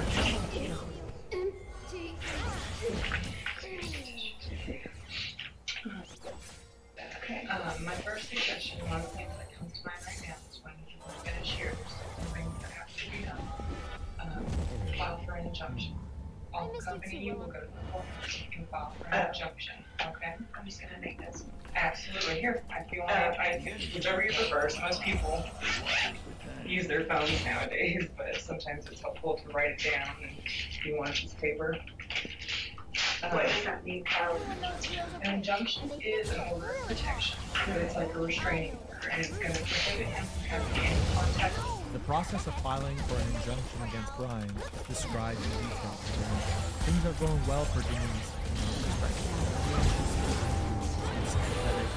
This is helping to lower Denise's guard to set up a confrontation with detectives about the disappearance of the employee. If the confrontation comes as a surprise to Denise, her response may be easier to assess in comparison to a prepared rebuttal. As if they can locate him, absolutely. It would be a priority, yes, as soon as possible. That's the goal there. Because it'll go into effect immediately once he's started with the papers. Any contact from there is going to be a violation of that injunction, which you can report. You can be charged with all up there. But that injunction is going to work to protect you. It's going to no contact by phone, email, certainly not in person. No third-party contact, nothing of that. The victim advocate gives more advice on steps Denise can take to stay safe and the availability of a safe shelter if she were to ever need it. Let me step out and see if it's okay.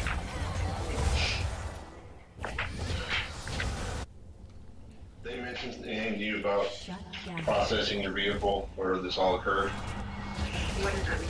That evidence where, we can put it together to, in addition. My car's right out front. Right.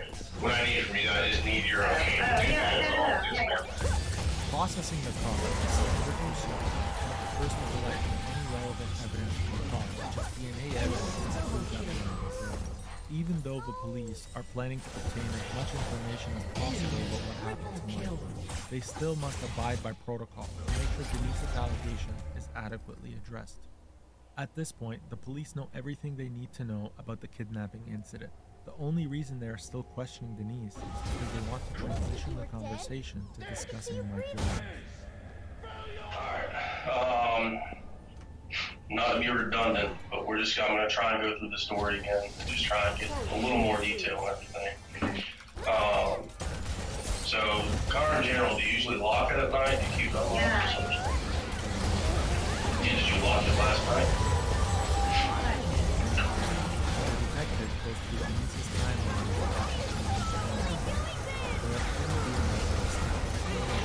and to build Denise's confidence. With his dad calling you, saying that's odd, you were to a control call to his dad to see if his dad said anything, or to Brian himself. Denise will reject the idea of doing a controlled call with Brian or Brian's father Marcus because she's afraid that information related to Mike may be exposed during the phone call. Oh my gosh. Brian's gonna ask me immediately, where are you? Why are you not at work? So, and then his dad, I don't know. I mean, you know what I'm saying? Like, I'm not gonna stay with the sheriff's department. Right. That's why anybody asking you where you're at, all you gotta do is tell them you have to go somewhere by yourself. I really don't want to make contact with him. I mean, unless y'all think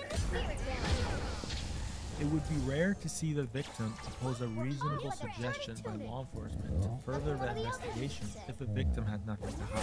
This is because there is no downside to the controlled call. The obvious upside is to corroborate Denise's story.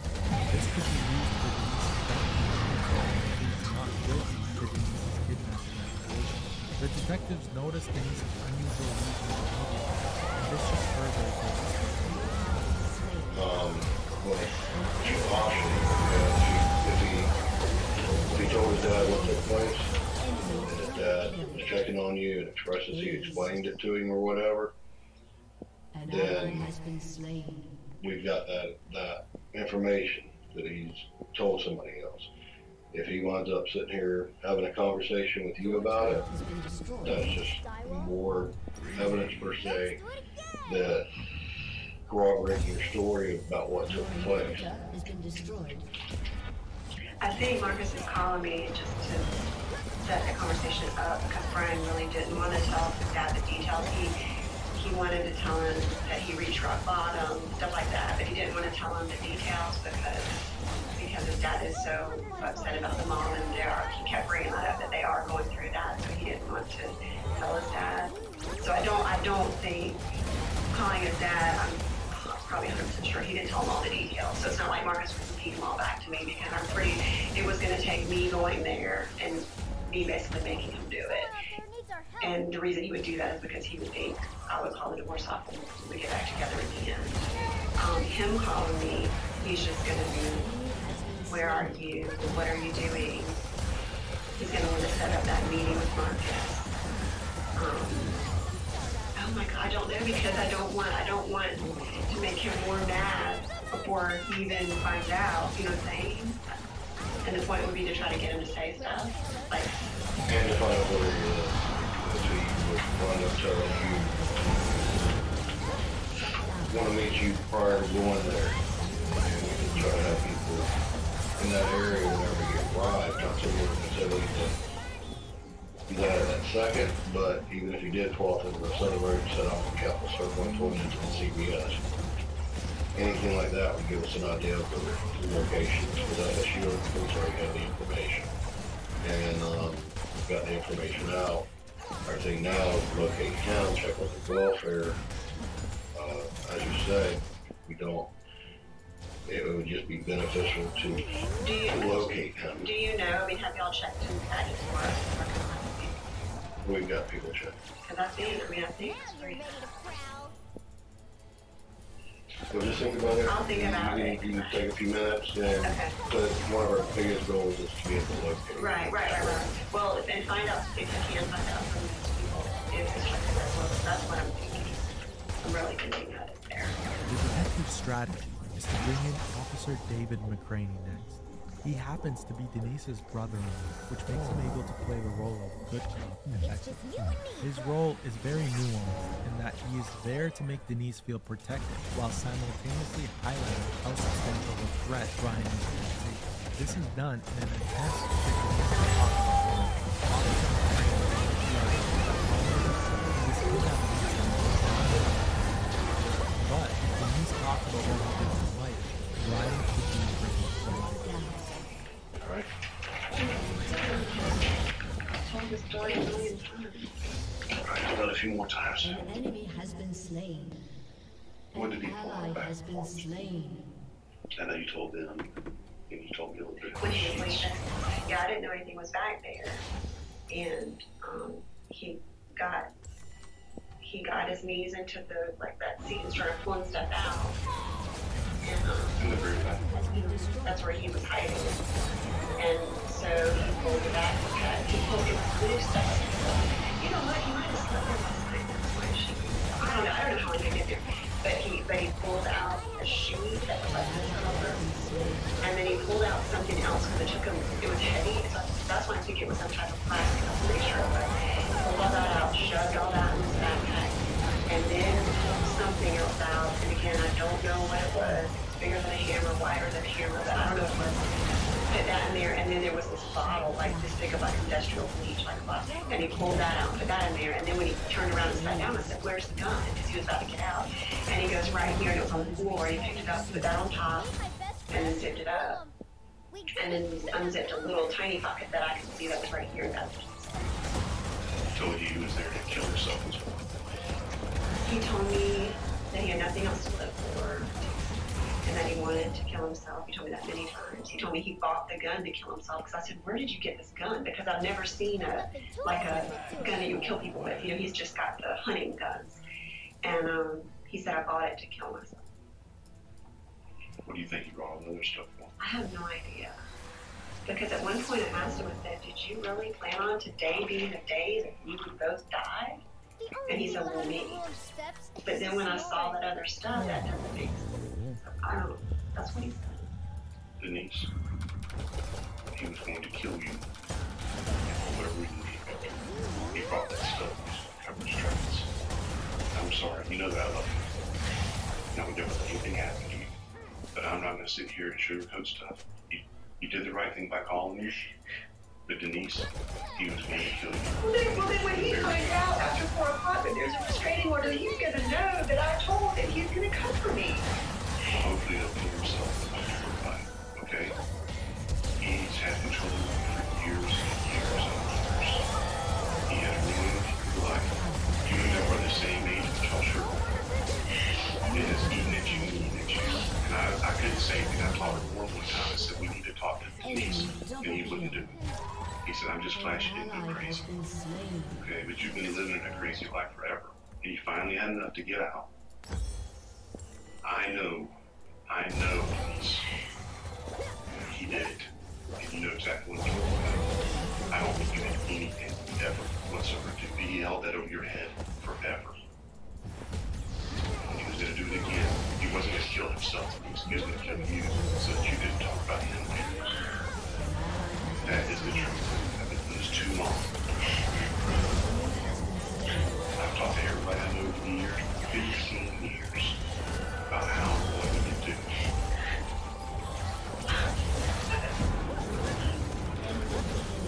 15 years ago, he walked in and told me he'd done something. Denise, you have got. This is not going away. Okay, he's going to kill you. He's either going to kill himself because he's got no other avenue, but he's going to try and control you. He's going to try and stop people from talking about what he did. He didn't bring that crap to kill himself and bury himself. He brought it to kill you and bury you and get rid of the problem because he knows he's got a problem. He didn't say any of that. This is not how divorces go. What did he ever say to you back then? Back then about money. I never had any reason to believe that he would do that. I mean, I never would have believed. Do you remember the time you went to Atlanta? You had a work that you did show up with a gun? What makes you think you would do something? I guess because, not now, but and obviously he loves the Lord. He was a Christian. That's why I married him. He was doing prison ministry. I was doing prison ministry. I had no reason, and I've never seen him like this. I've never seen him like this. You saw him this way 14 years ago in Atlanta. Not like this. This I was understand. different. This was very different. Right. This took it to a whole nother. Knowing what you know over 15 years, do you think he would do something like that? Knowing what you know now, because it took me a long time to wrap my eyes around it. I Knowing what you know don't, now. even after today, even after everything that he said to me today, I do not believe, I don't. And I don't believe he was there to hurt me. He said over and over, I want to kill myself. I don't want to leave. I'm so miserable. I have nothing to live for. It's called plastic. And then I'm meant to bury you. And you think you can hurt you. I just, I can't believe it. And he didn't say, I mean, he had the gun on me, but he didn't say, well, he said he was going to hurt me. Right. He didn't say that. He screamed. Yeah. We can't put it back in the bottle. No. Okay? And there's no amount of counseling that's going to help him. He's not going to, he was never normal. He's never going to return to whatever he was. The only thing that's going to work now is you testify, and he goes to prison, and he goes to prison for a lengthy period of time. And maybe it's 5, 10, 15 years, but at some point, he may get back out. Okay? If he kills himself, well, problem solved. But you can't. I believe he has something like that, absolutely. I do not, but this, what you're talking about, has nothing to do with tonight. The way Denise is protecting Brian in this way is what makes this interrogation so fascinating. Her ideal outcome is Brian going to jail, but only for the kidnapping. She does not want Brian to be punished for Mike's murder because she's afraid she will get dragged into it because Brian would likely confess to her role. But prison is prison, and one would think it would be a fairly misguided move to attempt imprisoning someone who shares your vaccine. The risk is obvious, but Denise, while having demonstrated the ability to think quickly on her feet, has questionable. Tonight is what I'm worried about. When I go file the machine, he's gonna know. Well, he's going to know no matter what. It's going to jail day. You know, until we find you, you think you're in danger. You think he is in danger. You think Johnny's in danger? I don't know, the staffer. How come? Because he's driving around with a gun. He only wants to hurt himself. He wouldn't hurt any of them, would he? He wants me to stop the divorce. That's what he kept saying. I have nothing to live for if you fall through with this. I have nothing to live for. But it's not like you're going to be back together. Well, that's what he wants. And that's pretty much what I had to, I didn't say that, but I pretty much had to say, we'll meet with Marcus. I didn't say at the beginning, I said, this could be your rock bottom.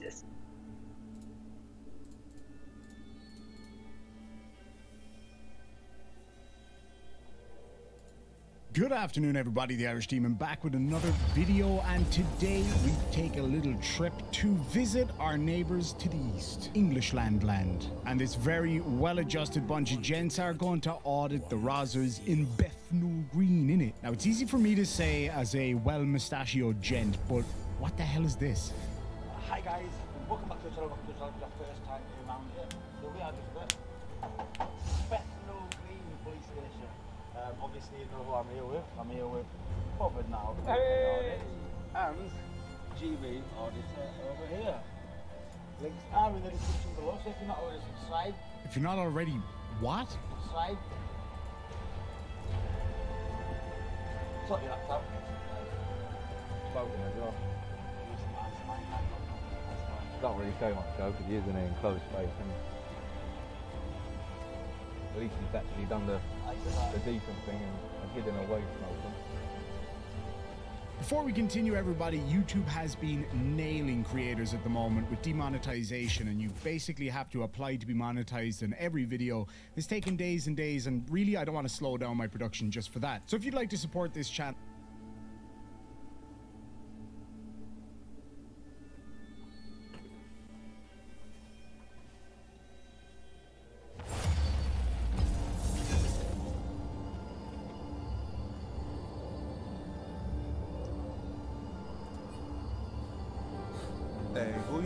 me. Fine. Motherfucking scene in this bitch. Hey, Dab gon' find you. Stopping. Dab gon' get you. Ain't stopping. Dab gon' find you. Dab gon' get you. All I came to do is shot.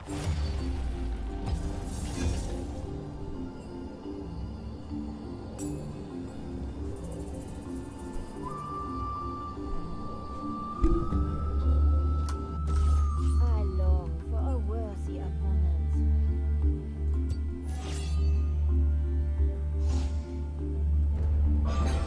They shall tremble at my perfection.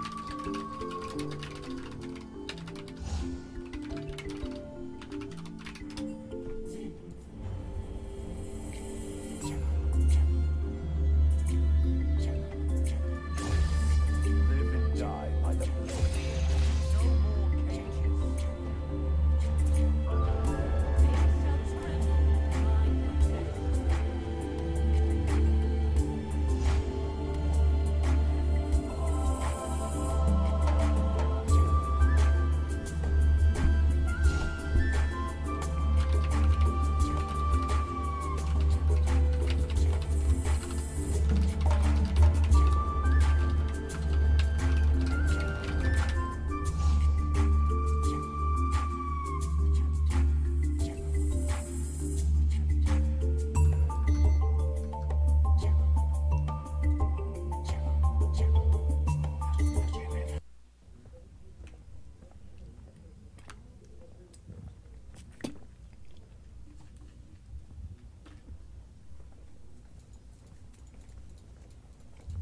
What's up, buddy?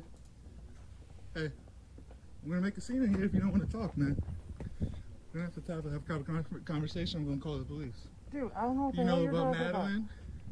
You know about Madeline? I'm calling we're the gonna cops have- right now. You should call the cops right now. That's real good. You should call the cops right now. Leave We're me gonna make a alone. scene. Excuse me, everybody. Or do you want to talk? Or do you want to talk? This is you, right? This is you, right? Excuse me, everybody. This man is here to meet a 14-year-old girl. I am not. I'm here to shop, you? sir. Is that you? Is this you? I'm about to shop, sir. Then we'll I am call- about ready to call the police. You should call the police. Call them right now. I am not doing anything. Call I'm the here to police right now. shop. Hey, you need to Ma'am, call can the you police. call the police? They're recording me without my permission. You need to call the police. You're shooting me a 14-year-old girl. No, I'm not. This ain't you? Yes, they are. Oh, then, well, let's This ain't figure it you? out. Let's figure it out then. That's not you sending three fingers up? Here to meet a 14-year-old girl? Should I call you Paul or should I call you Madeline? Should I call you Paul or should I call you Madeline? That is not. That's not I'm you? not doing that. If you're This just ain't here you? to shop, why are you so scared right now? Dude. Then call the police. Dude, You what? have a phone. Dude, what? You have a phone. Call the police. Hey, are you Madeline? Or This man is here to meet a 14-year-old Please girl. leave me alone. Did your girlfriend set you up to this? Yes. She did. Okay, your girlfriend set you up. This man is here to meet a 14-year-old girl. I am not here to do that. Who is this? Who is this then? Ma'am, please. Please, you are harassing me over something. I'm not here to meet a 14-year-old girl. I came here to shop. So Madeline set you up? Your girlfriend? Please Why don't you have a car? You just said your You should girlfriend call the set you up, police. right? Because it'll I have a right to film. Hey, you just No, said you do not. Did you I say am your not giving you girlfriend- permission to film me right I now. don't need your permission. fucking matter. It's a one-party state. Take Please don't touch me, man. No, I did not. This man is here to meet a 14-year-old girl. I want to press charges right now on these two. You should call the cops. Target can't press charges, dumbass. This man is here to meet a 14-year-old girl. Ma'am, seriously? Minions have spawned. You call the Get out of my police. face. Stop touching me. I did not come here to do that. Who is this? And who is this? Why do you have a picture of three fingers up? You're going to be on Dads Against Predators all over YouTube. You're a pedophile. Look at I you am squirming. not a pedophile. You're a fucking pedophile. You're squirming like Get a out of my pedophile right face. Would that my talent You should call the cops. I don't understand why I Who have is to this? leave. Who is this? You came here to We're going to wait for the cops. We're going to wait with the cops. We're not going nowhere. Who is it? Was it Madeline? You're going on YouTube. With all your chat logs. Leave me alone. I'm asking you guys to back off. little girl, bro. What's going on? Hey, why'd your girlfriend set you up to this thing?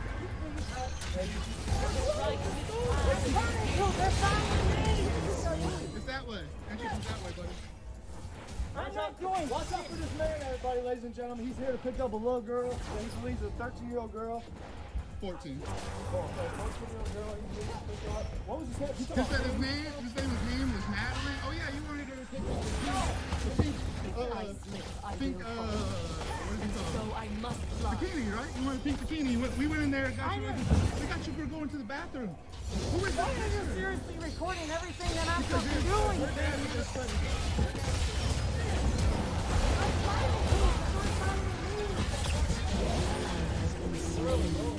Why? That's it. That's all we need to know. Why? Get away from me. So why are you here right now? I'm here to shop. You're not. They called the cops. Well, how can I shop if you two I need this for. Listen, this stuff is gonna go to the police. So you need to have no different. We're gonna see y'all guys. How can I with you two following me? Bro, if you were shot, you'd be like, Will set the world aflame. get out my face, dude. You're right. But I'm trying to leave and you're following me.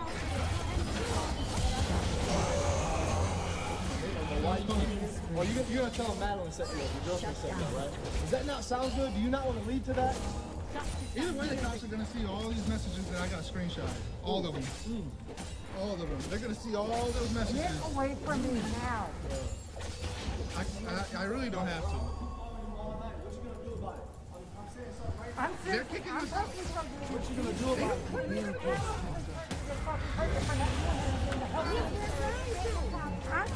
I'm trying to leave and they're following me. Everything's gonna be okay. Tell the cops when they get you. Who is this? Who is this? Is he someone who listening? Get out of my damn face! Get out of my damn face! You're gonna be all over YouTube with your mess on us. Kick him out. He's kicked out. Okay, you hear that? Everybody's gotta go. No, you're not. You get the fuck out! You were supposed to be doing the fuck out. I did not come here to do a damn thing! Who is this? All I came to do is shot! Who is this? Who is that? Who is this?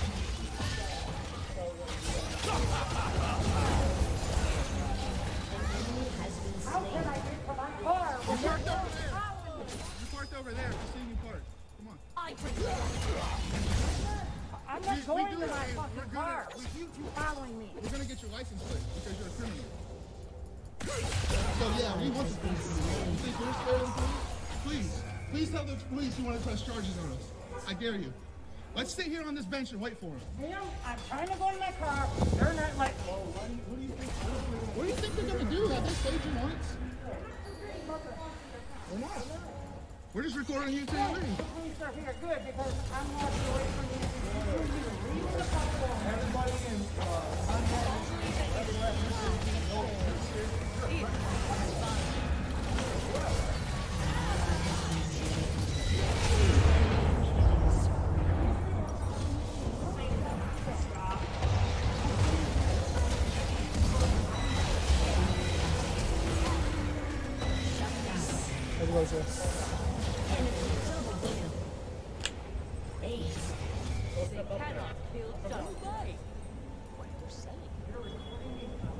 We ain't gonna stop. I don't need permission. Hey, don't tell me to shut up. That's rude, man. Your turret has been destroyed.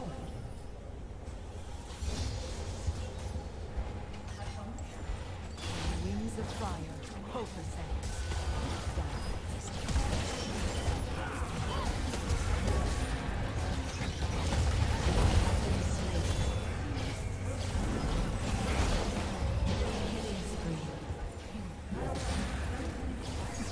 This boy is funny.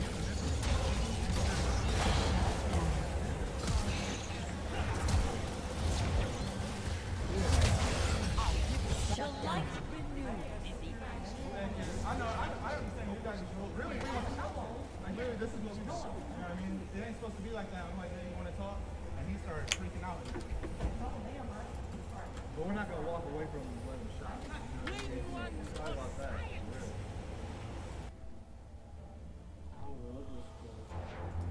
An enemy has been slain. And with it, her purpose. An enemy has been slain. Okay, so what I'm getting from that is you want to see the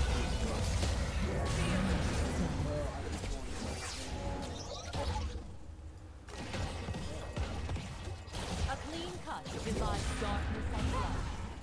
Okay, so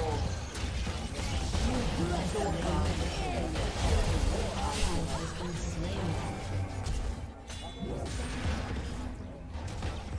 okay, so when you messaged her Merry Christmas, you didn't think it was a setup then, because you had no idea she lived in this area. She said she lived in this area. Okay. They cannot kill justice. So much, but these artifacts are fascinating. Okay. Anyway, so you sent her a picture of. An ally has been So slain. what was the reasoning behind sending An ally has been slain. An enemy has been slain. I fear nothing to fight injustice.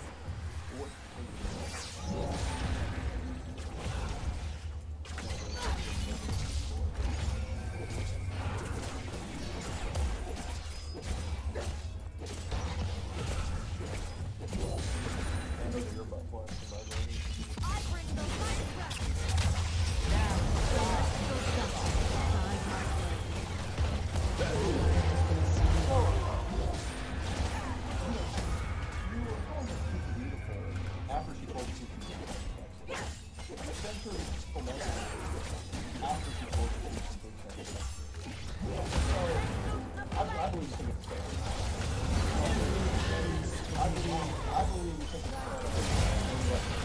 You know what you're talking about.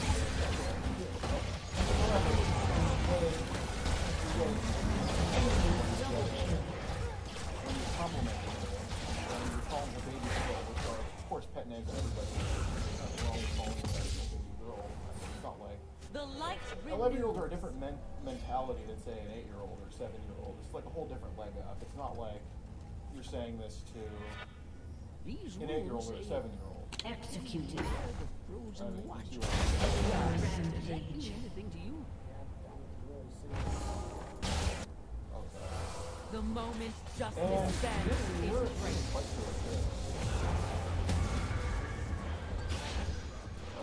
Yeah, I'm not saying that. However,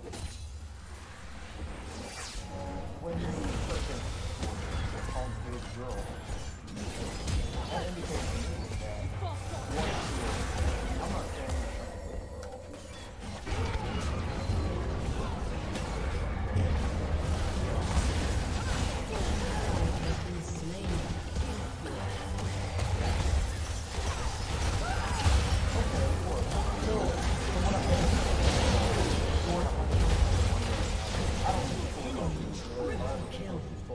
I don't think you fully thought it was set up. I think it's kind of in one foot in, one foot out terms. Is that accurate to say? Yes, it is.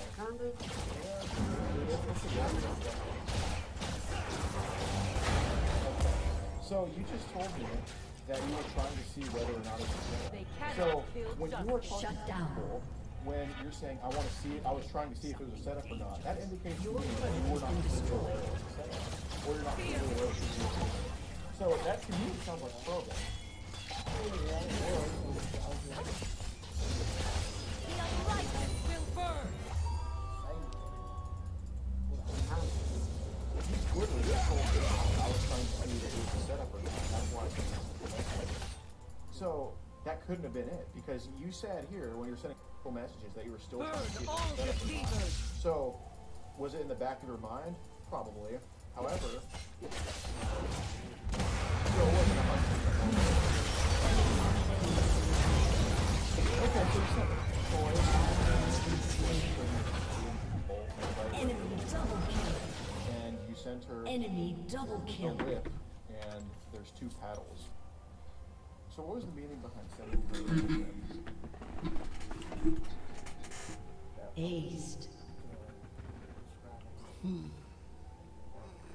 Your inhibitor has been destroyed. Okay. And the 2 paddles, I assume that really space. The problem with people is they are always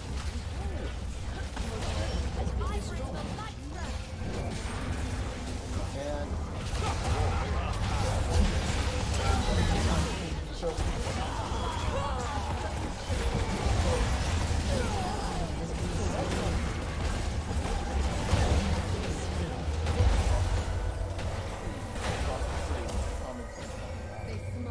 have some type of awareness, some type of common sense. So, if you knew 100% someone would probably say what it is. So, I think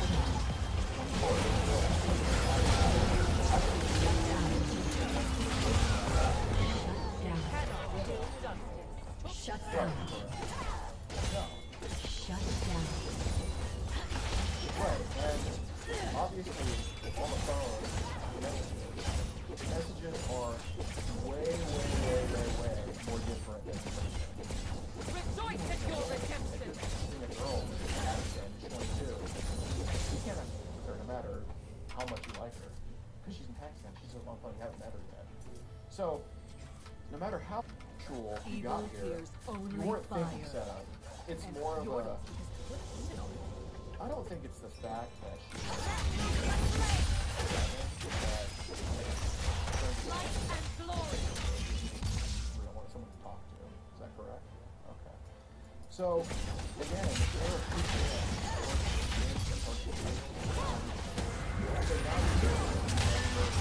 Magic should never be found. Light will keep these unbreakable.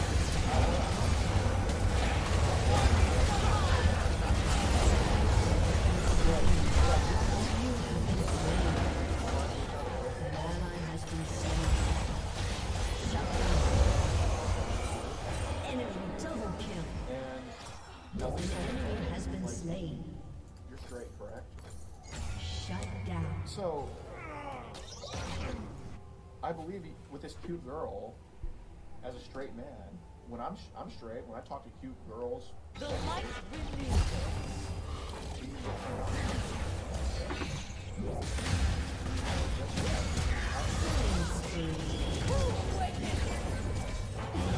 Has been slain.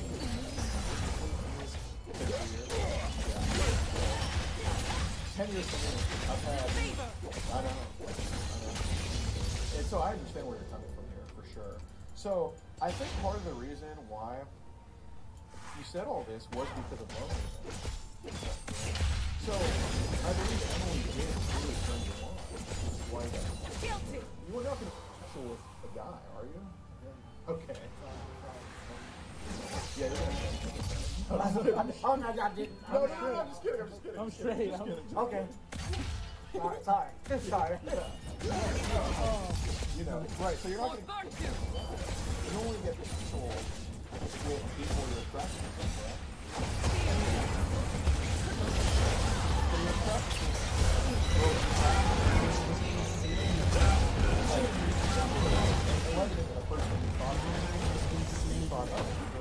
You have been slain. So, you see this cute girl here, and then you at least started fantasizing about Defeat. I would actually do it. Right, and like I told you, over the phone is a lot different than in person, and I totally understand that. Because again, you can't have the phone at all.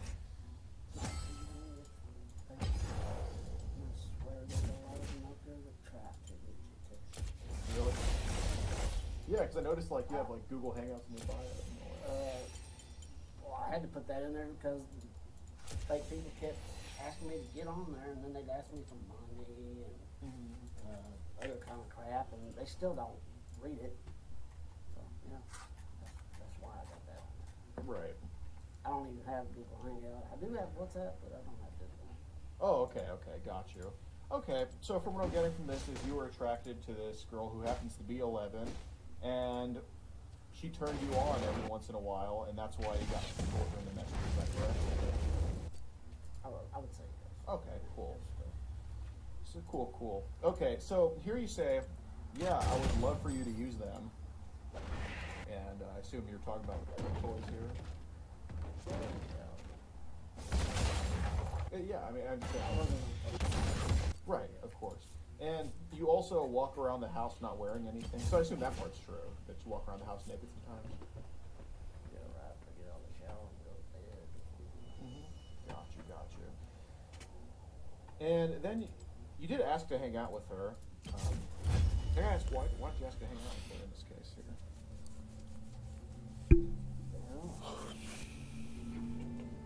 Didn't she ask that first? And then she asked me if I wanted her to be my girlfriend. I said, sure. Well, I'm just reading what's in front of me. Can't remember. Right. So I assume. back. Well, I assume the hanging out must have been mutual then. Okay, like y'all both just agreed to do it. Right.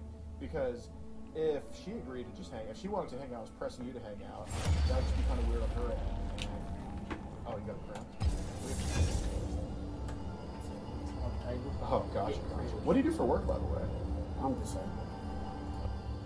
And there was times where it was on there, which I have screenshots of. Sure. Like with my ex. Sure. Because she is a tech support from AT&T, so. Sure. And she was thinking too, like.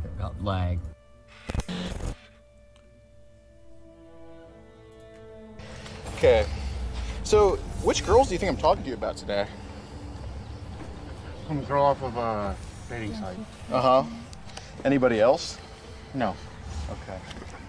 I'm not talking about just today, I mean like previously as well. No. Okay. So, before we get into these messages, how old was the girl off the dating site? Let's just go back. What was the dating site? The dating site was called Meet for You. No, try again. You're close.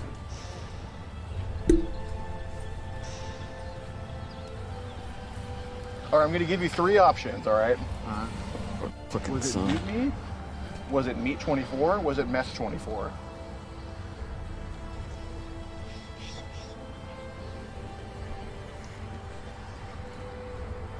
Meet 24. There you go. There you go.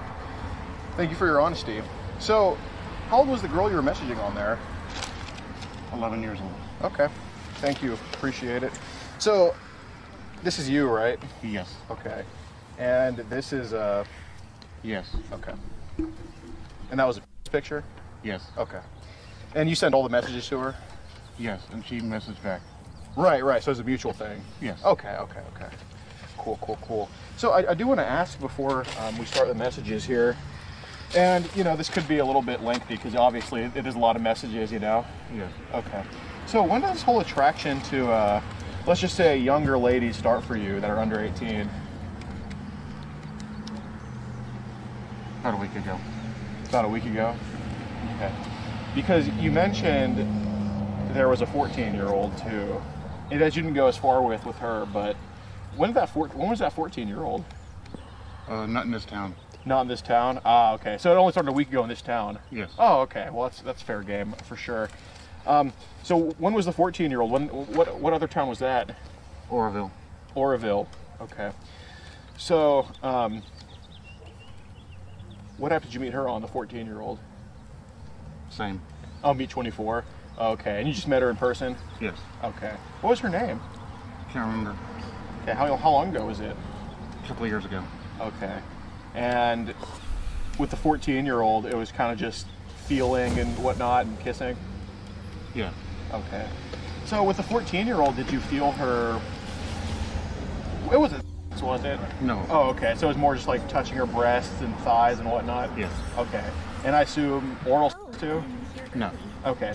So you would just touch her thighs and breasts and kiss her and her... Yes. Okay. So did you her? No. Okay, you just touched her down there? Yes. Okay, okay. And I'm going to probably be going to jail, so... Well, but don't say that. Don't say that. You got to understand, what's saving you right now is being in the state of California, okay? And our great governor, Gavin Newsom, okay? So and look, man, I appreciate your honesty, by the way, because, you know, honesty takes you way, way, way farther, okay? I appreciate it, man, seriously, okay? And I just want to let you know, what you just told me, it's very hard to talk about, and I appreciate you being open about it. And, you know, because if I had 2 people and one was being very dishonest and one was being open like you are, I'd absolutely choose you to work with, you know? So I appreciate you, Tony. What's your last name? Blue.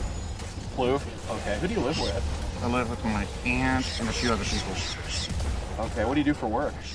I'm a caregiver for my mother. Okay. You get paid for it? Yes. Every 2 weeks. How much do you get paid? I get paid $14 an hour right now. Okay. Gotcha. All right. So who messaged first on Me24? Me. Okay. And by the way, is there like, would you work for like somebody else too? 'Cause I have a grandma in Yes, I do. Marysville, and she needs a caregiver. So Yeah, I can, but I don't drive. Oh, you don't drive? No. What if I like bought you like Ubers to go there every day? Yeah, I can do it. Okay, I appreciate that. Yeah, we'll talk about that after that, okay? Okay. All right, cool. So, you said you messaged first? Yeah. Okay. It got pretty R-rated pretty quickly. Would you say so? Yes. Okay. So, and you do know that she was 11 years old? Yes. Okay. But she told me bluntly. Okay. And so you just assumed the whole time she was then? Actually, I didn't. Okay, so she just told you she was 11? Yes. And you said you were the younger girl. You're the youngest girl that I've been with, and you mentioned her small is and whatnot. Yes. So you just assumed that she was underage then? Yes. Okay. And you said, so she said, I'm 11, and you said, so I don't care. And you said you were cute, by the way. So I assume, I know on her profile it said 28, so I know you didn't immediately think she was 11. You only thought she was 11 after she told you? Yeah. Okay. So... No, actually I thought she was the age she stated on there. 11 years old? No, the 28. Okay, but you just told me that you knew she was underage. She told me. Right. So you thought she was 28 when you messaged her, Yeah. and then after she showed you pictures of her and said she was 11 a bunch of times, and you said she was the youngest you've been with, that's when you thought she was underage, but not at first. Okay, cool. So what made you continue this conversation with said 11-year-old? Just thought she wanted to talk. Okay. And I guess because she found you cute, you found her cute? Yes. Okay, cool. So I got to ask you one more time. So you mentioned the 14-year-old a few years ago. So when did this whole thing start for you of liking young ladies under the age of 18? When I was in high school. Well, sure, I liked people under 18 when I was in high school, but... No. But like younger? Yes. Okay, like, so I assume like 11 years old? Yes. Okay. So, all right, so you were like 17, 18, and you realized you like 11-year-olds? Yes. Okay. What was the catalyst for it? What started that? I have no idea. It just happened? Yes. Okay. So, I'm not gonna call them victims, because frankly, that's bull. I don't think Emily's a victim, because she literally agreed to be here today, and she was into it too. You know, I don't think you would have forced yourself onto her if she I wouldn't have. Exactly. So the only thing, if I did, the only thing I would have done was not the chill part. I would just maybe feel kiss her. Okay. Feel her. So that's what you would have forced on her. Yeah, that would be it. Cool. So, you know, and I'm sure you haven't to anybody. No. Right, no. exactly. No, So I've been accused. I've been accused really? of that. What happened? This was about 3 years ago. And I was dating a girl. No, it was a couple years ago. I was dating a girl right over here in this town right here. Started the next block over here in Virgilia. We were dating there for about almost a year. We were just dating off and on, and then all of a sudden, I get cops knocking on my door. They go, "Hi, is Tony there?" I go, "Yeah." Well, you've been served a summons to court for some girl saying that you raped her. How old was she? She was 28 and I was 38 at the time. She was 10 years younger than me. Got you. Did you get charged for it? No. So have you ever been also falsely accused of doing something to an underage? Once. Really? What happened with that? That was when I was living in Marysville, and I was married at the time. And some girl walks up to me and my wife at that time, and they go, "Excuse me, ma'am, is this your husband?" And she goes, "Yes, why?" "Well, he fondled my breast and..." How old was she? She was 17. You sure about that? I think she was probably younger. I think she was 16 or 17. Okay. You sure it wasn't 15? Yes. She was 16 years old, and she said I was fondling her breast and all that. And I get this is hard to talk about, but 16 seems kind of like an old age to be accusing you of that. I'm going to ask you again, are you sure she wasn't 15? Yes, I'm sure. Okay. What was her name that accused you of that? Can't remember. Okay. It's been a long time ago, so. Got you. So she basically accused you of forcing yourself on her? Yes. Okay. So knowing you and knowing the type of person you are now, you told me you're not the type to force yourself, and I know you're not that type. No. However, I think with that 16-year-old, it was more consensual. Like she was cool with it, so you were cool with it? Yes. Okay, so you did touch her, but only because she was cool with it? Yeah. Okay, all right, cool. So she basically kind of falsely accused you of forcing yourself, yeah, when in reality it was consensual? Yes. Okay. What's the age of consent in California? I'm not sure. Got you. All right. So, anyway, so with this 11-year-old, and you're 41 now, so this has been going on since high school. How do you feel that you are this way? I don't know. And I could tell. I mean, you care for your mom. Yes. There are deadbeats out there that that abandon their parents. You know. And my aunt was the one originally taking care of my mom at the time. Mm-hmm. I was living in Orville at the time, and that was when I was married to my second wife. I've been married twice, divorced twice, and so. My aunt goes, I'm not able to take care of your mom anymore. Is there a way you can come down here and start taking care of yourself? I go, yeah, and that's when I got all the fingerprints done and everything. A lot of small animals in your family, an ant, a rat. There's a lot of animals. I guess that was. Oh, you mean your mom's sister? Yes. Oh, okay. I'm sorry, I get it mixed up sometimes. Yes. But okay, so this has been going on since high school, and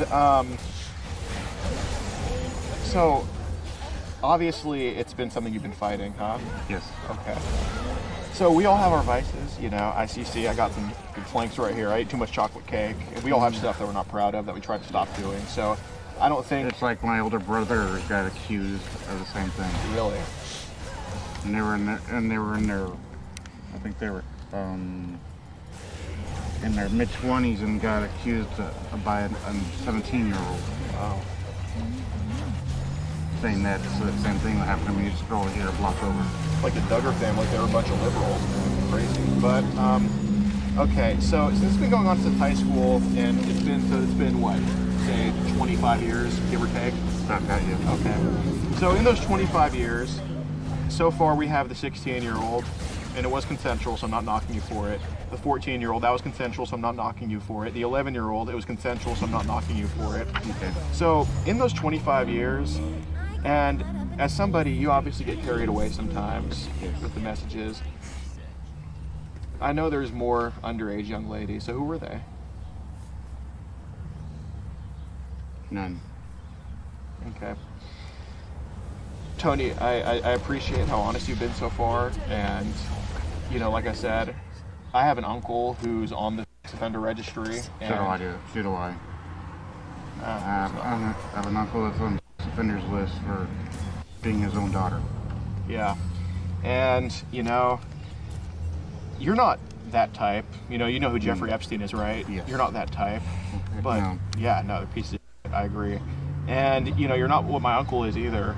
But in 25 years, I know you've been trying to fight it, but with how much you've just been carried away sometimes, I know has to be more females under the age of 18 that you've consensually done stuff with. There has to be. So I'm going to ask you again, who are they? Nobody. I'm telling you the truth. Okay. So it's only been these three when it was consensual, and then just some child porn here and there? Yes. Okay. So when was the first time you saw child porn? I was 18. 18. So you've been viewing child porn up to this year? Yes. Okay. So if I were to have your phone right now, and I'm not saying I'm going to take it, but if I were to have your phone, would I find child porn? No. Okay, so where do you have child porn right now? Nowhere. I deleted it all. When'd you delete it?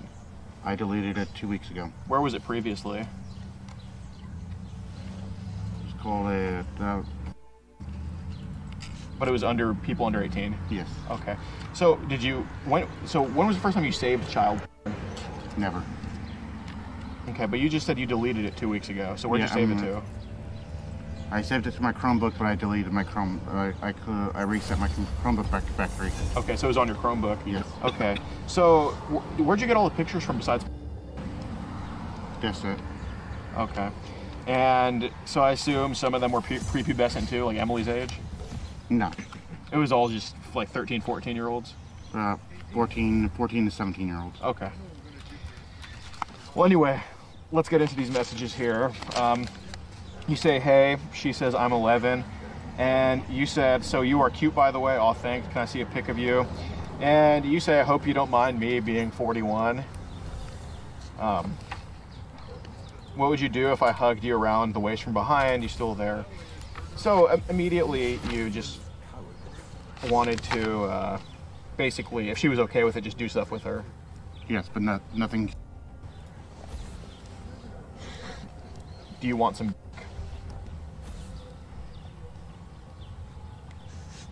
I was suggesting the thought. Right. And I don't think you would have done anything if she wasn't okay with it. No, I would not have. Like I said, Okay. The only thing I would have done is what I did with that 14-year-old. Okay. So you were coming here today to basically feel on her and kiss her? Yes. Okay. Like to feel her breast and all that? Yes, that's it. Okay. And her? No. Well, you said the same thing with the 14-year-old. I don't think you would have felt her, but you would have just felt her down there. I would have felt her down there, yes.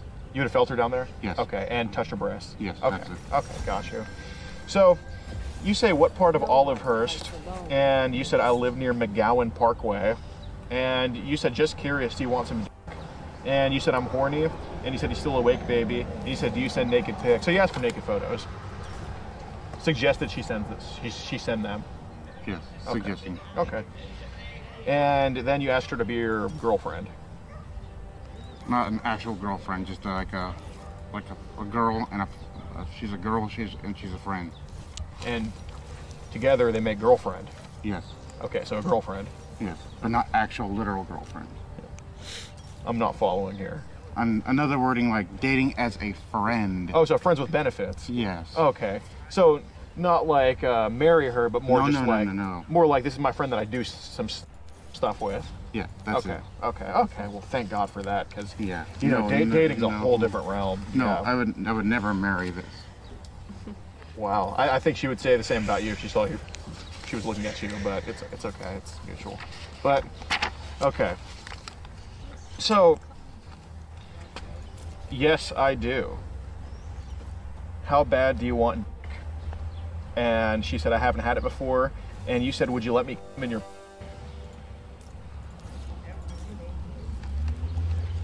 I was suggesting that I was not actually going to. Would you let me come in your?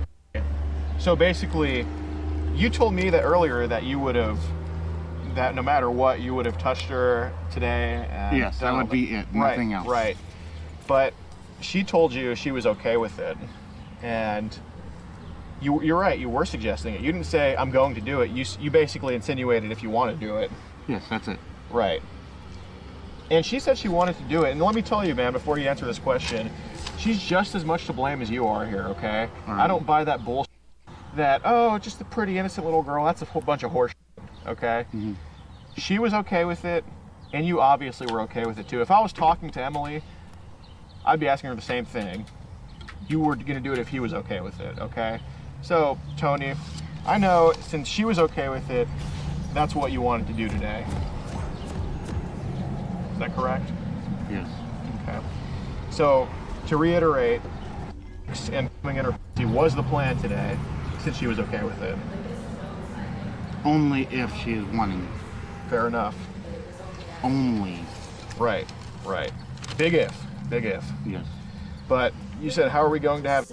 Then you asked, can I see a naughty pic of you? And I assume naughty means nude. No, just like bra and panties. Bra and panties, okay. And you said, I haven't had sex in almost a year. So who was the last person you had sex with? That would have been my wife. Really, what happened to your wife? She became drunk and abusive. Really? Yep. Wow. So she was the drunk and abusive one in the relationship? Yep. Wow. So like, what happened there? She basically, I married her. I thought nothing's wrong with the situation, and all of a sudden she starts drinking. She starts drinking and getting all drunk, and slaps me around and slugs me for no reason. Oh, so she would hit you and stuff? Yes. Wow. How old is she? She was 18 years older than me. So you're basically dating a sugar mom. Basically, yes. Okay. She was to be exact, she was 52. Okay. So how did you meet her? Were you giving her like hospital? Were you like caring for her or something? No. And then she just stroked her what? No, she just she saw me sitting at the library at the time, and this at the time I was doing college classes. Oh, where'd you go to college? Yuba. Yuba? Okay. Yeah, so she... I think you could get into the Penn State coaching staff with messages like this. You should go apply at Penn State. No, she, like I said, she saw me there sitting in the library, and she has one of her friends hand me a note saying, "Hey, would you like to hang out? Da da da da da." Oh, okay. So she like the librarian? No, she was just a person sitting there. Okay, and then from there you guys started dating, and then 6 months later we got married. Okay, cool. Well, okay, and you said "I love you, baby." So basically, I love you, baby, as a friend is what I was meaning to say there. Okay. And you said, "I wish I could teach you how to give a job." So do you know how to like people, or? Yes, I used to be gay. Oh, really? Okay. So instead of Ploof, your name was like Fluff or Fluffer? Yes. I'm just kidding. I'm messing with you. No, actually, no. I don't remember exactly, but yeah. No, yeah, I used to be gay for a while, and. Really? Yeah. How did that start and end? It was I was just in high school, like I said, and I started talking to other guys, and we met up. And so, are you like a top or a bottom? What do you mean by top or bottom? I was bottom. Okay, nice. So, I see. So that makes sense. So, there's been three girls, young ladies under the age of 18. Yeah. So, young boys under the age of 18, how many? When was the first time? I mean, because I know there's some. So, when was the first time? The first one I was 15. He was 12. Mm-hmm. The second time I was 18. He was 15. Mm-hmm. And the third time I was 20 and he was 17. Okay. Tony, I know. I appreciate your honesty for telling me that, but obviously those age differences aren't too looked down upon by a lot of people. And I know there's something else that, I know there's more that obviously is going to be a hard time to tell me. But look, I'm on your team here. I wouldn't be here if I wasn't rooting for you to get better from this and to learn and move on. I wouldn't be here with you. So I know there's other ones with a bigger age difference. So who were they? I can't remember. But you just know it happened? Yes. Okay. So would you say that when you were an adult, there was somebody that was 13 years old? Yes. And it was a boy? Yes. Okay. How'd you meet that boy? I was walking around town. Walking around town. What town was it? That would have been Chico. Chico? Oh, okay. And you saw like a cute little Chico walking down Chico and you just did something to him? Yeah. Okay. How old were you? I was 20. Okay, and he was 13? Yes. Okay. So that's 4. And look, the way I look at it, anything under 10 is fine with me. Because after 10 it gets weird, but anything under 10, not age-wise, but anything under 10, like people you've done it with, I can chalk that up as like a mistake or just, you getting carried away. Because look, in 25 years, obviously someone's going to make 10 mistakes. I mean, you're not Jesus. No. I'm not coming at you like I'm better than you. I have my fair share of mistakes too. So you were 20, he was 13. So who is the next one? That was it. Okay. That I can remember. Okay. If I were to, would you assume that there's probably more? Yes. Okay. Is it safe to say that some were younger than 13? One was. Okay. So you obviously remember who it was. So how old was he? 11. Okay. How old were you? That one I can't remember. Okay. Were you older than 20? Yes. Okay. And how'd you meet that 11-year-old boy? Just walking around. Oh, my stomach's growling. Just order the pickles now. An enemy has been slain. Like Just order them. Johnson Park, pickles. Order them. Ah. I'm sorry, I haven't eaten in like an hour. Did you take your diabetes medicine? No. Sorry, Tony. I get really hungry sometimes. But let's continue this conversation. Sorry about that. I'm a fat guy. I get hungry, you know. Yeah. But all right. So okay. So you said you live in a house with an RV in your front yard. Yes. Okay. So you live in an RV? No, I don't. My aunt does. Your aunt lives in the RV. Yes. I was keeping an eye on. She was in the hospital for the past few days, and I was keeping an eye on it for her. Okay. Got you. So you own the house? No, my aunt does. Your aunt owns the house, and your aunt stays in an RV? Yes. Okay. Let's see. Then you ask, do you have any hair down there? You're just curious? Yes. Okay. So, are you? No, I'm not. What's the definition of one? With a person that likes women underage.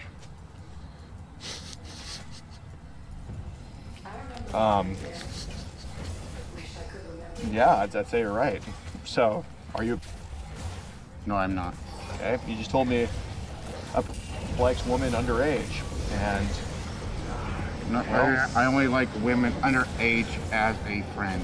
That's it, nothing else. well, so you're attracted to them. You told me it's been going on since high school. It's not only women underage because you married someone older than you. So, but by definition, are you? It's hard. It's hard to say, dude. I get it. Yes. Okay. So, have you been to jail for this before? No. Okay. Are you an offender? No, I'm not. Okay. So you've just been accused so many times? Yes. Okay. And some of them have been true, some haven't? Yes. Okay. So you said you're ready to lose your virginity to an older man like me. I was suggesting. Well, right, because you said you would have sex if, she was like, okay with it, and so... Yes. Okay. So you were only going to take her V card, just to reiterate, had she only been okay with it? Yes. Okay, cool. And you said, what if I come in your mouth? That was a suggestion also as well. So the coming in the mouth was only going to be if she was cool with it? Yes. Awesome. Okay. And I appreciate your honesty and how much of a gentleman you are, for sure. You said, do you swallow? I was irrigating on that as well. You were doing what with it?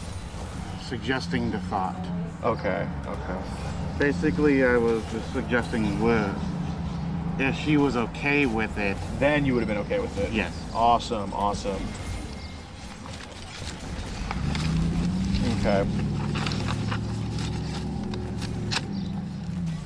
What do you want to do first? And you said, well, I need your address so I can tell Uber. And you said, you don't have any money. And she said, no, I have a card. And you say, okay, well, what will you be wearing?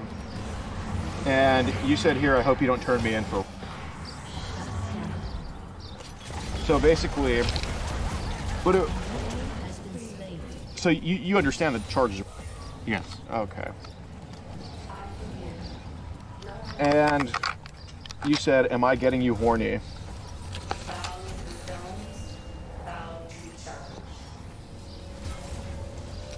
Okay.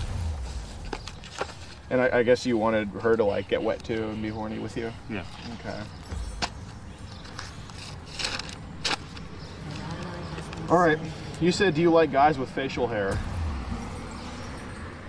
And then you said, I love you, baby. So, Tony, I get it, man. You haven't, met her yet. And I get you're lonely. It's been a year since you had sex. You were too busy caring for your mom. And I think she was finally talking to you. So I truly do think you did fall in love with her. As a friend, yes. Well, I think it was more than a friend. I don't think you were going to marry her. I just think you were in love with her.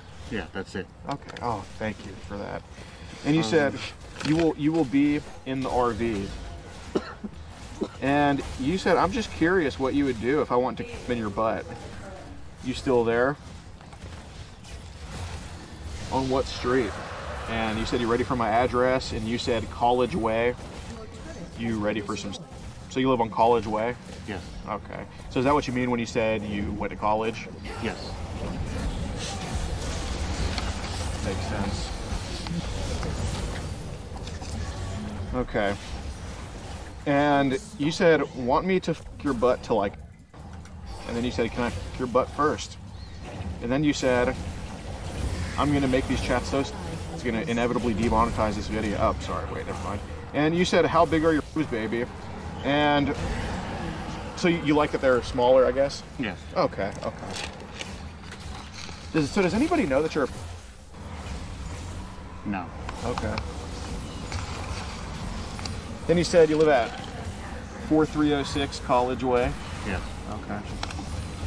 Dude, I think with you should probably move to like Elementary Drive or Pre-K Way or Toddler Boulevard or something. I think college might be a little bit too old for you, Tony. Do you have the money to move?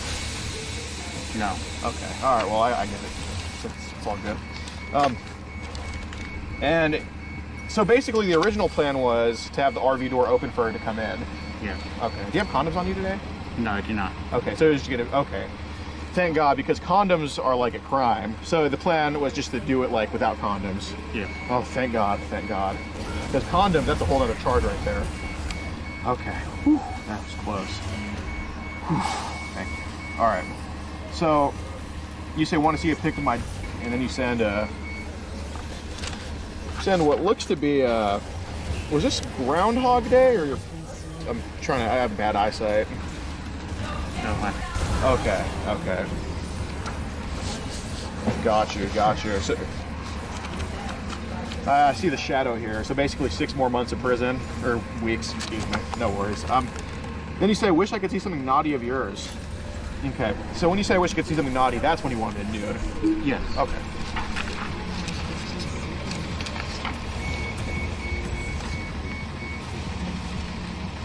Oh God, our next catch wasn't supposed to come this early.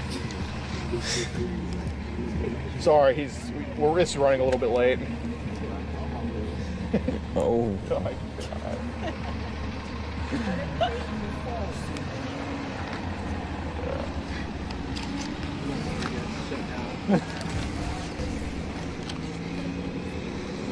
Well, anyway.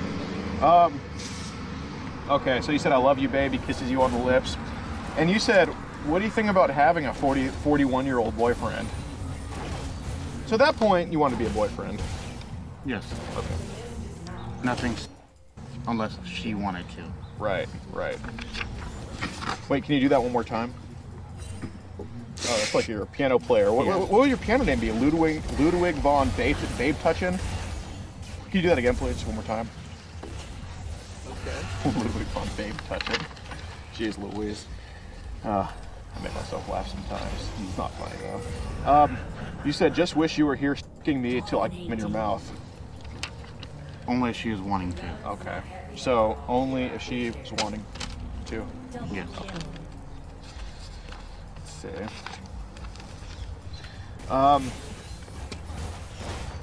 You said, want to talk dirty when you get home? Want to talk naughty?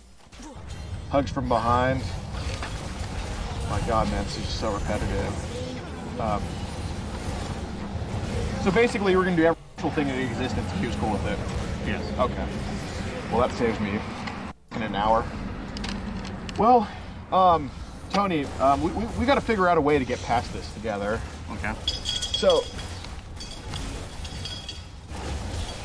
So, how can we stop this? And where the f are the fried pickles? They're on the way? Okay, yeah, I'm really hungry, man. After I get my food, we'll gonna be out of here. But, how can we stop this, Tony? I will be deleting the app when I get home. Wow. That's a great start. That's like an alcoholic throwing away his last beer in the fridge until he goes and buys more. So how are we really gonna stop it? Stop talking to her. Okay. How are we gonna stop you from talking to another underage kid? Get rid of my phone. Okay, and you can always get a new phone. Nope. No money? No, only reason I do have a phone at home, but the only reason I use that phone, I have two phones. One is for messaging my relatives on Facebook, and then my other phone is for work only. Oh, okay. So basically, one phone's for people above 18, one phone's for people below 18. No. Just the Facebook one Okay, was... I hope you're not promoting segregation here, Tony. It's No, Black I'm History not. Month. Okay, thank you for that. You're more defensive about that than a kid, dude. Jeez Louise, man. California is something else. Okay, so what positions do you want? You say anal, oral, and... I was asking. Yep, I know. Okay. You said, do you ever sleep in your bra and panties?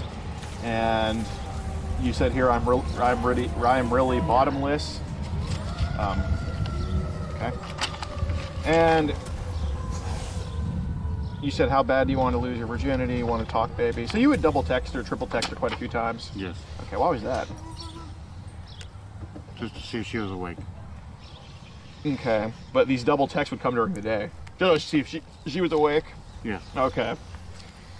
All right. Well, said here, do you like sitting on your boyfriend's? So that was, I assume that was only because, that was only if she was cool with it too? Yes. Okay, all right. Cool. And you said, how does it feel against your butt? Said, when do I get to see a naughty pic of you? All right. Said here, I wish I could see your small boobs. Baby, I wish you were here with me right now. What would we be doing? Can I see a pic of my girlfriend? You're a library guy. Mind reading these for me? I'm done with this. I'm a dropout.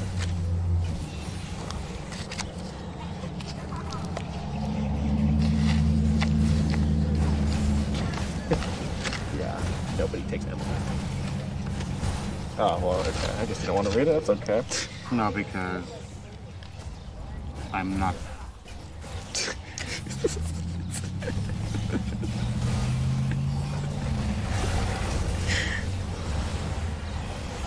I know you guys are stalling me here purposely to put me in jail. Well, okay. Well, you see this ad right here. It says, learn, act, and donate to fight against racial injustice. Yeah. Okay. What do you mean by that? That was just on the phone itself. Okay. Well, okay, Tony. I'm going to tell you, it's indisputable that you're. I mean, there's no other way around it. You have. I'm just going to go out on a limb here and say that you've a lot of underage kids. Was it your fault? Maybe, maybe not. But you did it. You said you have an attraction to 11-year-olds you've had since high school. You said someone that likes underage ladies. That's exactly what you said you've had since high school. By definition, you are. Is that correct? Do you fit the definition? Yes. Okay. So you are then, is that correct? Yes. Okay. Well, do you think you should go to jail? No. Why not? Fucking paper cut, dude. Not only do you harm people under 18, you also harm people over 18. That's assault. Asshole. Look at this. Sorry. I know. Your chats hurt people, Tony. Those words hurt.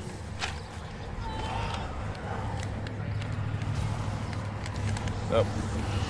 Anyway, yeah, so why should you not go to jail, though? Because I'm trying to take classes to get a high school diploma right now.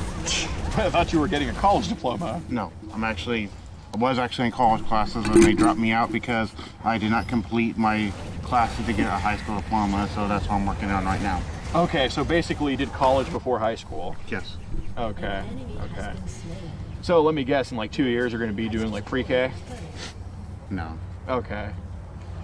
Well, I'm just trying to read it, dude. I'm just trying to figure this out here. I've never heard of anybody going to college before high school. No, I went to high school for a while. Mm-hmm. I did not graduate. I dropped out basically. Then went did odd things, and then I did a lot of odd things throughout the years, for sure. So you're not going to college anymore. Now you're going down to high school. Yes. Okay. Taking adult ed classes. Okay. Okay. So you're basically like the Benjamin Buttons of. No. Okay. So I don't know how else to describe it. What high school are you going to? I'm actually, it's an adult ed program over in Yuba City. Okay, and what classes are you taking in high school? I'm taking right now, the class I'm right now taking, like the basic stuff, like English, math, stuff like that. Okay. How's that going for you? What kind of grades are you getting? B's. Nice. Okay, that's pretty smart. Yeah, pretty smart guy. Why aren't you getting A's though? I got a couple A's. Okay. What did you get A's in? World, art history, and algebra. Okay. Who's your favorite artist? That would be Picasso. Why Picasso? Picasso or Leonardo da Vinci. Okay. Well, why those two? Because of the abstract type paintings they do. Mm-hmm. Wow. Okay. You're not a Van Gogh type of guy? Sometimes. Okay. So you're really into art and all that. You like draw or paint? I draw once in a while and paint once in a while. Yeah. You really painted yourself in a horrible light here today. I think the best out of anybody. So that's a plus for you. I mean, would you like do art in prison maybe? No. Okay. What would you do in prison?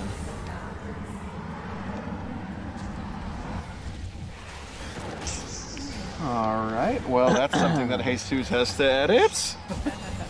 All right. You mind just refraining from that talk, please? Sure. Okay, thank you. And refraining from that talk, please. Sure. Okay, thank you. And that's no. Okay, what would you do in prison?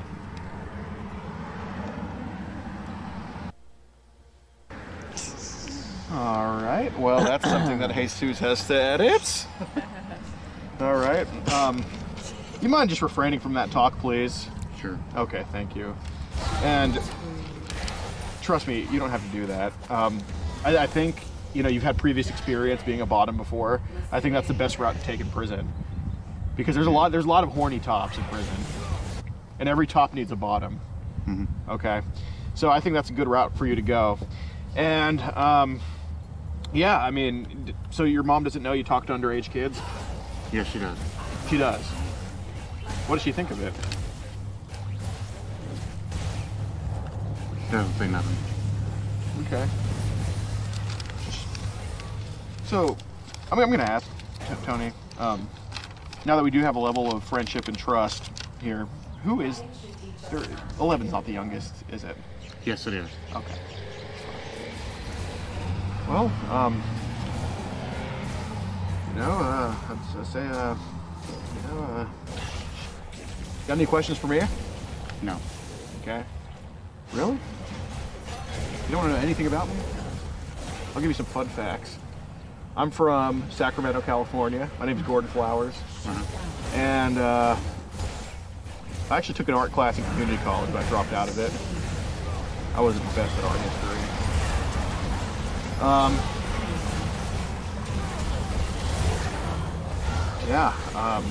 What else is there to know about me? You're an undercover cop. No, I'm not. I'm not an undercover cop. I'm not. I'm really not. I'm not an undercover cop. I promise you. Okay. I promise you. What the hell? Wow, this is fried pickles, man. It's taking such a long time. Well, yeah, man. I'd say, how's the weather? You like winter or summer? Summer. Okay. Why? You like it hot outside? Yep. Cool. So you don't like the winters here? Kind of. Not really, though. You like it it's really warm? Yes. So, where were you born? Willows, California. Willows, California? Okay. Have you been in California your whole life? Most of my life, yes. Where else did you go to? Been to other little small towns in California when I was married to my second wife. I've been to Oregon where my grandparents lived. Mm-hmm. And that's it. And also, actually, when I got married to my first wife, was Nevada. Okay. Reno, Nevada. That's it. Oh, okay. Yeah, we were just there yesterday. Cool little town, or cool smaller city. So what brought you to wonderful Olivehurst? My parents thought of bringing me here. Really? So of all the towns, they chose this one? Yep. I guess they were in special ed too? Both my parents were disabled. Okay. Just physically? My mom's basically has the mentality of a child. Really? Gotcha. Well, yeah, man, yeah,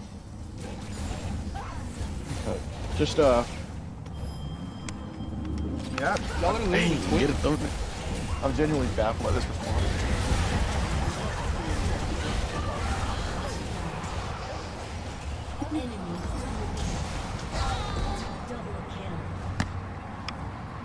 All right, can you catch? You can just cut it for her. All right, good try, bud. Yeah, dude, of course. It's nice to meet you, man. Yeah, dude, you gotta go talk to him, man.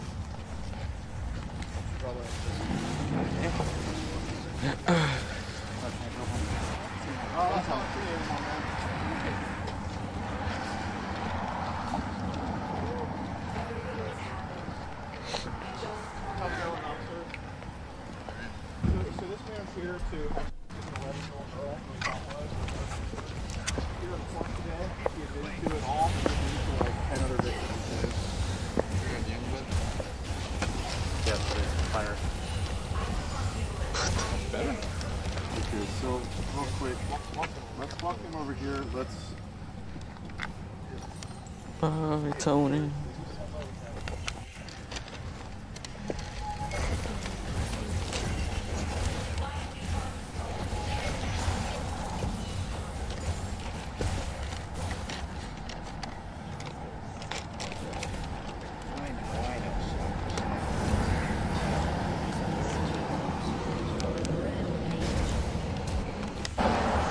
Yeah, I think they're gonna do something.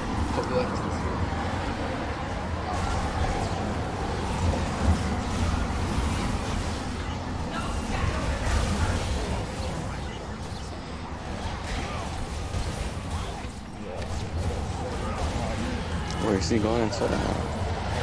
Yeah, if they put him in the car. Alex, so I'm gonna email you as soon as we leave. Okay. And it'll be a link to like our evidence system, so you can just upload directly. Okay. Everything that you got, and that'll go right into it'll automatically be marked with the report number and everything. All right. From this case, so it goes right into our body cam system, which is our evidence system. Okay. So. Yeah, I'll have everything by this evening for sure. Okay. And then you gave us the copies of it. Yep, all y'all. So we'll have hard copies and you send us the digital copies. For sure. We'll go from there. So yeah, it sounds like he's started contacting the detectives. Okay. Y'all think we're gonna make an arrest right now? It'll be up to him. Okay. I know there's a lot of stuff we have to, kind of build up and document and make sure we do. We have everything. So definitely. Camera too. He said he was accused of. So. Okay. Yeah. Yeah, like he said. He lives with anyone else. He lives. His mother. He's his caretaker. Her caretaker. Her caretaker. His caretaker. Yeah, he's her. Mother's caretaker. Yeah, her caretaker. That's what he claims. But yeah, I mean, he lives in his aunt's house. Yeah, he lives with the aunt and his mom. And he's like, yeah, I got accused. This underage girl accused me one time, and then I pressed him a little bit. Then he admitted that he didn't do it, and he said this for so many people. There was a 13-year-old boy of the girl. No, he said it was years ago. He said he forgot the name.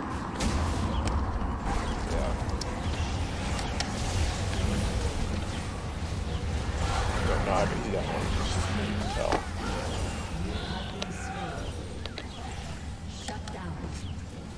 Can I see the footage you guys had? Yeah, you want to play it back? No. Oh, look at it. There we go. That's it. Just Pablo, money shot. Money.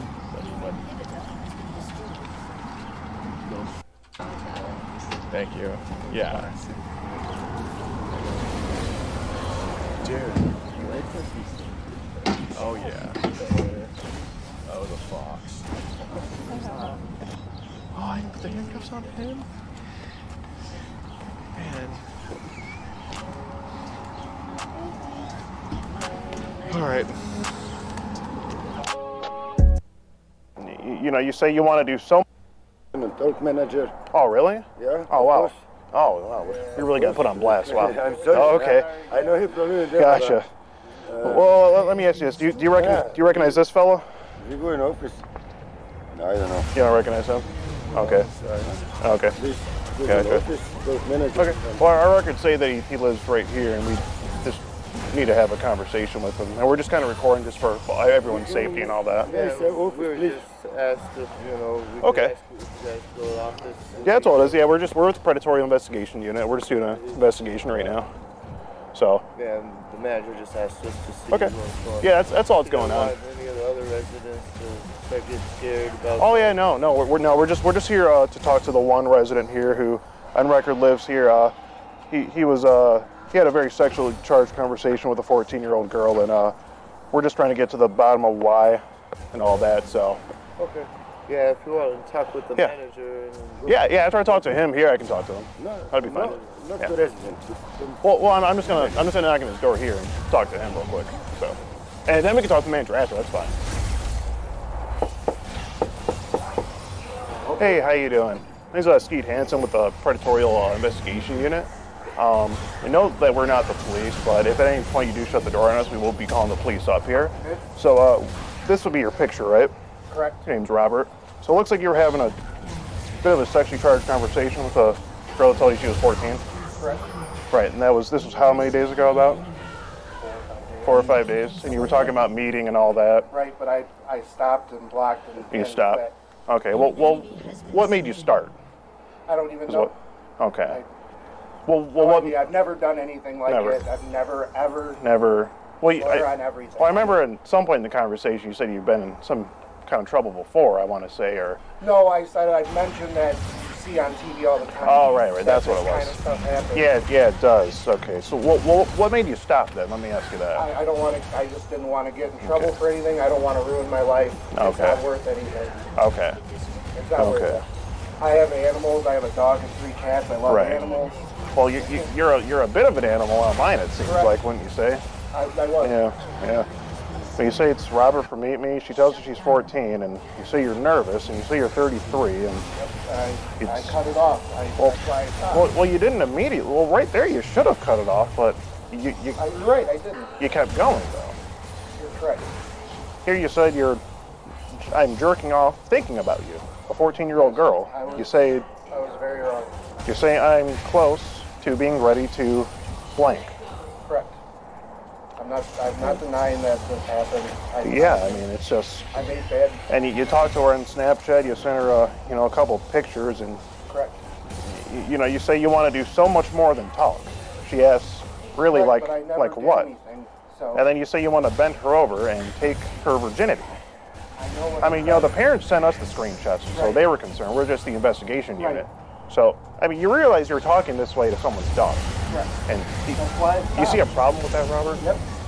That's exactly What? why I said I was done, and I Well, you stopped. never said you were done. No, I blocked her because You there, did. there was no reason to keep carrying Okay, forward. right. But you understand the concern here, right? Absolutely. And it's illegal to even talk to someone like this you think is this age. Correct.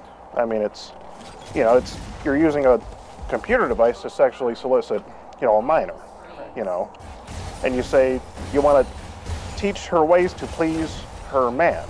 Like I said, I'm Now- not denying that any Now, a of it happened. 14-year-old girl shouldn't even be involved with a man. Correct. Wouldn't you say? Correct. You talk about, meeting up with her at Meyer. You say here you could get in a lot of trouble, and you do state here that it is illegal. Right. You say it yourself. I did. And then that's why at that point I then blocked them and done. And then here we go to Snapchat, and I know everything that's Okay. I know. I'm not denying anything that's been said. Okay. I made a bad mistake, and I was done. I stopped, and that was it. and you realize you made a mistake. Yes. How old is your dog here? 8 years old. I mean, is anything funny going on with there? Because you like 14-year-old girls, it seems. Do you like 8-year-old dogs too, or is it just with girls? No, I just made a mistake. Okay. Okay. What's your dog's name? His name is Ghost. Ghost? Ghost. Ghost. Like Game of Thrones. Oh, Ghost. And it's funny because you ghosted the 14-year-old girl here too, it seems, after you had the sexual charge conversation. Is he doing anything to you, Ghost? Is he? Okay. Just want to make sure. I made a mistake. Okay, I well, understand. we're I'm very sorry. That's why I cut everything off. That's why I stopped. Right. I'm not doing any. This is the first fear, so I would never ever do anything like this ever again. So were you thinking this would happen while you were talking to her, or? No, I thought about it and then I just stopped because I was like, stopped. this, I can't. Okay. I can't have this happen to her. I can't have this happen to me. You say I would eat you, and you say you would suck me. I might be the first, I told you but I'll make sure you're good and warmed up first. I know everything that I said. Yes. I'm just making sure that you remember and know that it's not okay. You talk about her climbing on top and It's definitely not okay. Going in slow. It's just Definitely not okay. and just 100%. and it just goes on from there. Definitely 100% not okay. You say it'll hurt at first, but you'll make sure that you're good and warmed up at first. So That I said, I do. okay. I made a terrible, terrible mistake. I would say so. I would say so, Robert. Stop, and I don't want anything bad to happen to anybody. That was terrible. Okay, yeah, it was, and I'm glad you realize it. And we just came out here to let you know that what you're doing is now okay, and we hope that you're not talking to anyone else of that age 100%. like this. 100%, and you will never ever have to come back to my door for anything. Ever. Well, I certainly hope not. I definitely don't want to see you on any of those apps again. No, absolutely. Absolutely. At all, Robert. Nope, not at all. Okay, well, 100%.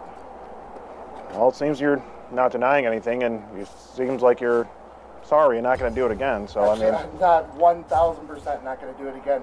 I've not talked to anybody else, and I can't deal with any of it. So I'm not going to talk to anything. I don't even want to talk to people my own age at this point.